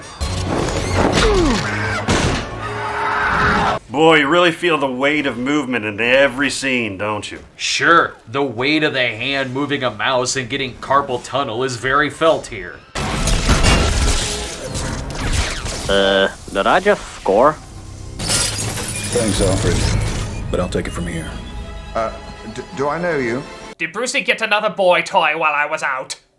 Aquaman joins the fight as well. I mention this as an afterthought because the movie does too. And they fight Steppenwolf off. However, Cyborg finds the final mother box, and they go to the Batcave. Via animated technodrome elevator. Wow, it's like a cave.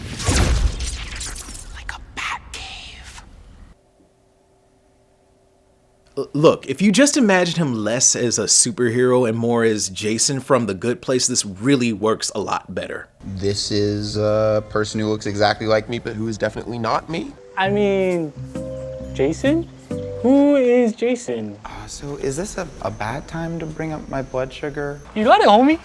I give good advice. See? That works! That works! Come on, buddy. Justice League! We got you, man. We got you. We cost more than the Avengers, and we look better than the Avengers! I am so sorry about all this. Booyah! Booyah!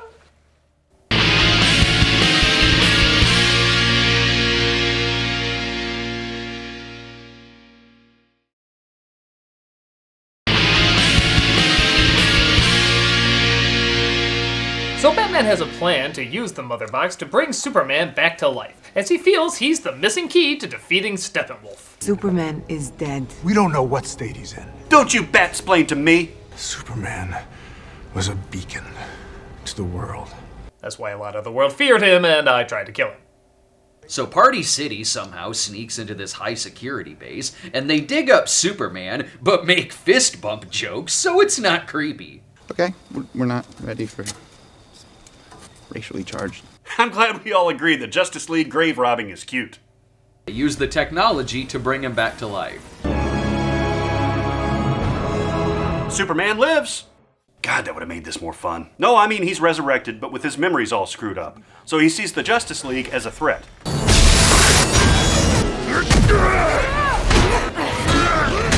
And they said they'd never make a sequel to Brightburn.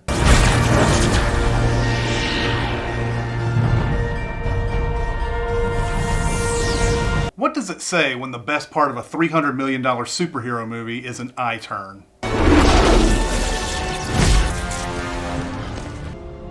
I know you. You resurrected me with the shitty upper lip.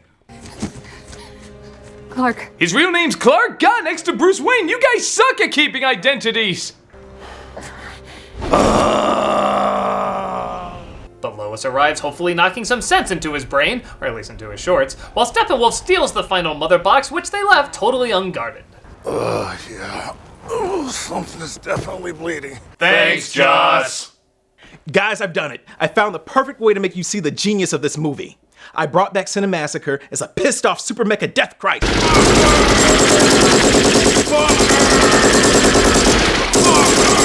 See, isn't that awesomely epic? I guess it's awesome. But it's not really epic. What? How? We knew he was going to come back anyway. And it's not really furthering anything. If anything, it kind of just slows stuff down. It's awesome, so it's awesomely epic. Oh, come on, sweetie. It's what you've all been waiting for. Everybody loves you, buddy. Everybody loves me, buddy. That's right. Again, I'm so sorry. Okay, I'll be over here then.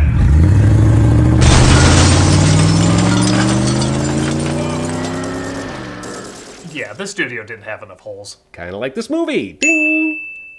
Superman takes Lois to the farm, where it's always permanently magic hour o'clock, when, after coming back from the dead, this is what they have to say to each other. You smell good. Did I not before? Thanks, Joss. Don't worry, it gets stranger. What was it like? Coming back? Itchy. Okay, seriously, did a preschool write this? You smell good. Did I not before? What was it like coming back? Itchy. Here's a Zen riddle. What's flatter in this scene? The green screen or his acting? Just got out of a wooden box? I mean, honestly, weird. In so many ways. This is nice. I do hope that they include Steppenwolf nuking the world in the background. Their ignoring of Armageddon just shows how much they're in love. You called Mom. You do have better chemistry with her than Lois. The team gets ready to take him on, but not before Aquaman reveals some embarrassing secrets. You're gorgeous and fierce. And you know what? I don't want to die. Maybe I'm scared because... Eh, screw it, let's keep it going. Game of Thrones is overrated. Bad Batch is underrated. There aren't enough jokes about me being in Stargate Atlantis. And I banged Nicole Kidman. But she likes to say she banged me. Something many people have noticed is the climax of this movie changed from having a darker gray sky to a neon red sky. What do they think this is, Batman the Animated Series? Actually, he is animated for most of this. It checks out. Even when they get off the plane, the color correction goes from steel blue to Garfield orange. Honestly, it matches the inconsistencies for the rest of the climax. Like how they're flying parademons that are supposed to be scary, but also Nickelodeon slime is their blood. Don't forget how they're focusing mainly on this one family, but suddenly it's revealed there's more to be saved, even though we never see them. What are you talking about? There's some in that corner of the screen, and there's some in that corner of the screen? At least in Man of Steel, we can clearly see who's being ignored. Oh, speaking of which, he's back. Wow, I really thought he was going to sit this one out. Hey, at least it earned one of the most awkward Batman faces ever given. I think that face goes here. Part of the reason the climax feels so empty, I mean apart from everything being set up backwards, is the CG is not only fake, but also cluttered. Because this is an alien design, it's hard to keep up with what we're looking at. Avengers, an amazingly cheaper movie to make, didn't always have convincing effects, but it was in a location we all recognize and well lit. So we're not always asking, are we on a building, in a building, far away, or really close? Everything is somehow too dark and too bright at the same time, with heavy shadows for a darker background, but a lighter background given instead. Even the colors look really rushed. I mean, I know it's gonna sound weird, but with the obvious green screen fake effects and turned up colors, it kinda looks like one of my reviews. The greatest combination of heroes should not look like a review show I put together in a week. Stop that box from destroying all life on Earth. Hey look, the Batman v Superman poster. Thanks, Justice League. Steppenwolf is defeated, the mother box is separated, Flash does his Jeff Goldblum pose, and Cyborg says booyah. Booyah. That's gonna be my thing and my movie. It's pointless. Hey, thanks, Superman 4! The day is saved as the town turns into the ending of Princess Mononoke, and the team decide they need a headquarters for future sequels. Big round table. 6 chairs. Right there. But room for more. Though you and Superman might look a little different. This is a crime scene. Is there no damn police tape? The film ends with Superman and Flash racing. Again, they'll tell you who wins in the sequel. And even Pipsqueak Luthor has a cameo after the credits. He and his odd little friends are forming some sort of league. Shouldn't we have a league of our own? Out. Out. Out. Oh. Out. Out. Out. So, what did you guys think?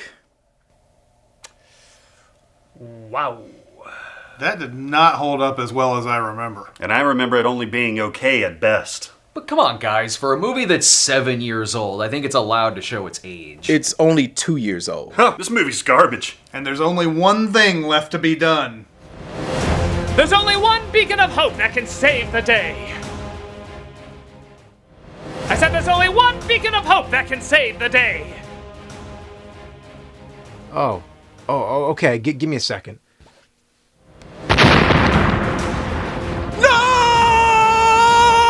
Yes, even though the most popular of us had perished, You know we have more subscribers than all of you combined. he came back, saved the day, and most importantly, we were emotionally invested every step of the way.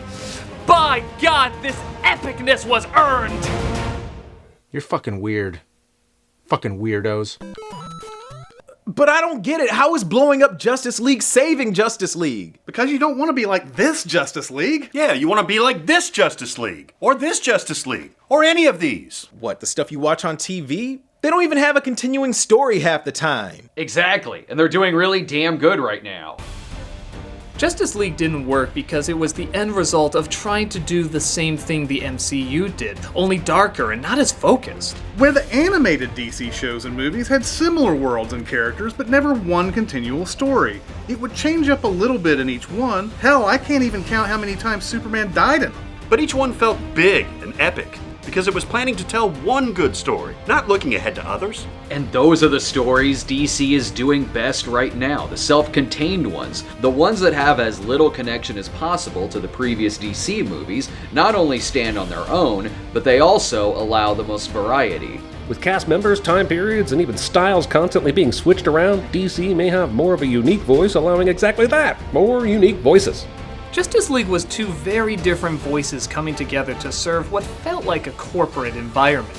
DC movies now are feeling more individual, personal, and carrying more weight. Yeah, it sucks we may never get that complete universe like what Marvel has, but this would allow DC to truly be something different, maybe even something better in the long run. Some people have said there could be several different Joker origin movies with several different actors, whereas the Joker says, If I'm going to have a past, I prefer it to be multiple choice. While Justice League is nowhere near the worst superhero movie, it's a step away from the potential of what DC films could be giving us. Bottom line, if you want Justice League to thrive, continue to stop doing what Marvel is doing and keep doing what DC is doing. Yeah, come to our side. We could be deep, dark, and have money. And have audiences love you. That does sound nice, but... No! By going that route, it means that Justice League was just a big sellout. It never had any real story, any real depth, and it'll never lead to me being in a movie ever again. So no, I can never join you. I will stand by the story that Justice League has started. I will stand... Cyborg, it's your agent. Good news, baby. You got your own solo movie without the Justice League. Hey! Congrats! Now the real question is, are you going to go with it, or are you going to stick with the integrity of the Justice League?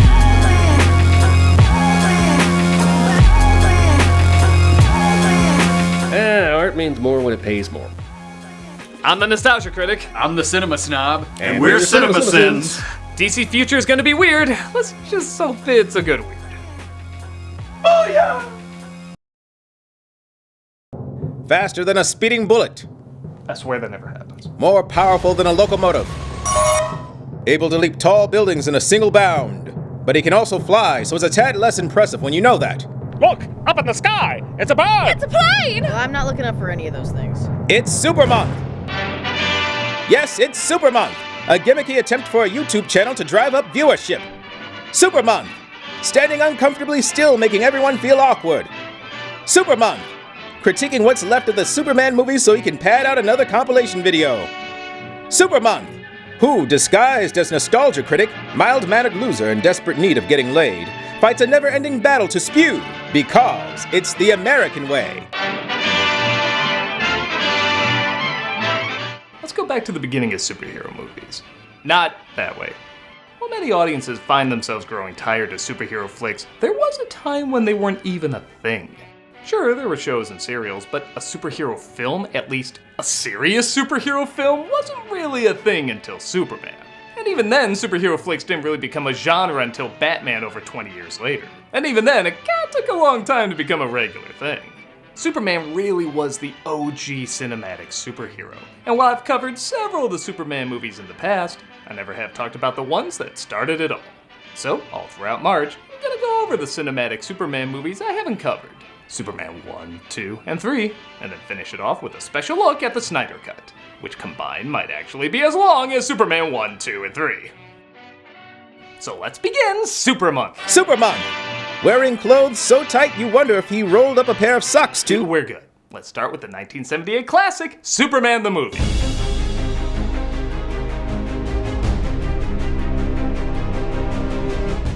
Words can't explain how excited but also nervous the film industry was about this flick. Remember, superhero films weren't a thing yet, so there's a big push to make this film a spectacle if, say, they missed the window of superheroes' popularity. The biggest stars were named first, even if they had less screen time than the lead. Little footage of Superman was shown in case people couldn't take him in that outfit seriously, and they pushed that the effects were so good, you will believe a man can fly. Yep, that was a tagline in all the ads, and the ironic thing is, Superman did fly, just not in the way they thought.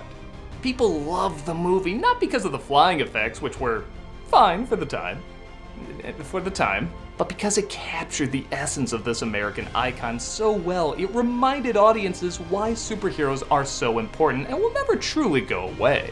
It combined both the playful campiness but also epic sides of the character that many still credited as the original blueprint for most superhero films that followed, including things that geeks like us love to nitpick, but we'll get to that in a bit. The film is still iconic all these years later, and we're gonna check out why. So let's start off Super Month. Super Month! If he did roll up a pair of socks, why didn't he find a bigger size to tuck in his... We're good!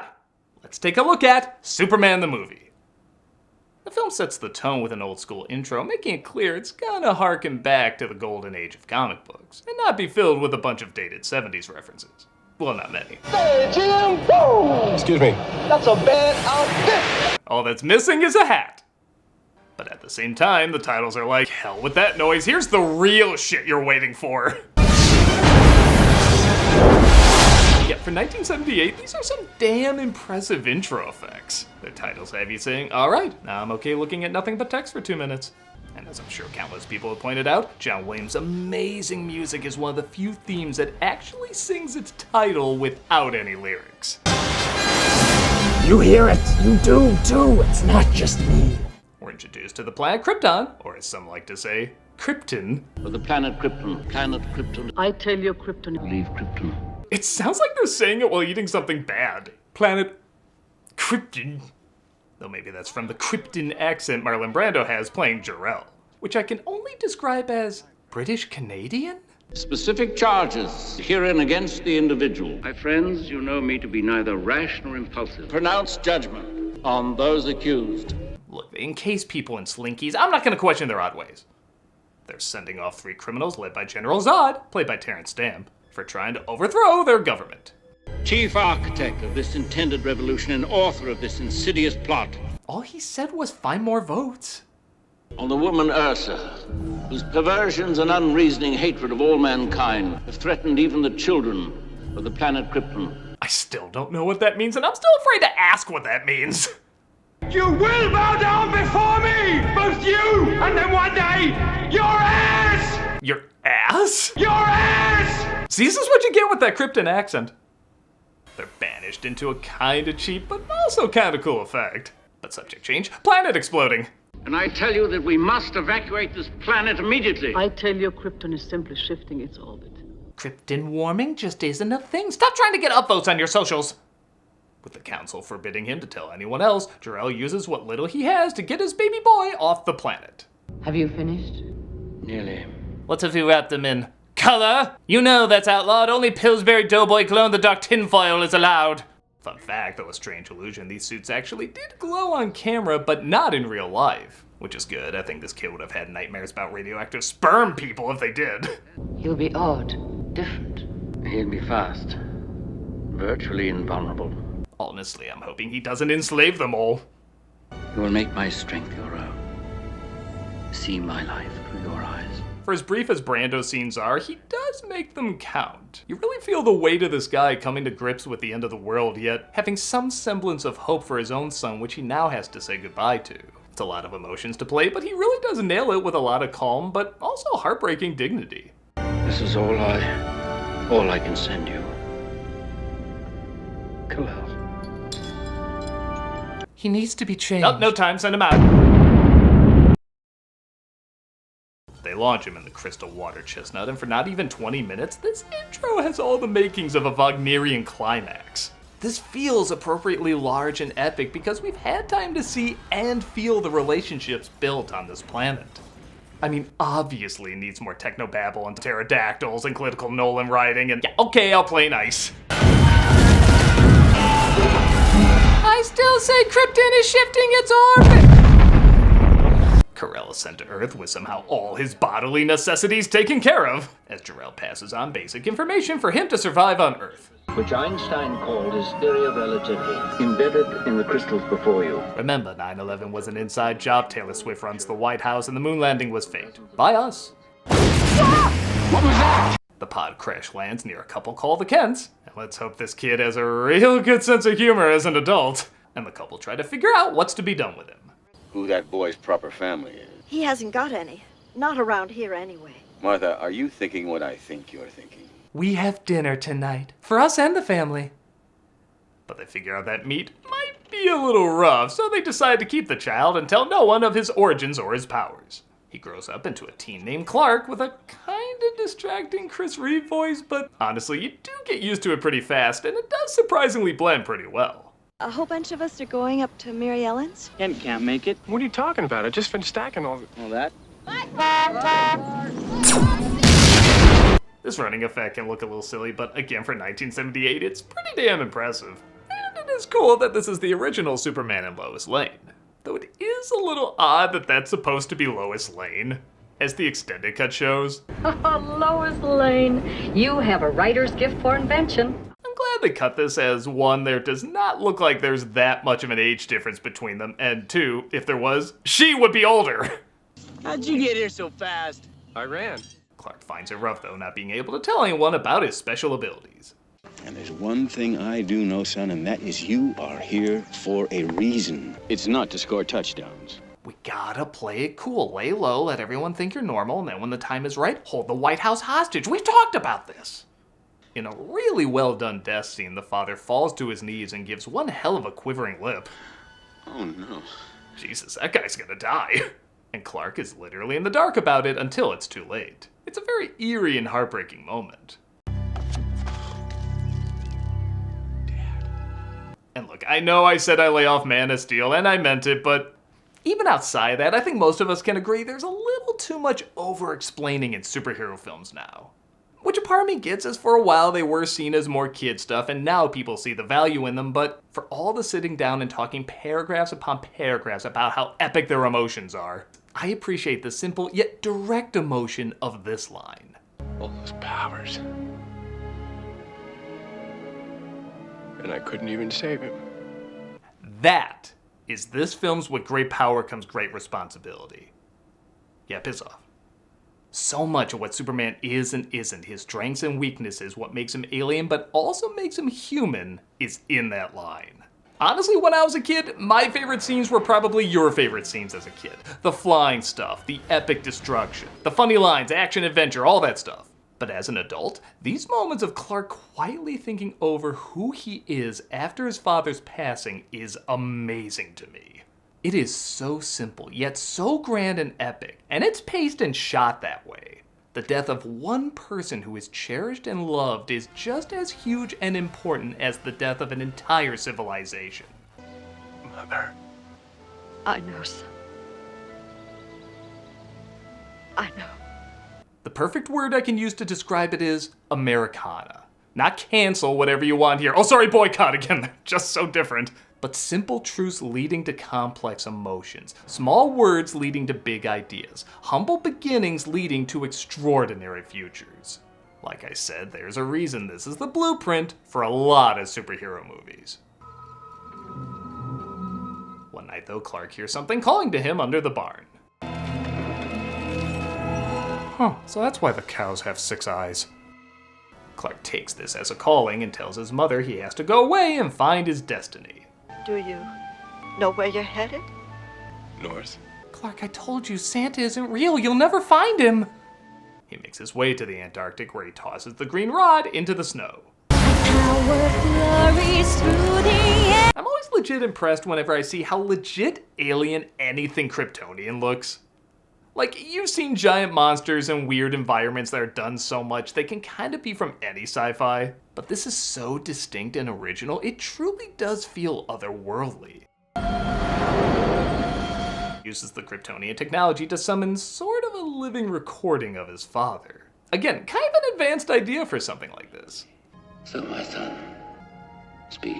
If a bad guy came in here and pretended to be me, would you fall for it? Oh my god, yes. Remember, we're a species that let our planet blow up. We're not very good at crossing the T's and dotting the I's.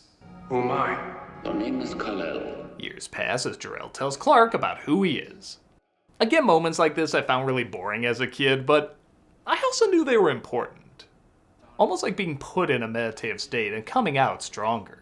It establishes an atmosphere of patience and growing, which is what's required for the character. Which Clark certainly does. We finally get our first shot of Superman in the suit flying triumphantly through the air. And then you're stuck with his nerdy identity for 20 minutes. Ken, can you open this? Oh, sure, Mr. White. In any other movie, I'd be really pissed off. But A, that is really funny when you think about it. All this build-up, there he is, here we go, and then this for dozens of minutes. And B, we finally get some levity. Any more at home like you? Not really, no. Christopher Reeve's Clark Kent is just as equally good as his Superman. He is 100% believable, awkward, and funny. Everyone knows the glasses don't hide that much and how tall and built he is. Come on, you can clearly tell this is Superman, but with his acting being that good, I actually can believe nobody would put this together. I guess I must have fainted. Fainted? You fainted. Sorry.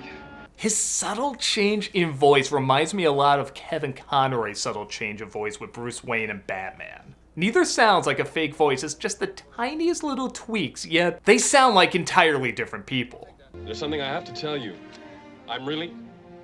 I was, at first, really nervous about tonight. Margot Kidder as Lois Lane is equally entertaining.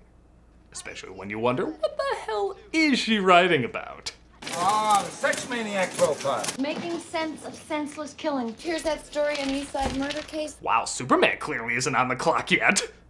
There's no Z in Brazil. How do you spell massacre? There's only one P in rapist. I kind of love the Superman movie to use that word as the PG one not directed by Snyder. That's another reason why they can hold off showing Superman a bit more, because the film's very good at showing why the city needs Superman, but also why Superman needs the city.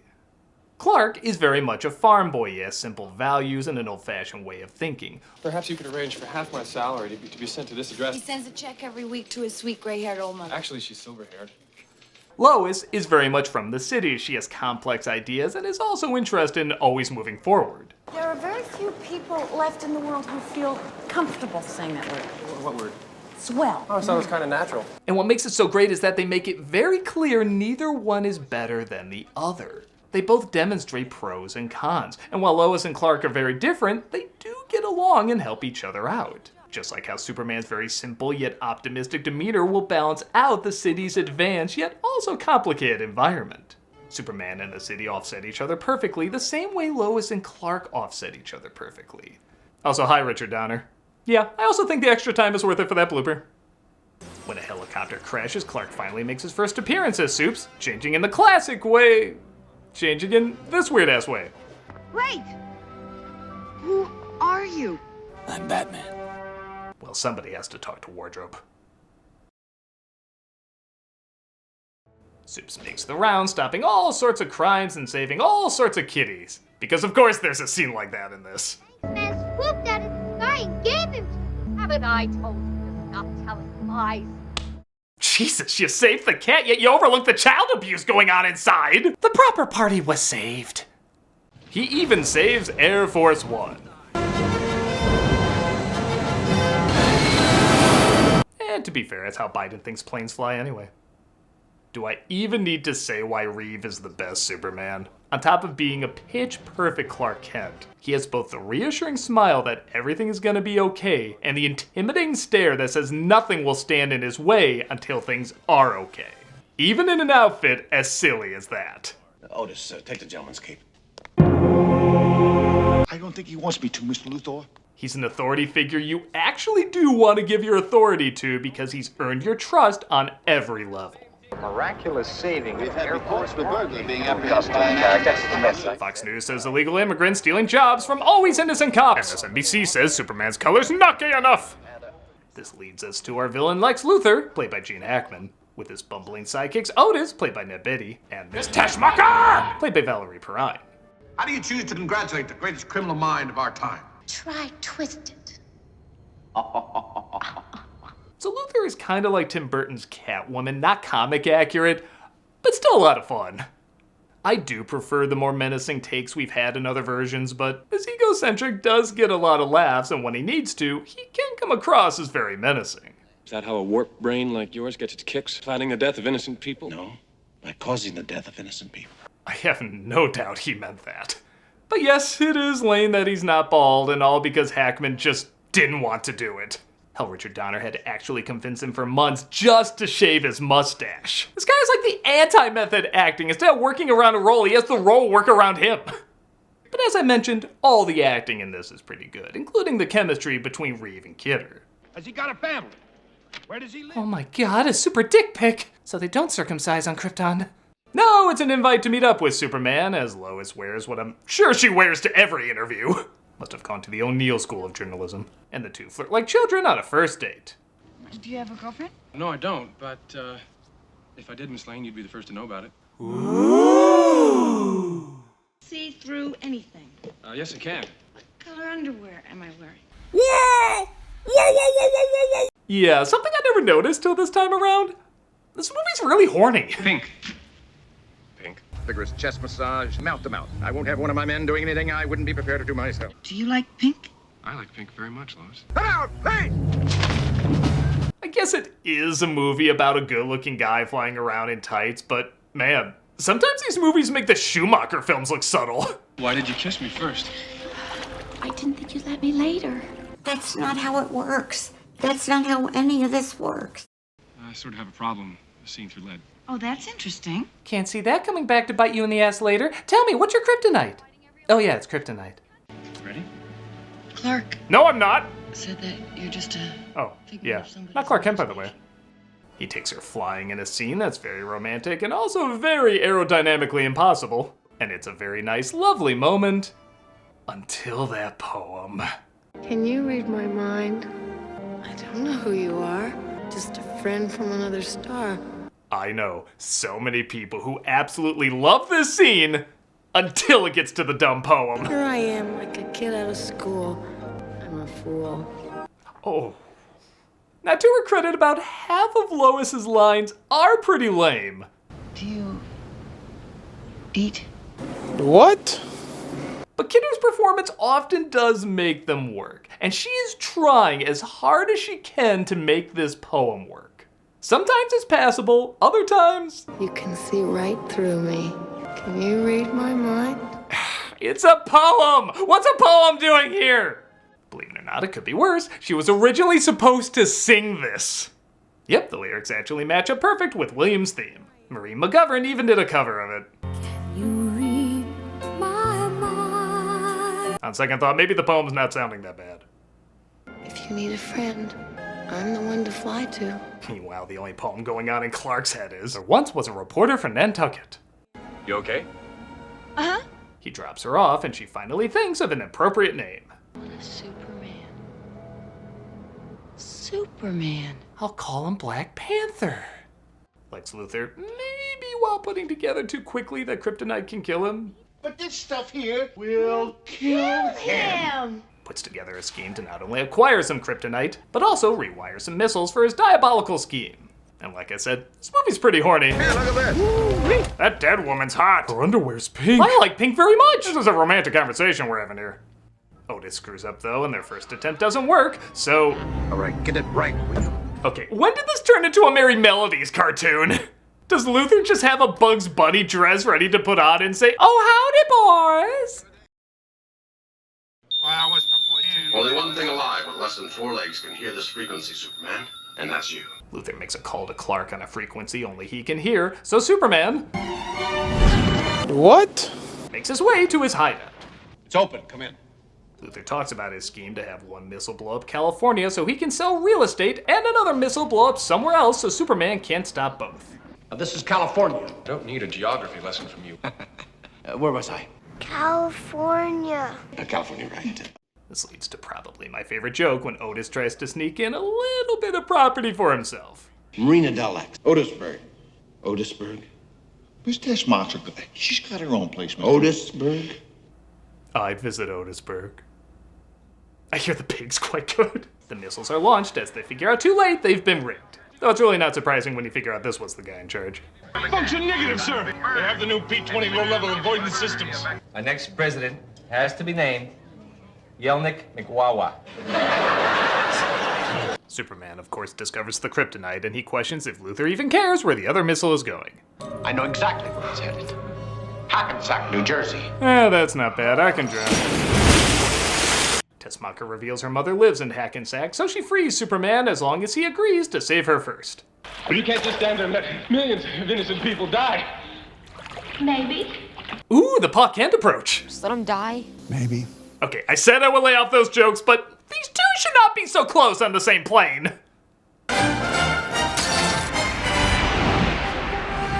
You will sometimes believe a man can fly. Okay, for every corny effect, there's a damn good effect, too. A lot of these moments are really well done and actually kind of damn intense. Well, most of them. Huh, better than my chiropractor. Lois is caught in the middle of it all, though, as this earthquake clearly has it out for her. No, really, once it gets to her car, it stops right in its tracks. I guess God's not a fan of bad punctuation either. I knew I should have made a left turn at Albuquerque.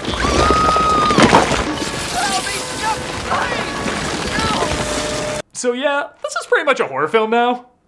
For all the corniness this movie has, when it wants to get dramatic, it doesn't hold back. All the little kids in the audience get to watch Lois slowly and horrifically die.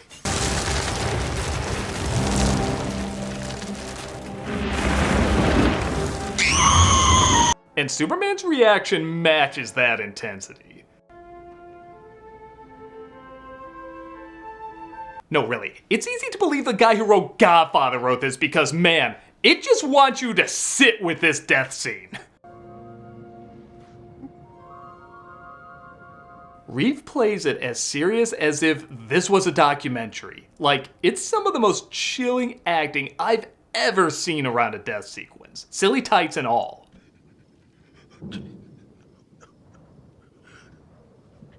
No part of this is half-effort. He is committed to convincing you he just lost the most important person on the planet to him.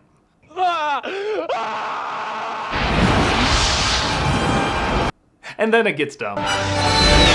Yeah, y'all know what's coming. Easily the worst part of the movie. Superman spins the Earth in reverse and causes time to move backwards.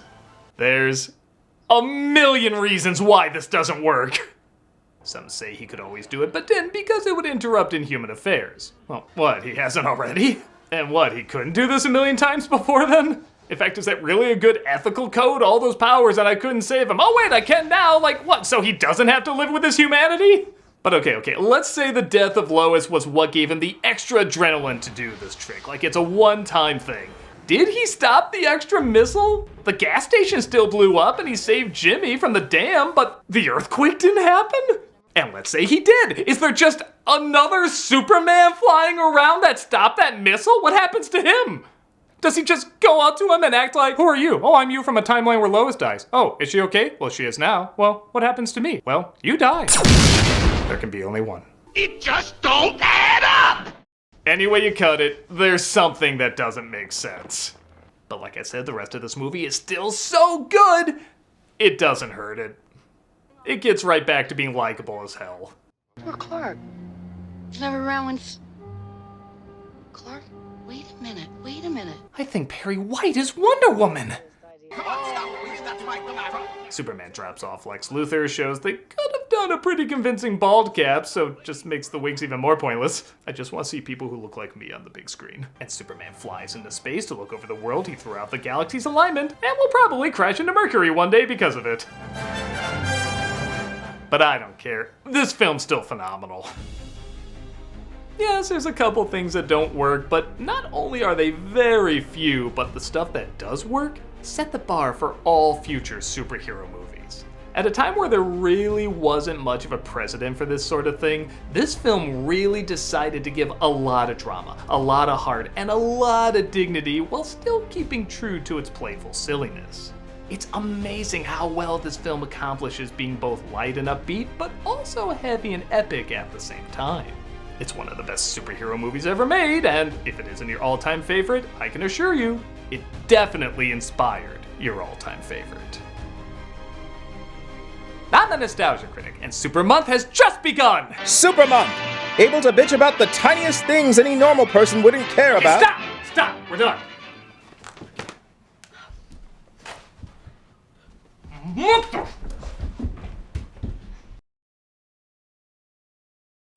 Faster than a speeding bullet. I swear that never happens. More powerful than a locomotive. Able to leap tall buildings in a single bound.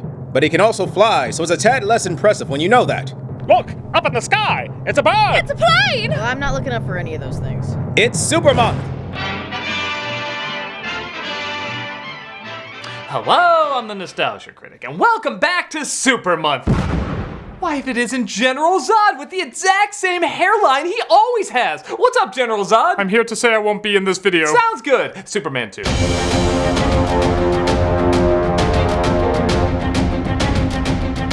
Yep, the original Superman was the blueprint for a lot of superhero movies, including already planning the sequel. Superman 1 and 2 were shot back to back, but since director Richard Donner and the producers didn't get along, he was fired from Superman 2 and replaced with Richard Lester, another director who had a few big movies under his belt. This didn't seem to hurt the film any, as it was still released 2 years after the original and was still a box office smash, with Superman facing off not only against a super genius, but 3 superpowered Kryptonians. All the ingredients were there for an amazing sequel, and thankfully, too many cooks in the kitchen wasn't a problem. It's said to be one of the best superhero sequels ever, on top of arguably being the first superhero sequel. It's a ton of fun, and we're gonna take a closer look at it. Despite General Zod not being in this review, no really, his hair looked exactly the same, like a wig wouldn't be distracting at all. Let's take a look at Superman 2. I kinda like this recap where we recreate the majesty and beauty of planet Krypton with that John Williams epic music, only to end on this. It looks like the Kryptonian Home Shopping Network, doesn't it? I like too, they make it look like rather than these 3 were captured and evidence was collected and it took months to develop a trial, they just commit the crime and zoinks, we're getting Judge Dredded, Scoob! This council has no hesitation in proclaiming you guilty. Haha, we set one of our classic trial traps, complete with pop-up Judge Judy. You're going to find that these 3 people deserve each other. Get a life, get a job. You're gone. While the credits aren't quite as epic as the first one, it does a good job recapping the previous film. Again, a move other superhero movies would replicate years later. Back on Earth, we see terrorists are threatening the Eiffel Tower with a hydrogen bomb, and I really love Perry preparing what story to go with. And Lois Lane is trying to cover it. Oh, mercy. Mercy, madam. Mercy. No, you'll be saying mercy after this. Moi, journaliste américaine. Not interdit. I will say you can definitely tell which scenes were done by Lester and which ones were done by Donner. Donner is a little bit more soft focus with sweeping shots. Lester is a little more high exposure with a point and shoot mentality. The pacing's a tad different too, where Donner's flowed really smoothly and Lester seems just a tad sloppy at times. Like, these scenes in France aren't super long, but they feel like an eternity.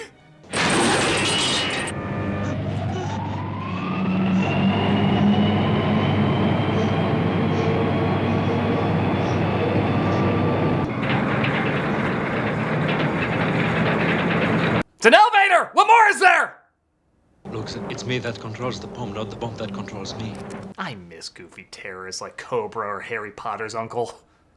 Superman saves the day, though, and launches the bomb into space, where, coincidentally, Zod and his team just happen to be flying by and breaks them free. Right after turning into a Disney film. How did early DC films always do that? We see Lex Luthor and Otis are still in prison, and he reveals he has a little black box that can track particular alpha waves. Those alpha waves will take me north. Give me Superman. And it may also lead me to a better bald cap. Seriously, Hackman, is this such a scary monster to you? Meanwhile, on the moon, our trio of baddies see they're not the only visitors. What kind of a creature are you? Just a man. Oh, right, I have to remind myself the first two movies have a bit of a body count. Blow, blow, bitch!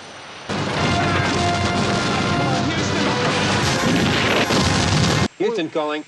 What was that he said before? Damn it, Cliff, how come whenever you're around, something always blows up? Let's talk about the gas turbine engine for a while. They come from there, a place called Houston. They make their way to Earth just as Luthor makes his way out of prison. I told you to... I don't know how Luthor made that projector, but I do know this. Actually, no, I know nothing about how this was possible.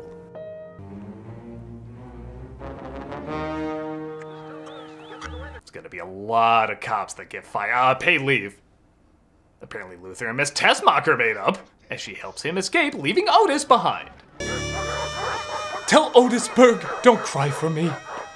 Meanwhile, Lois and Clark are sent to Niagara Falls disguised as newlyweds to cover a story about how the bellboys are ADR'd first-time Christopher Walken impersonators. Well, here you are. If you'd like to carry Mrs.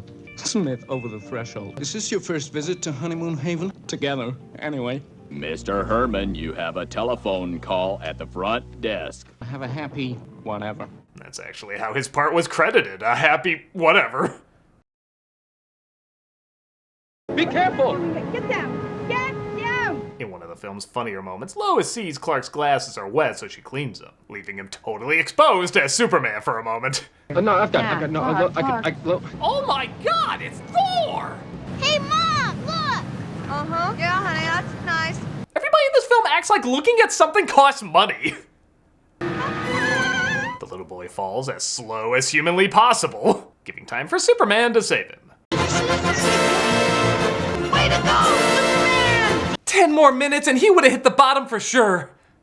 Lois finally puts together Clark is never around when Superman is, and she confronts him about it. That every time Superman's around, you disappear. Superman? You mean he was here? Did he insist on more lenient child abuse laws? Meanwhile, Lex uses his black box to find Superman's home and locates a recording of his mother, similar to the recording of his father, though not quite as precise. There appeared among us 3 rebel elements. I wish you had not asked me that. You know, I'm beginning to think I could have taken over Krypton. We were unable to change their evil natures, their evil ways. She tells him about Zod and his 2 droogs, while Lois explains how certain she is that Clark is really the Caped Blue Satyr. What's your hurry, Superman? I gotta admit, your disguise is nearly perfect. You had me fooled. I mean, the glasses. Nothing else. It's ingenious. She tosses herself in the water, expecting him to save her. She watched New Moon too. And I really do love that he doesn't save her. He instead uses his powers to throw a branch her way. I mean, hey, if it doesn't work, just spin the Earth around again. See more and more why that's so dumb. You're what I thought was Superman. What a lot of women say 10 years into marriage. Meanwhile, the Zod Patrol lands and inspects their newest conquest. So this is Planet Houston. Must be a division of Planet New Texas. Well, if I'm gonna be the Messiah, I better start the water walking. I thought only Jesus and Trump could do that. These 3 really are great villains. I'm always a sucker for aliens trying to understand our world, but I think it's even funnier when the aliens are evil conquestors, yet think they're being benevolent. The son of Jor-El will be my slave. Forever. Cannot we show them something more interesting? I like the globe, but not this irritating noise. We have no more use for this one. Kill him. The best way I can describe them is that they're like young YouTubers who got famous too quickly. They put in some work, but by blind luck, they fell ass backwards into power, and because they didn't fully earn it, they abuse it like hell and let their egos do most of the driving. General Zod does not take orders. He gives them. Who else is seeing this? The whole planet Houston? Earth. You may continue. Here is an autographed picture of me. Of course I carry them around, and no, you didn't need to ask for one. Back in Niagara, Clark's hand accidentally gets burned, allowing Lois to once again figure out who he is. You are Superman. I knew this day would come. You almost let me drown, you son of a bitch! I don't know why I did that. Maybe you wanted to. The scene is played about as perfect as you can imagine. Not only are both these actors incredibly believable in this moment, but I don't use this word often, it's very romantic. We'd better talk. I'm in love with you. We really better talk. You are literally making this scene blush. How charming are you two? Superman takes her to his home. Hey, what's this written in urine? Lex was here? While Zod and the rest make life a living hell for others. Please, mister. He's the general. Please, Mr. General. Please let my daddy down. Ah, those everyday English kids you find in 80s Houston. I win. I always. Again, YouTuber. One of us has to. Superman decides he loves Lois so much he wants to give up his powers and become mortal for her. All your great powers on Earth will disappear forever. Once it is done, there is no return. And when I say no return, I am lying. He steps in a crystal pod and has his powers taken away in an effect that's both my favorite and least favorite in the film. He's turning into Altered Beast, and he leaves the life of Superman behind. You did all that for me? I don't know what to say. I mean, I don't want to be called the Yoko Ono of superheroes, but I'm gonna be called the Yoko Ono of superheroes.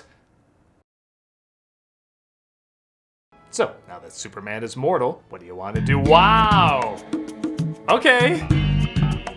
So I'm not gonna lie, I'm a little torn on this. I mean, Superman banged Lois in one of the PG films, no less. I'll admit, as a kid, this didn't really bother me, and I can't act like I wouldn't if I was him. But I'm not him. Superman is him. And as an adult, something about this feels odd.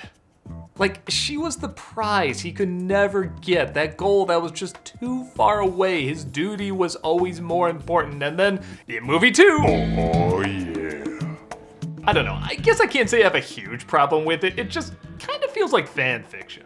Except, you know, in fan fiction, the bed would look like this. Our evil trio break into the White House and demand our country be handed over to Zod. I'll kneel before you if it will save lives. It will. I do for the sake of the people of the world. Yes, and as the president of the world, I'm sure all the other countries will be fine with this. Lois and Clark drive from the fortress. How? Is there a rent-a-car out there? And they drop by a diner where someone is moving in on Clark's lady. Your seat's in there, boys. Excuse me, sir, would you care to step outside? Clark. I literally let a guy who pointed a gun at her go, but now I have no powers, so screw the peaceful route. Clark gets his ass kicked, though, and for the first time ever experiences pain. And again, to Reeve's credit, he really looks like a guy who, for the first time ever, is experiencing pain. Oh, God. Clark? Blood. It's my blood. No, Clark, it's just ketchup. It's not real blood. Supes also sees that the planet is taken over by Zod, who's calling him out. Come to me, Superman! Come! Come and kneel before Zod! Looks like a guy who would command a person named Superman to do that. Clark says he has to go back and get his powers, so Lois drives him, or he walks, and he returns home where he gives the only bad line read I think I've ever heard him give in a Superman movie. I failed. Father! It's almost like he wanted to surprise someone into giving his powers back.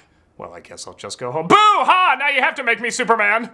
But he finds the green crystal that built his home, and I guess that's enough. Would you care to step outside? Yeah, it doesn't make a whole lot of sense, and you might have noticed I've been really quiet about the Donner Cut.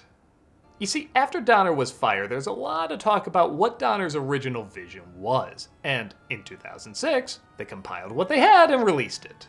And I might be a minority on this, but I didn't think it was very good.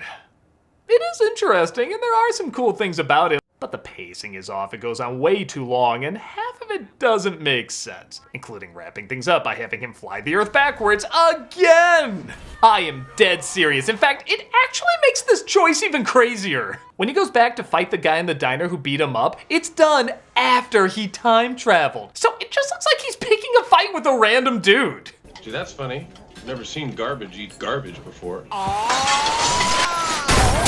Everyone would be like, what's wrong with it? My first thought would be a lot. Now, you could totally argue too many things weren't filmed or too much of the script was changed, and fair enough, but either way, the end result just isn't that good.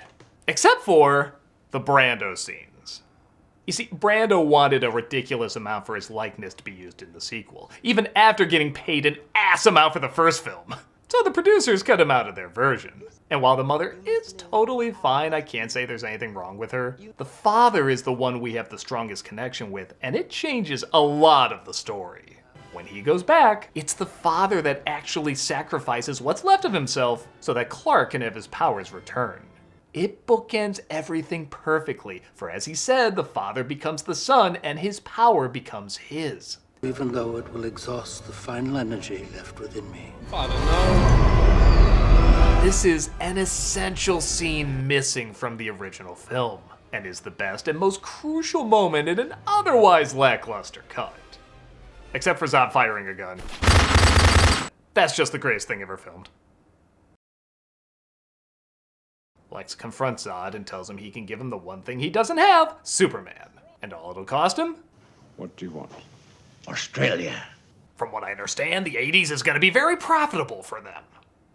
He takes them to Lois Lane, who says if she's ever in trouble, he'll always appear, and appear he does. Come to me, son of Jor-El! Kneel before Zod! Okay, seriously, there has to be a porn parody out there with that name. This whole fight is a ton of fun and gives you everything you want to see from this scenario, including some ambitious effects for 1980, and a whole lot of extras who think this is a wrestling promo. Come on, Superman, kill him! Man, this is gonna be good. They don't even try to move their kids when they're in danger. Yeah, just touch your cheek. No, this is real. Is there even a baby in there? I've discovered his weakness. He can't. I also love Zod being floored by the idea of anyone liking anyone else. I think it makes it clear that while these three work with each other, they probably don't like each other. He actually cares for these Earth people.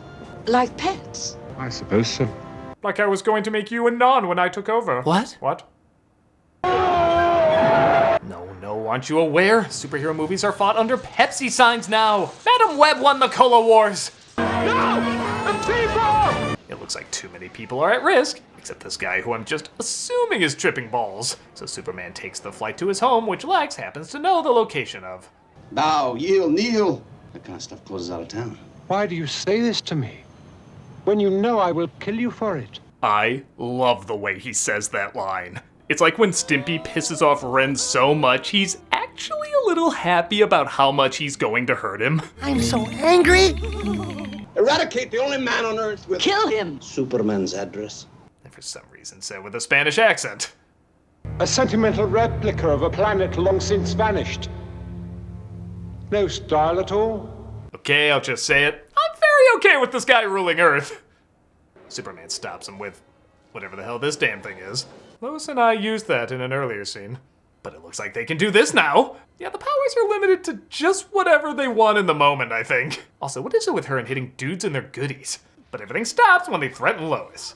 Try to get them all into this molecule chamber. I love this one scene when it goes from this intense fight to just keeping secrets at a party. Turns them into ordinary human beings. Hey, don't leave me out of the gossip. Inquiring Zods want to know. Don't go in there, General. It's a trap. And Luthor tells him that the pod will take away Soup's powers. I do like at first the red light is in the pod and now it's outside. Like, it's giving you a clue if you're paying attention. Obviously, it took away their powers and protected Superman, and they're all sent to the vague pit of death Elsa fell into in the last crusade. But Superman can't outwit his greatest enemy of all, the status quo. I am selfish, and I'm jealous of the whole world. Yeah, for some reason, the best Superman movies have the dumbest resolutions. Superman kisses Lois to make her forget everything that happened. Dwayne, what's happening in the world? Not only does this devolve the relationship, because now if they fall in love, you know he can just erase her memory if he wanted to go back, which is kind of creepy when you think about it. But as I've said in the past, he could literally stop a supervillain in their tracks by just kissing them and making them forget who they are. Superman, allow me to explain my evil plot. Who the hell am I? And don't lie, a really weird, messed up part of your brain, even if it was just for a second, thought of that too. And no Superman movie should be making you think that, even if it's just for a second. It does get better though when he goes back to get revenge on the guy who beat him up before. Oh, I've been, working out. I'm also Superman. Oh shit, now I'll have to kiss you. Wait, what? He brings a flag to the White House, which obviously is still stuck in time from the last time he spun the Earth around. And all is right with the world. I won't let you down again. Don't make promises you can't keep. And that was Superman 2. Not as good as the first, but still pretty great. There's a few awkward moments, and it's not as epic as its predecessor, but like the first one, the emotional storytelling allows you to look past all the flaws and enjoy both the campy and dramatic moments. It's a damn decent follow-up for what's almost a damn decent franchise. But sadly, only half of them are good, as the other 2 movies are quite bad. We've already covered one of them, and the other is ready to punish you. His cape was flapping in the wind. He was flying. Dun, dun, dun, dun. Faster than a speeding bullet. I swear that never happens. More powerful than a locomotive. Able to leap tall buildings in a single bound. But he can also fly, so it's a tad less impressive when you know that. Look! Up in the sky! It's a bird! It's a plane! No, I'm not looking up for any of those things. It's Superman! Okay, thank you so much. We'll let you know. Man, I didn't know there was a Superwoman. I thought there was just Supergirl. Yeah, and it's Lois Lane. That's crazy. Next. And you are? Superboy. That's not awfully PC. What about Super Person or Super Other Man? Man, I didn't know there was a Superboy. And neither did my spell check, because when I wrote the script, it came up as spelled wrong. Okay, tell us about yourself. Well, some people confuse me for a younger version of Superman, but that's not true. You see, hello, I'm the Nostalgia Critic. I remember, so you don't have to. With the first 2 Superman movies being such big hits, we're trying to see what character should be in the third one. While Superman's character lineup isn't quite as well known as, say, Batman's lineup, the movie showed they can be adapted in an entertaining way. And there's plenty of interesting villains and companions to choose from. Some impressive and epic, while others crypto. But bottom line, there was a lot of potential waiting to be discovered by a big screen audience. So we're seeing which ones make the most sense for Superman 3. Thank you so much. We'll be in contact. All right, let's see. The next one is named Brainiac. Have you been helped? Oh, I'm Gus Gorman. I'm here to try out for the Superman movie. Oh, well, what's your history in the comic? I have no history. Well, what about who you work for? They have no history. Well, what are they like? Well, you know Lex Luthor and Miss Tessmacher? Yeah? These are lame versions of them. Oh, and he has a sister that's just the ugliest. Oh, God, too ugly. Take her away. I mean, she's not that bad. If Medusa had a sister and that sister was burned by ugly fire. I'm sorry, why do you want to be in a Superman movie? Superman? I love Superman when he comes in with the woo, the laser beam eyes and the batarangs, throwing lassos, and he's amazing. Superman! I'm sorry, we're gonna have to pass. Wait, I see potential here. You see potential in that? He lifts buildings and... I don't know why, but I just see world's best stand-up comedian in this guy. I don't know why either. Can't you see him on the poster that years later people will swear was AI generated? I could see people confusing it for a parody movie. I just think it'd be fun to destroy something beautiful. Oh, it's my cape. It's my cape. Maybe if... Will you shut up? Not until you put me in the movie. Okay, fine, just leave. Got it. Oh, you have a door. Yeah, so? You know what I love about doors? Don't answer that, it's a trick. What? They open and close. They open and close. They open and close. This is Superman 3. Will you get the hell out of here? Superman!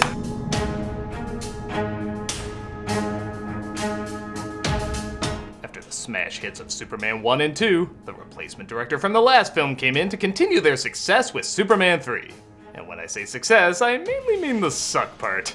After we got one of the greatest superhero sequels of all time, it only figures we get one of the worst superhero sequels of all time.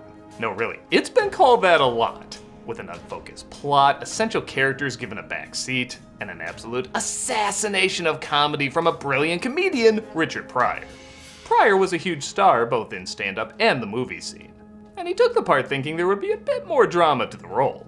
He quickly discovered, though, not only did they want him to be comic relief, but all the staples of his brilliant humor were going to be stripped away for... whatever this is. But to just blame Pryor for the film's failure would be like blaming Jake Lloyd for Phantom Menace or Sofia Coppola for Godfather 3.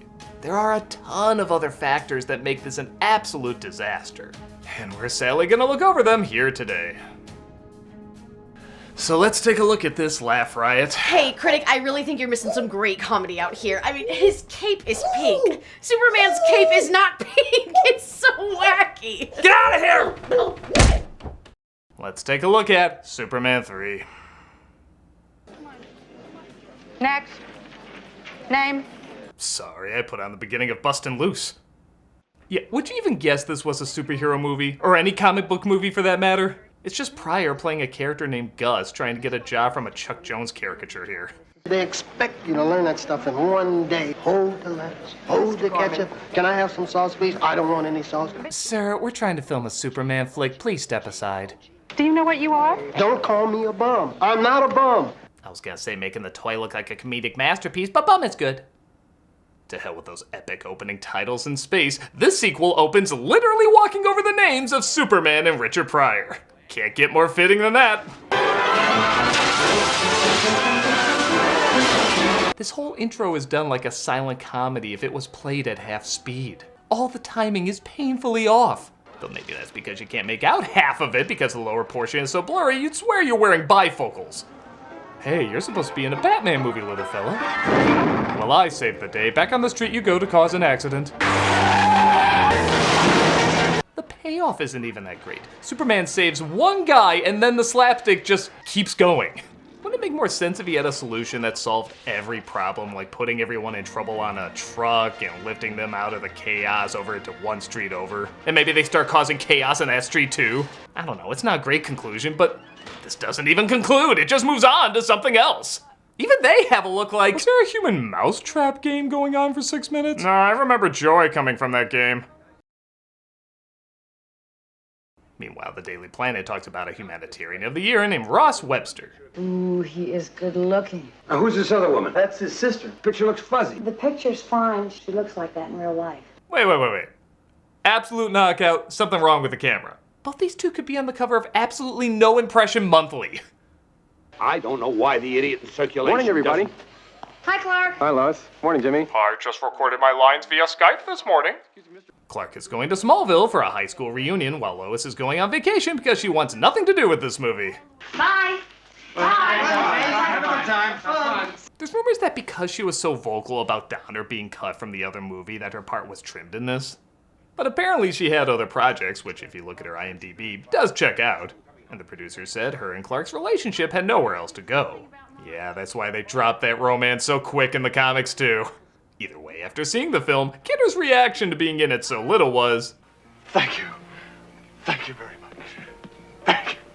Meanwhile, Gus gets a job as a computer programmer, giving Office Space their plot. They can't be bothered to collect a half cent from your paycheck any more than you could. No, really, the makers of Office Space said they actually got the idea for stealing a small amount of money from people's paychecks from Superman 3. So okay, that and this meme are the only things we can thank this movie for. And on Clark's way to Smallville, there's trouble at a chemical plant.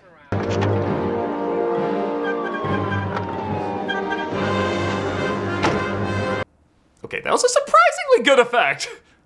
He saves the people, but finds a room with an experimental acid that can't be abandoned. That's concentrated Beltric acid. What does it do? Weird comic book stuff. Will it come in later? At no other point except literally the last minute of the climax. Sounds good. Help me! Superman! Here we go. This is so much better than saving Lois. Apparently her and my relationship had nowhere to go, but me and Jimmy? That chemistry we can still work off of.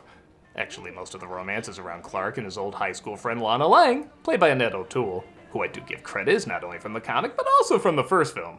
I know it's a weird thing to praise, but seeing how they just make up whoever they want now, I'll give credit when they have a good callback.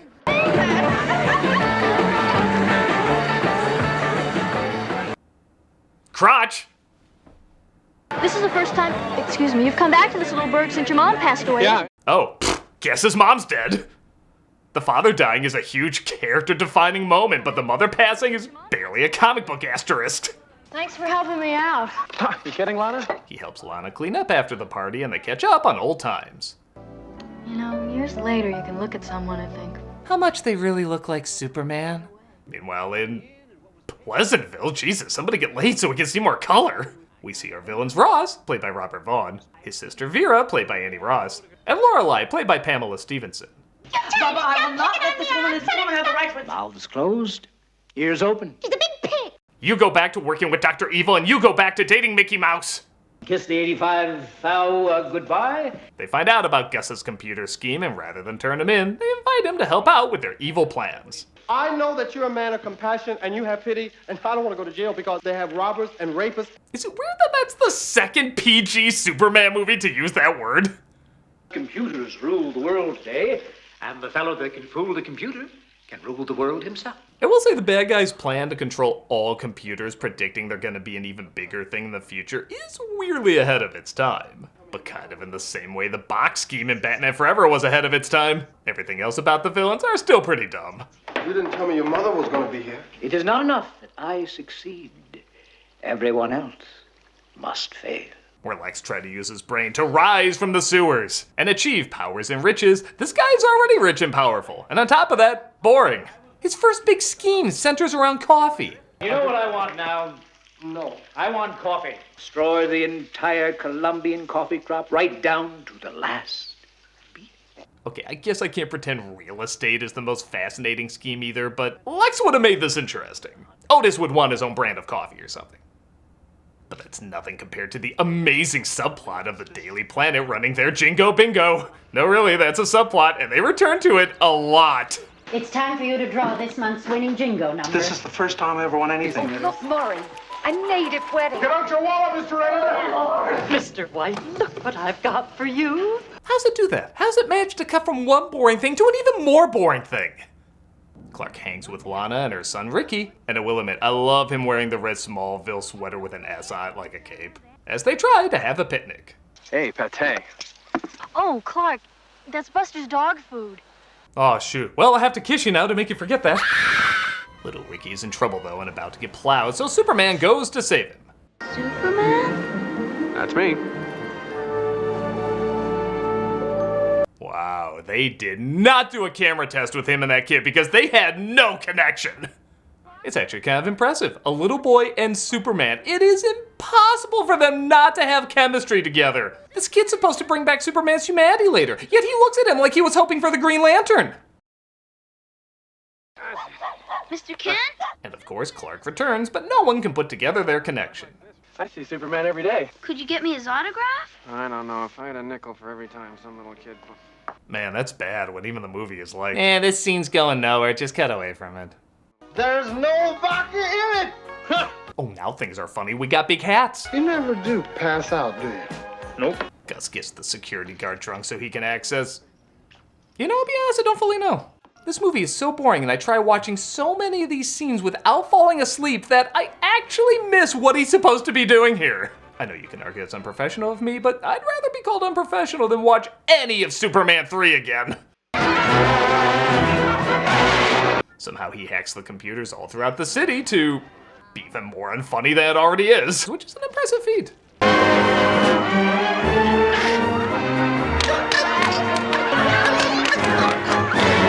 Even the original Ninja Turtles cartoon would look at this and say, dude, you gotta take this more seriously. Gus meets up with Ross and his gang on a building filled with snow. Okay, I'll give you a point for originality on that one. And how do you save money on showing Superman saving the day? Have somebody explain how Superman saved the day. As unfunny as possible. You didn't see the man come flying out of the sky from the clouds. It was him! This goes on for a while, folks. Get comfy. His cape was flapping in the wind. He was flying. He was great. He was just flying around. I'm talking about dried it up like the machines that they have in the men's rooms. You know what I'm talking about? The hot air comes out and you put your hands under there. This is so painful. I feel like the Emperor from Amadeus when he's watching the ballet with no music.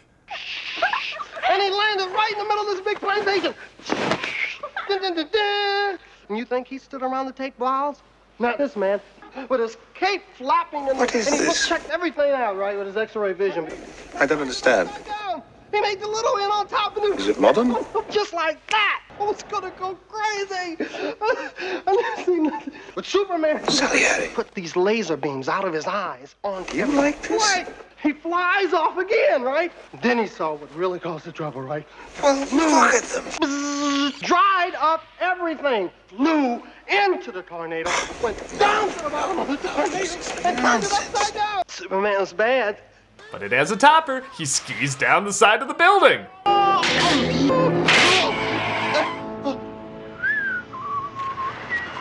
literally Goofy 40 years earlier doing the same thing as saying, oh, I'm embarrassed for you.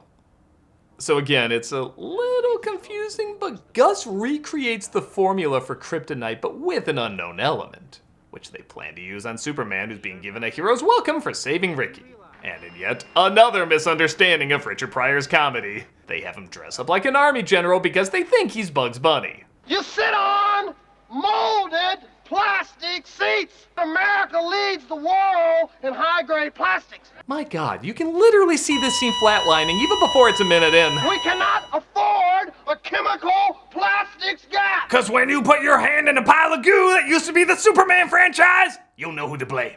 Thank the Lord for Superman. He gives Superman the kryptonite with nobody questioning what it is, and Gus not understanding why it's not working on him.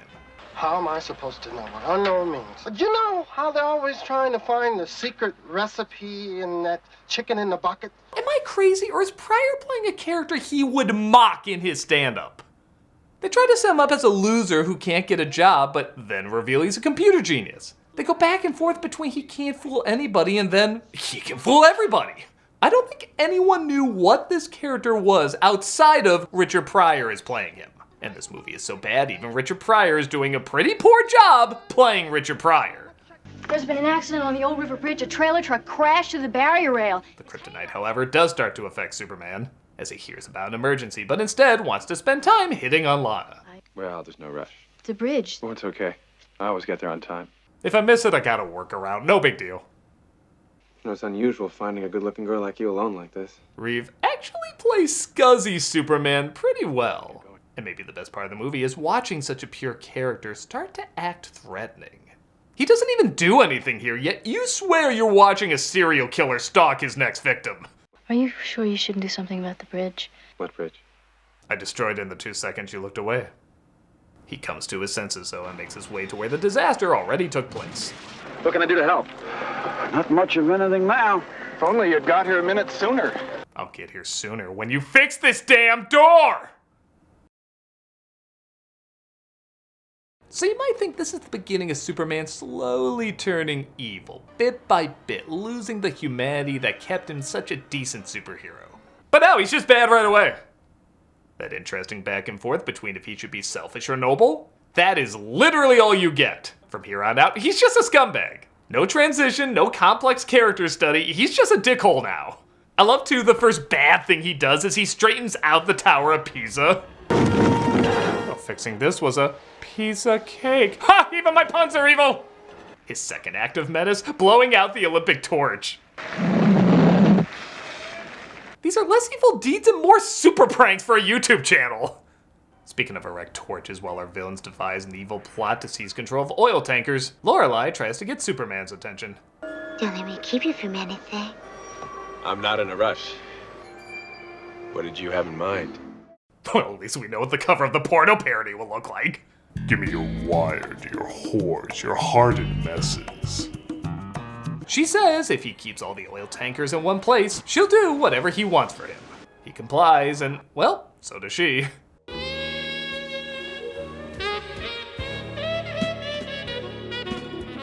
Cut to a woman-shaped hole through the bottom of the bed.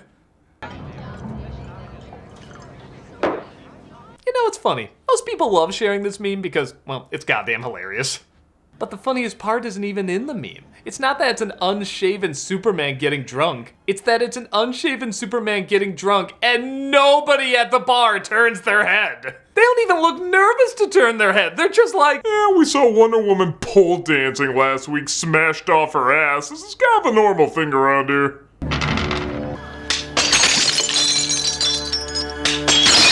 Again, I love how less terrible and more childish his evil deeds are. You wanna get nuts? Come on! Let's get peanuts. Superman, please get better! Ricky sees Superman pleading for him to be good again, and we get what should be the most interesting part of the movie. He splits himself into two, and evil Superman faces off with good Clark Kent.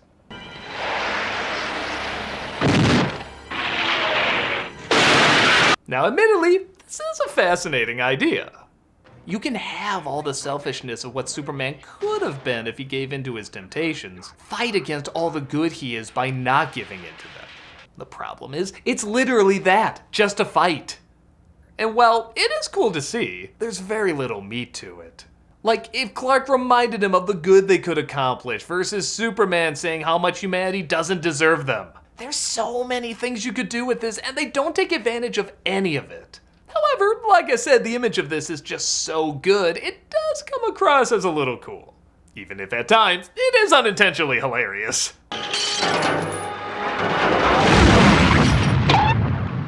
But I guess like Ralphie from A Christmas Story, you destroy his glasses and he goes apeshit, strangling evil Superman and finally merging into the true Man of Steel. He goes to stop our villains who have made a supercomputer in the middle of the desert. I just don't see why you can't balloon down like the rest of us. I just don't believe a man can fly. Every critical review after seeing this. So the funny thing is, while the other two films are good but have lame endings, this film is lame, but the ending's kind of fun. Most of the movie is aggressively boring, but this is where it goes silly in kind of the right way. They fire missiles at him that's so like a video game, they literally use a video game to track it. He makes it to their lair, resulting in this hilarious line delivery. Hi, honey. I don't know you, lady. I don't know you! And this supercomputer is surprisingly pretty badass. It has some really cool creative weapons that manage to really hurt Superman without just bringing a green rock towards him. Even if, again, it doesn't always make sense. Let's see how long you can carry on without any air. Yeah, there's plenty of air out in space. Congratulations, old buddy. You're going to go down in history as the man who killed Superman. Oh, come on, man. That's too close to home. There's the writers, the director. When Gus has a change of heart and tries to turn off the computer is so powerful it goes Skynet and becomes self-aware, deciding it wants to kill everybody. Seriously, this damn computer should have been the main villain. And in a scene I know scared almost every single child who saw it, the computer starts turning people into robots.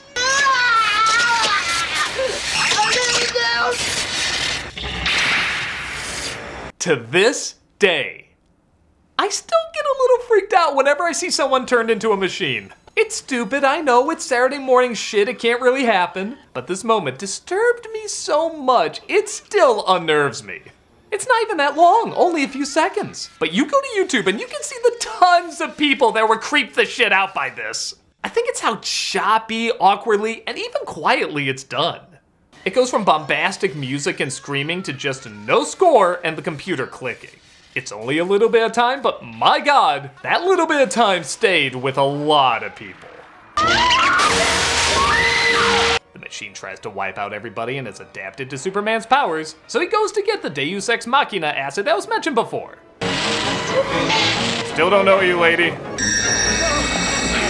The machine tries to roboticize Supes as well, but the acid breaks through, blowing up the computer.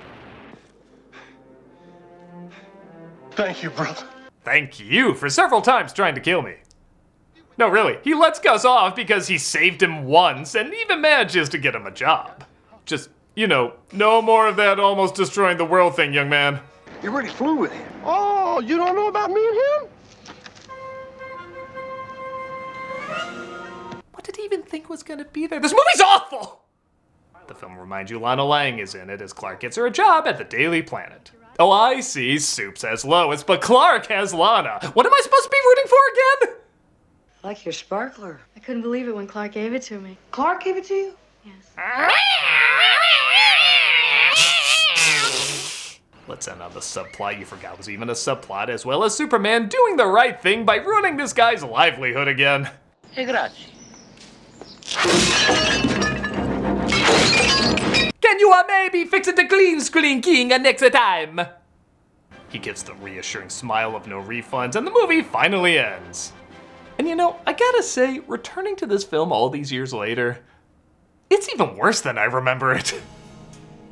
Superman 4 is at least so bad it's good. This film, for all its strangeness, is fascinatingly dull.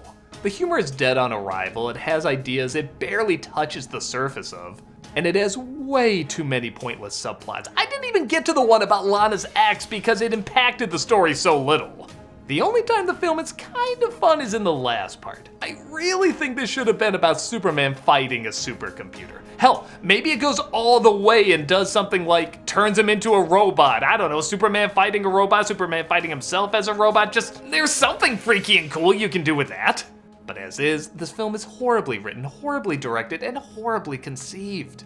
It's a mess in every meaning of the word, and in no way lives up to the epicness of its predecessors.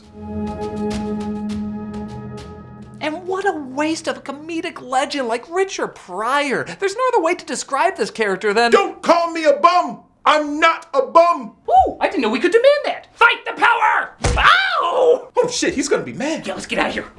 There's only one film left for Super Month, and doesn't look like it's gonna get much better.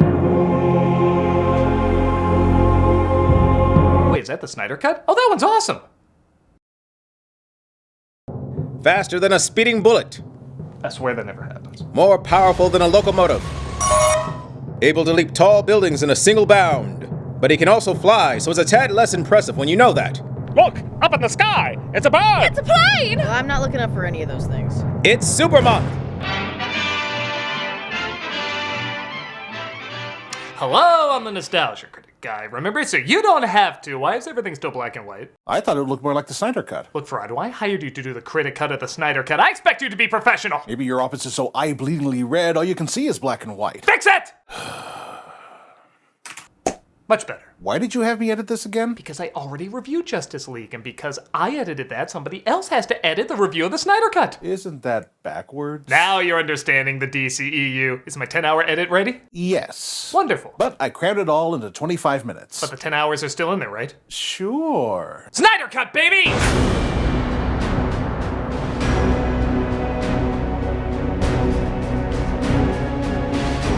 It's pretty well known that while Zack Snyder's name is on the original Justice League, a family tragedy caused him to step down, and the studio had Joss Whedon finish the edit and reshoots. Since its disappointing response, though, fans have demanded for years the Snyder Cut of the film be released. Like there was just a finished edit sitting around Warner Brothers they wouldn't let anyone watch. What kind of crazy people do you take them for? There's no way you could get a tax write-off with that. Nevertheless, in 2021, Snyder got the go-ahead from Warner to edit and even finish shooting his version of the film. Now, I'll be totally honest, I didn't think it was gonna be that great. Snyder's a talented filmmaker, but I don't think he always understands the important center of his characters. In Batman v Superman, I still don't know why Batman is fighting Superman. However, I like seeing people's untampered vision of something. I find it interesting. Star Wars was clearly great because people stepped in and gave Lucas advice. But man, Phantom Menace is one of the most fascinating examples of people just never telling somebody no. Well, Warner said yes several times here, allowing Snyder to shoot in the IMAX ratio like he intended, giving a pretty hard R rating, and even having it clock in at 4 hours. Words can't explain how excited I was to see this implode on itself, but at least an artist would finally have his untampered vision. And with all the jokes and criticisms I've made over the years mocking this guy's take on the DCEU, this is not only my favorite DCEU movie of his, but it might be my favorite movie of his, period.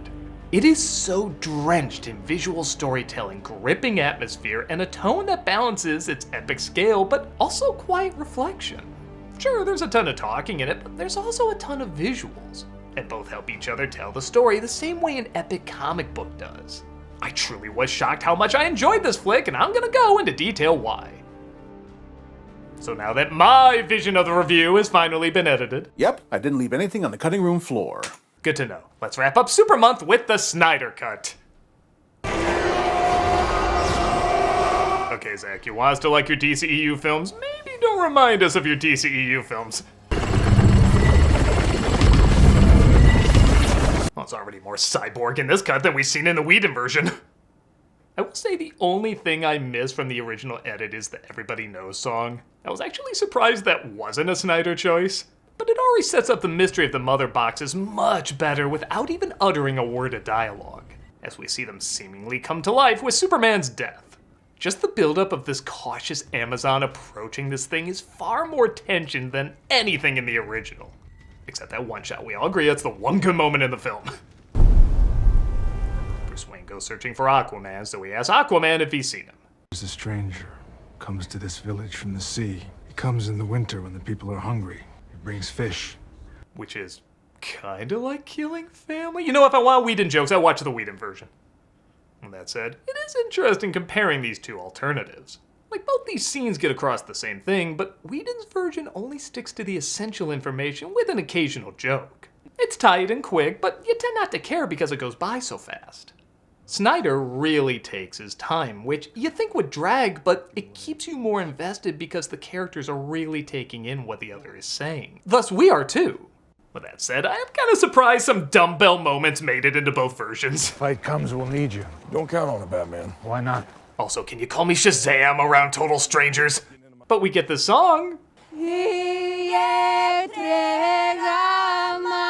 which people seem to like, but I think it's just odd. So pretty much a typical Snyder experience for me. But seriously, for a 4-hour flick, this film flies. Like, what would you say, we're about 3-4 minutes in? We're at the 15-minute mark already, and it does not feel like that amount of time has passed. Even if they do repeat some of the same mistakes. Maybe a man who broods in a cave for a living isn't cut out to be a recruiter. I hope this god is in on our secret. Did you hear me scream that back there? The him being Batman part. We get the terrorist attack Wonder Woman foils, except, again, more engaging. We're a small group of reactionary terrorists who want to turn back the clock in Europe 1,000 Boring. years. The mindset Whedon had on the first edit. Can I be like you someday? You can be anything you want to be. Okay, that's a little much, but literally the film ends with her cutting a guy's head off. I think a little levity is welcomed. Steppenwolf arrives to steal the mother box from the Amazons. And okay, he's still not like an amazing villain, but he's like Loki. When you know Thanos is coming, he's decent enough and gets the job done. Snyder's slow-mo is utilized a lot better here too. In a lot of his films, it feels kind of random, but when he uses it here, I feel either how demanding the physical strengths of these heroes are, or what a character is processing. I never thought about these nameless Amazons fighting Steppenwolf, but when the Queen in slow-mo slides out of there and looks back at her temple crumbling with all them inside, you feel the same loss she's going through in that moment, but also feel the urgency that she can't slow down, she has to keep moving. Steppenwolf does get the box though and vanishes with it. You're all fired. They do that lighting Gondor beacon thing, and Diana gets the message. She goes searching for answers by putting the arrow shot in an ancient temple where the future forecast doesn't look great. Again, not one word is uttered here, but looking at these carvings against Diana's reaction is all you need.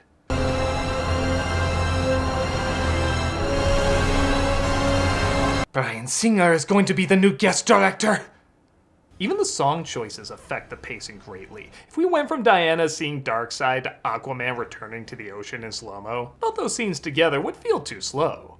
But going from a suspenseful score to a laid-back song offsets these two scenes perfectly. There is a king, there is a king. I can't believe we're actually an hour in at this point. These small additions really do make a huge impact.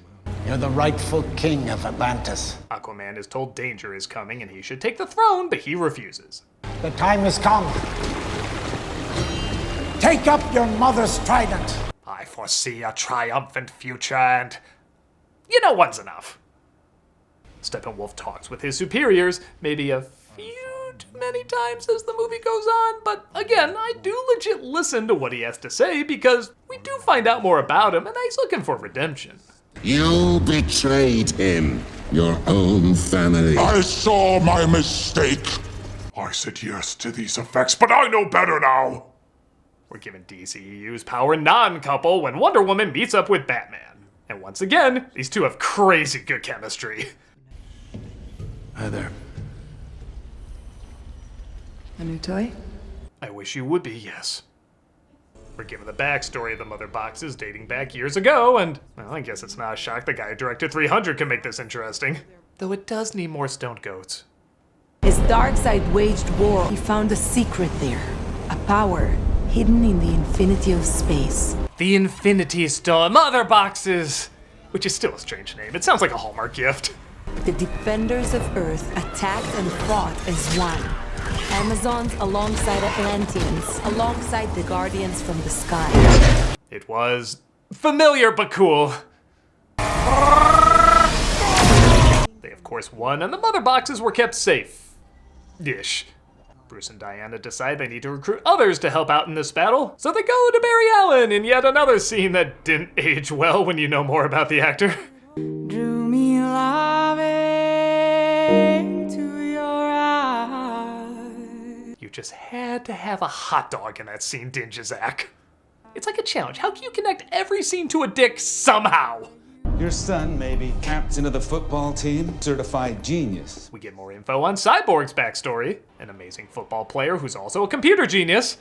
There's just so many. But his father's always absent, and he seems to be having a nice conversation with his mother, so bye-bye. His father does what he can to bring him back to life, but as you'd imagine, they can't heal the true wounds. Your physical strength is just the tip of the iceberg. The tip of the tip. Every scene, dick. Snyder, finds a way. Like many, I was most impressed with Cyborg's character in this version, as it was very public him and Whedon didn't get along, so he was kept out of a fair chunk of the original film. Here, he's still kept in the shadows, but that's the point. We see him grow in his solitude, learning more about his abilities through one of the most original ways I've ever seen in a superhero movie. His mechanical side allows him to hack into virtually anything, even speak a machine language, and, to some extent, understand what a machine is feeling just by what its purpose is. That could sound really ridiculous and too silly, and yeah, if they just explained all that verbally, it probably would be. But they create this abstract world inside his mind where digital information and his thoughts are literally one. It's one of the coolest and most inventive ways to go inside a superhero's mind, show what he's going through, and how he helps others in need through such a unique way. Because of this, his performance changes too. Now you're reading his facial expressions more because you know there's literally a whole other world existing inside his head. This approach turns Cyborg from the most boring character in the film to the most interesting character in the film. Barry Allen, Bruce Wayne. Meanwhile, Batman goes to visit Barry Allen. A lot of this is about the same as the original, minus the, what, Joss Whedon dialogue added? Like brunch. Like, what is brunch? Here, I thought Carrie Fisher ghost wrote that scene. I'll be honest, the most emotional part of the movie has nothing to do with the main characters, because when you know why Zach walked away from the original production, that little sign there, it's pretty hard. Diana gets a message on her computer. To be fair, it's how a lot of fans ask Gal Gadot on a date. And of course, it turns out to be Cyborg. Why are you looking for me, Diana? You know who I am. I know more than you can possibly imagine. See, in any other movie that line would be so forgettable and generic, but because we're allowed to see what he sees and goes through, it's suddenly one of the more badass lines in the film. I don't need anyone. I told myself the same for a long time. I lost someone I loved once. He came back for a bit. I made everyone in the world give up their wish. It was a whole thing. Cyborg once again refuses, but at least they have Barry, who still has the dialogue that once again I'm shocked wasn't written by Whedon. As a bat signal, that's your... Oh, sorry. That's your signal. That means we have to go now. It's okay. Everyone else knows. Steppenwolf takes the second mother box from under the sea. Apparently Amber Heard's sudden British accent wasn't enough to stop him. He's as short-sighted as he is cruel. Take what men we have left and form a phalanx around the mother box. Oh, rather! And only a regular movie running time in, I think we can show our heroes teamed up in costume now. These lead back to Stryker's Island, between the two cities. A bunch of scientists have been kidnapped by Steppenwolf, one of them being Cyborg's father. Thus they go in to try and save him. Do you really think that... Oh, wow, they really just vanish. Huh? Oh, that's rude. You know, can you run back in time and create a paradox where your jokes work in movies? They have a big fight, and, well, again, Snyder's pretty good at making visually interesting battles, and this one's no exception. But I never saved anyone before. Yeah, that scene's gone, thank God, that made no sense.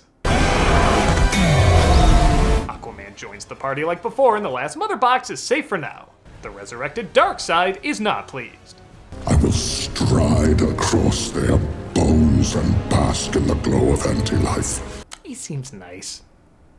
We discover Cyborg's father used the mother box to bring him back to life, which means they can use it to bring back the person they don't even have to name. Who's gonna say it? I'm not gonna say it. Oh, right, this is Super Month. They dig dig up Superman's body and we get one of the most badass lines building him up. You can't bring down the charging bull. Don't wave the red cape at it. You do when it's this red cape. This red cape charges back. Pretty cool. And they sneak into the lab to play God with a god. Oh, by the way, Lois is in this. Yeah, she's about as shoehorned in as she was in the other versions. Anyway, back to cool. There's not enough charge to wake the box. I might be able to do it. Flash uses his super speed to charge up the mother box to charge up Superman, except this time there actually is a point that returns later with time travel. Oh, and it also gives us this disturbingness.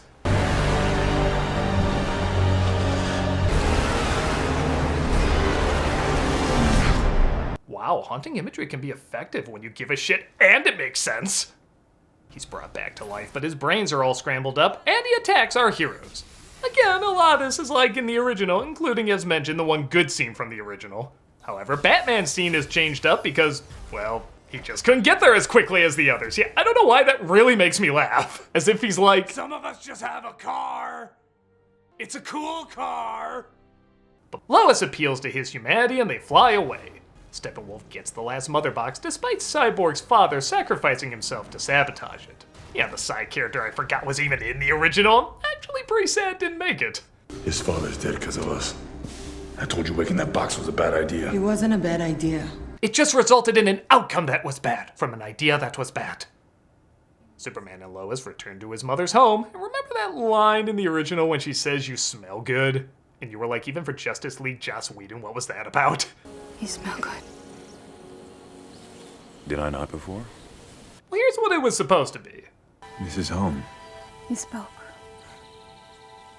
Did I not before? This movie relies so much on visual storytelling, I didn't pick up that he didn't speak either. Everything was communicated just through his expressions and his actions. I also like the first time he speaks is when he's comfortable enough, when he's literally home. It makes sense. Of course, Whedon had to show off his amazing quippy writing and gerbil teeth effects, so he had to come up with another line there, and... You smell good. Those were words. She loved it here. So did I.